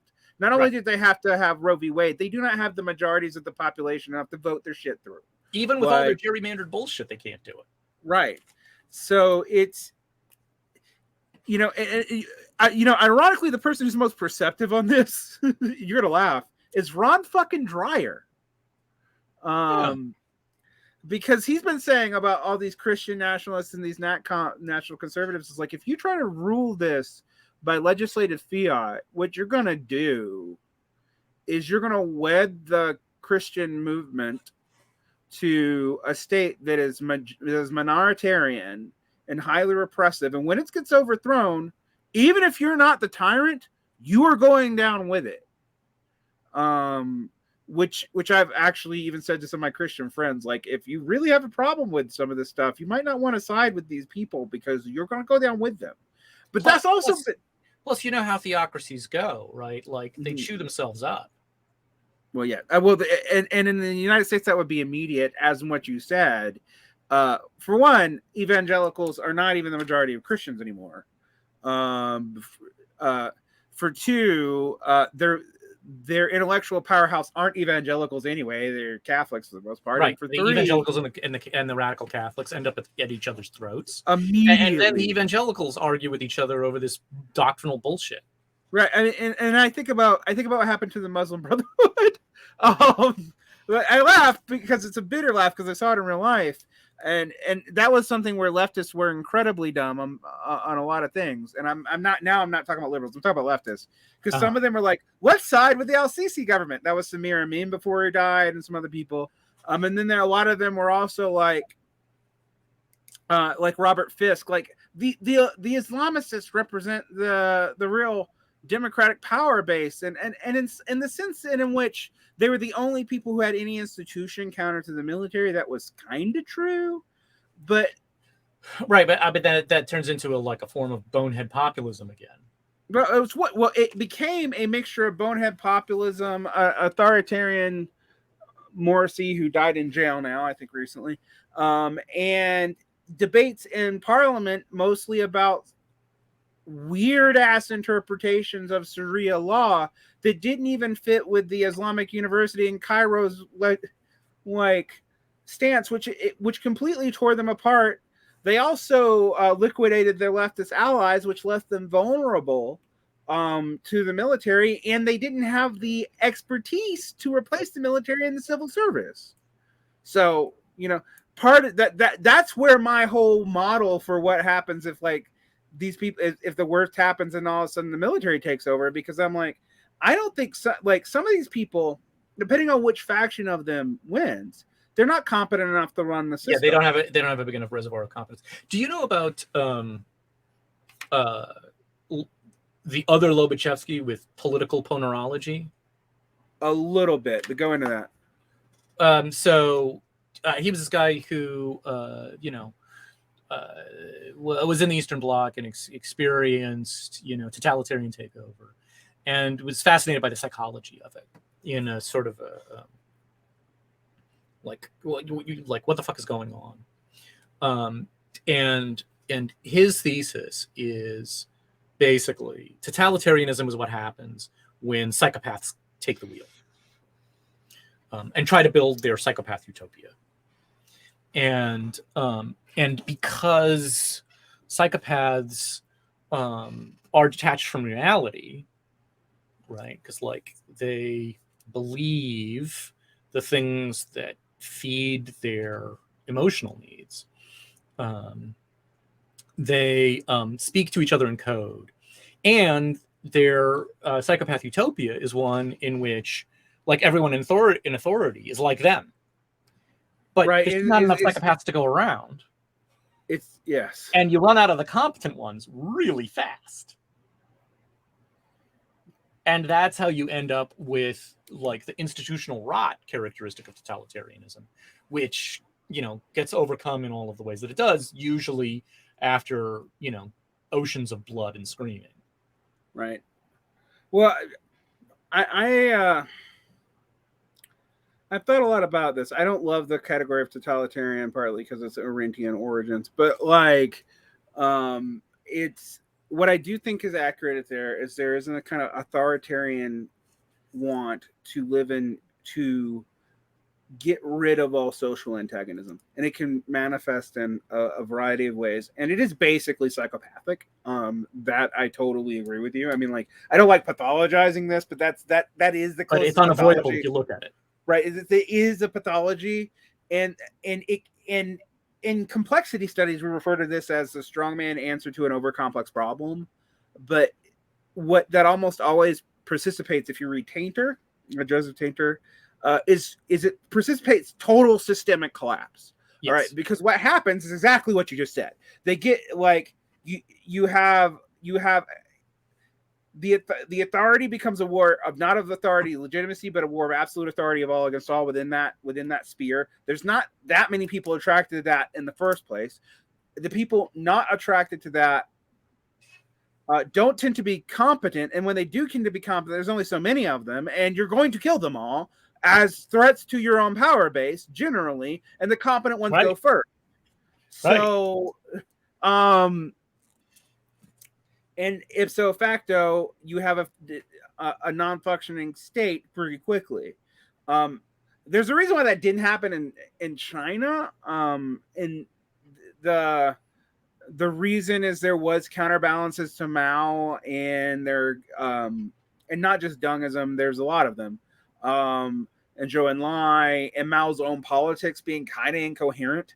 So Mao was a countervalence to Mao.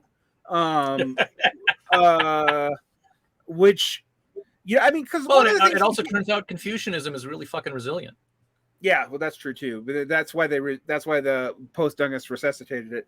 But the other thing I would say is that one of the interesting ironies of radical democracy in China is that in the rural districts in the Great Proletarian Cultural Revolution, it actually was super fucking democratic. That's the irony. The central state wasn't, and so Mao was willing to allow. Well, and you also see that in the very early Soviet era, right? Oh yeah. I mean, early Stalinism is actually pretty radically democratic only on the provincial level, but it is. Yeah. And that quickly evaporates, but right. Which again is part of my left fear. Like, okay, well, hang on a second. Like, if we can't hold on to the democracy ever, and it turns into like catastrophic institutional failure and authoritarian horrors, then how do we stay away from that? And that's why I'm like, well, for fuck's sake, you have to have your leftism tempered with a deep commitment to the Lib Dem principle. Just carve out the fucking property. One of the things that I would say to that is as much as a radical, like I attack pragmatists, but in many ways, though, I was like, don't bring your morality to politics, but you should have morality. My God, is that I look at Stalin, and one of the ironies of Stalin, and anyone who's really studied Marxist-Leninism and Stalinism in particular, and I do yes, Marxist-Leninism is a code word for Stalinism, but I think in its open form, and I think of high Stalinism, is that Stalin was, in a real sense, for all the illegitimacy of the purges, actually an institutional man. I think that's otherwise right. He would have just had the people killed. The need for legal precedent, the need for there to be some formal legal jurisdiction, the need for there to be trials, the need for there to be some popular legitimacy to this is not. Timothy Snyder agrees with you about this. Yes. Interestingly enough, he's right about that, because I'm like, it's not something you actually see in Nazi Germany. When the Nazi Germany had the 9 long knives, they just killed the motherfuckers. That's what they did. Like, they took the essays and like, you're not useful to us anymore. We're just going to kill you. We'll trump up charges later. There was no attempt for procedural anything. And so I always point this out to people. I'm like, procedure is not going to save you. And, and it doesn't stop for people who think institutionalization will stop authoritarianism. They're absolutely incorrect. Well, and this is why I think that the term totalitarianism is useful, because bring up a debate on whether or not we're going to use this word. Go ahead. I'll let you get the last point, because we're going to end because it's like it's way too late. But, all right. But say, why is totalitarian useful for you? And I will not rebut it, because otherwise this will be another 4-hour conversation. Okay, well, so to close that point, so this is actually a thing that's hard to explain to civilians about authoritarianism, that like when people think of authoritarianism, they imagine totalitarianism, where totalitarianism is the imposition of the power of the state or whatever institution like the state into all of life and all of social relations. Right? Mm-hmm. Authoritarianism doesn't necessarily want its fingers in everything. People imagine totalitarianism, and totalitarianism needs institutionalism, because in order to do all of that work, it needs institutions. Because there's just so much totalitarian running of things to do. Authoritarianism, in a sub-totalitarian sense, does not necessarily need institutions. It just needs exercise of power. Right, and that's what you're talking about in like the early Nazi era, right? Is like authoritarianism just does things, and maybe it builds institutions instrumentally in service of its exercise of power, but mostly it's just about doing things. You look at the like dominionist vision of the authoritarian world they want to build, right? And like all you need is the 10 Commandments and the right people in charge. Right. My issue with totalitarianism is that it was used to extend the critique of parts of the specific period of high Stalinist Marxist-Leninism to all of the Soviet Union at a time in which that was, quite frankly, a historical fucking tragedy for the planet. And then even extended to the Sino-Soviet split and blah blah blah blah blah. Yes, but I would agree with you that like it is easy to overextend the concept of totalitarianism. It's actually a rare phenomenon. It's mostly theocratic, honestly. Like if I look at history, what you're describing, I would say is true of what I call high period Stalinism. So that's like 1935 to 1942. It's not even all of Stalin, right? I got issues with Stalin going all the way back to like 1928, but like it's not even all of Stalin.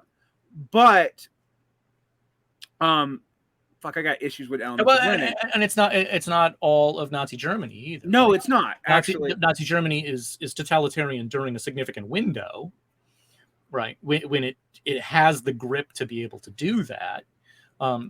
And you also see totalitarianism, like during a window in like the Iranian Revolution. You get totalitarianism. I mean, you have lasting totalitarianism in North Korea, right? But although I would actually say, and this is not to defend the Juice State. No one wants to defend North Korea. Well, no, there's plenty of people who want to defend North Korea in my world, unfortunately. Those people are wrong, obviously.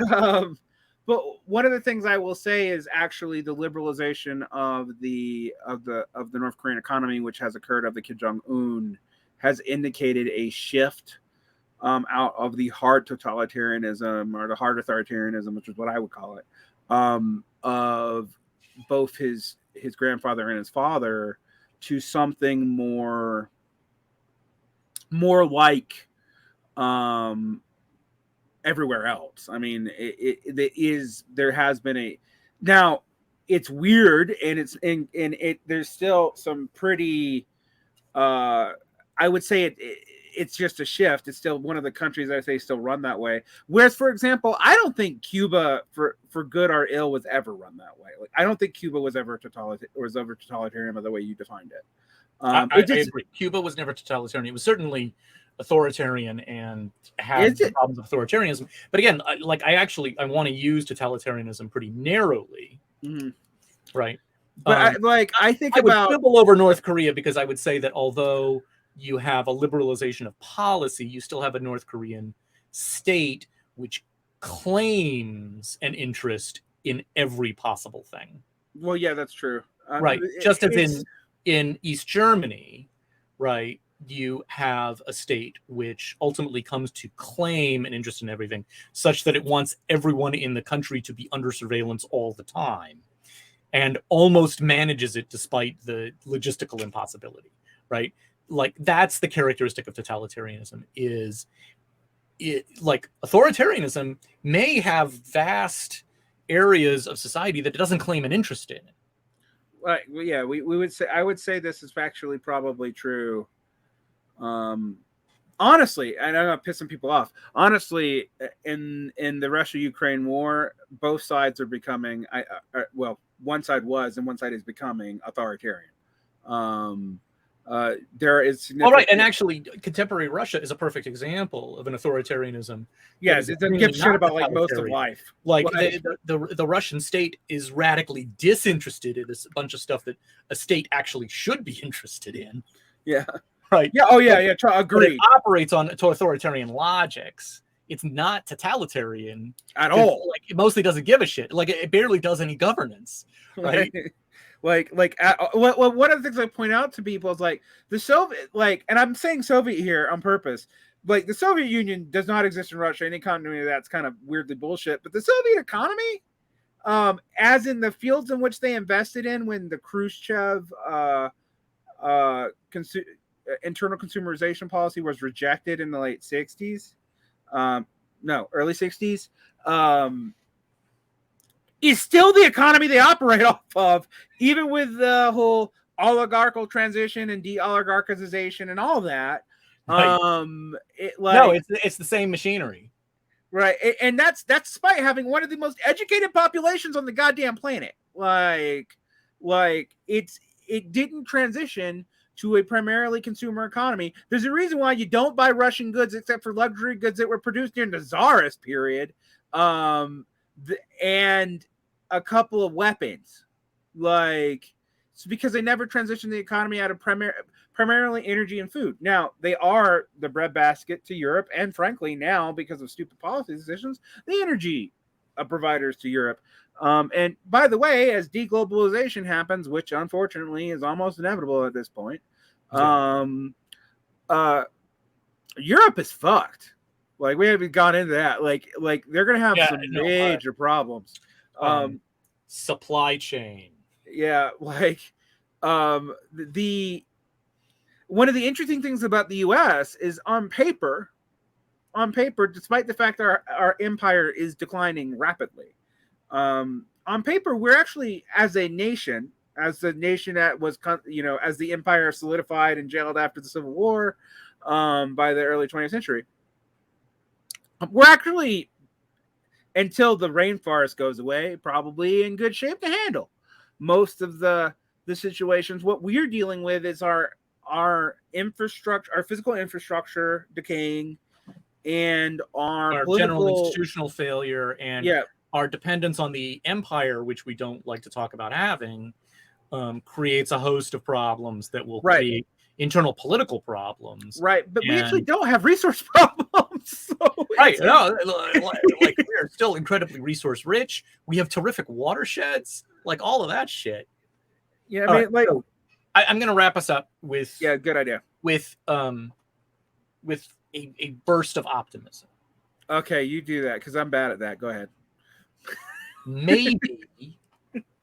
Maybe the computers really will save us.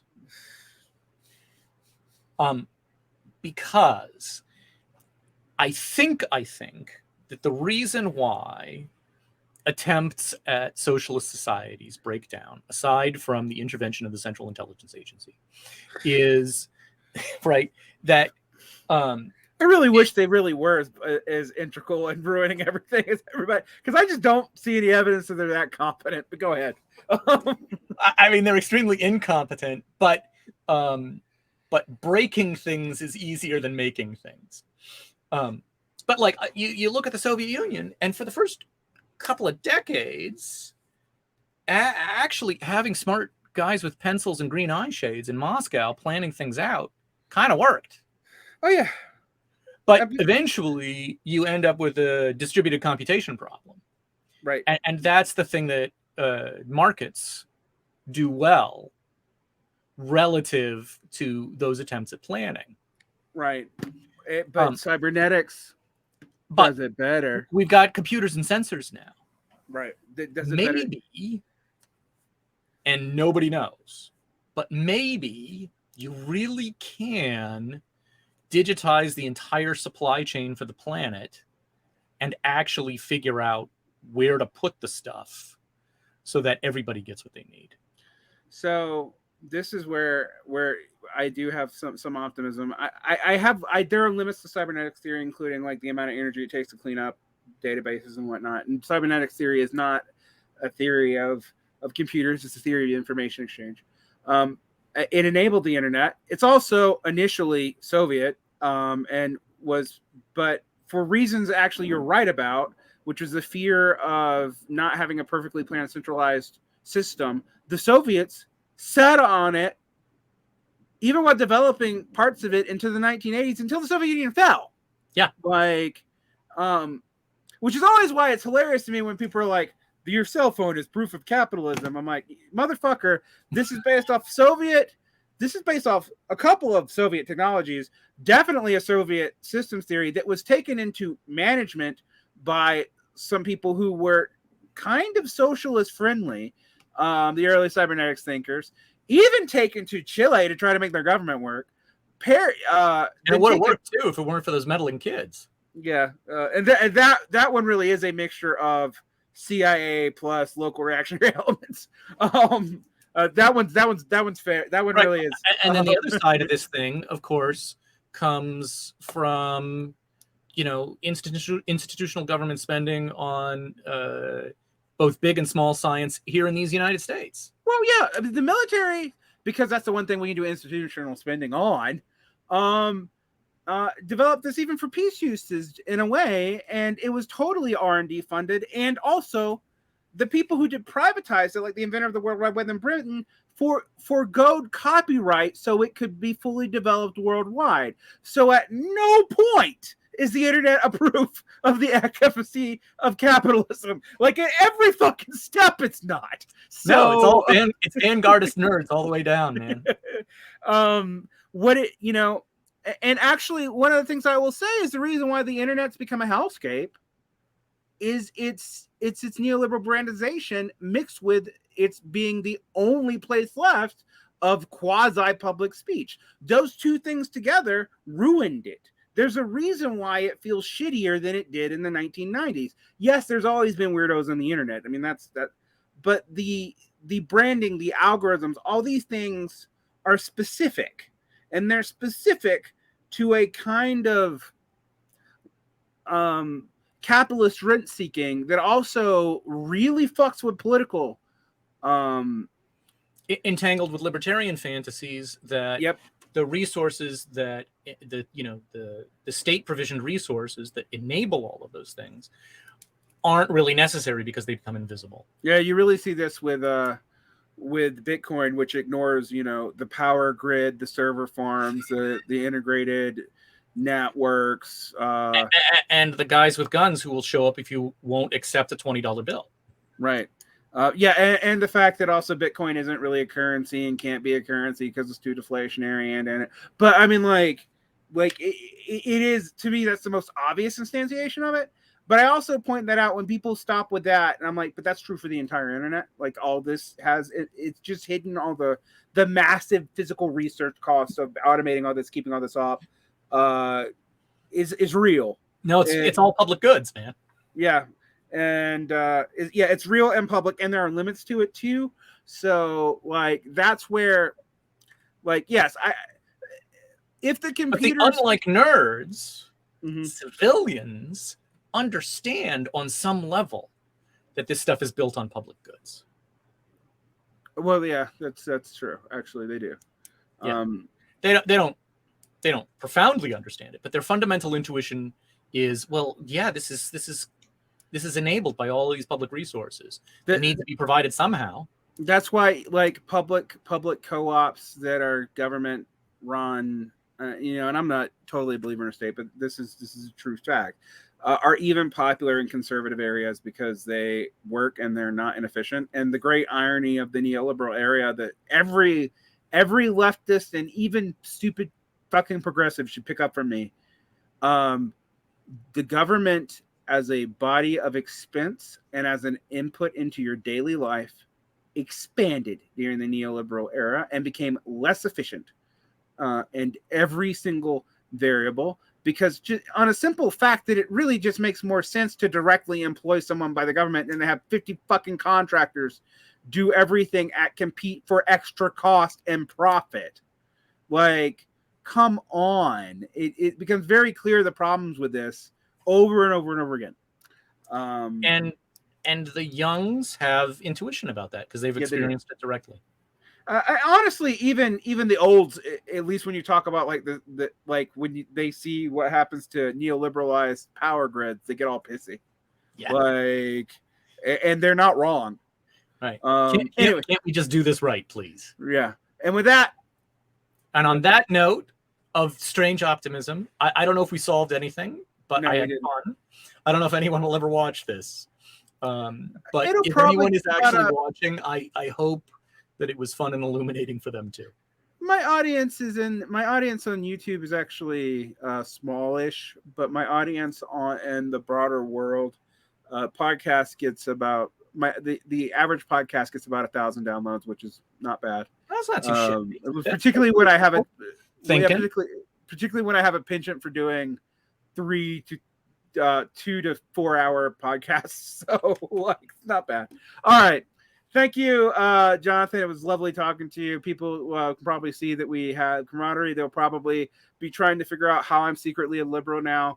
So that'll be fun. And have a great weekend. All right. You too. Bye-bye.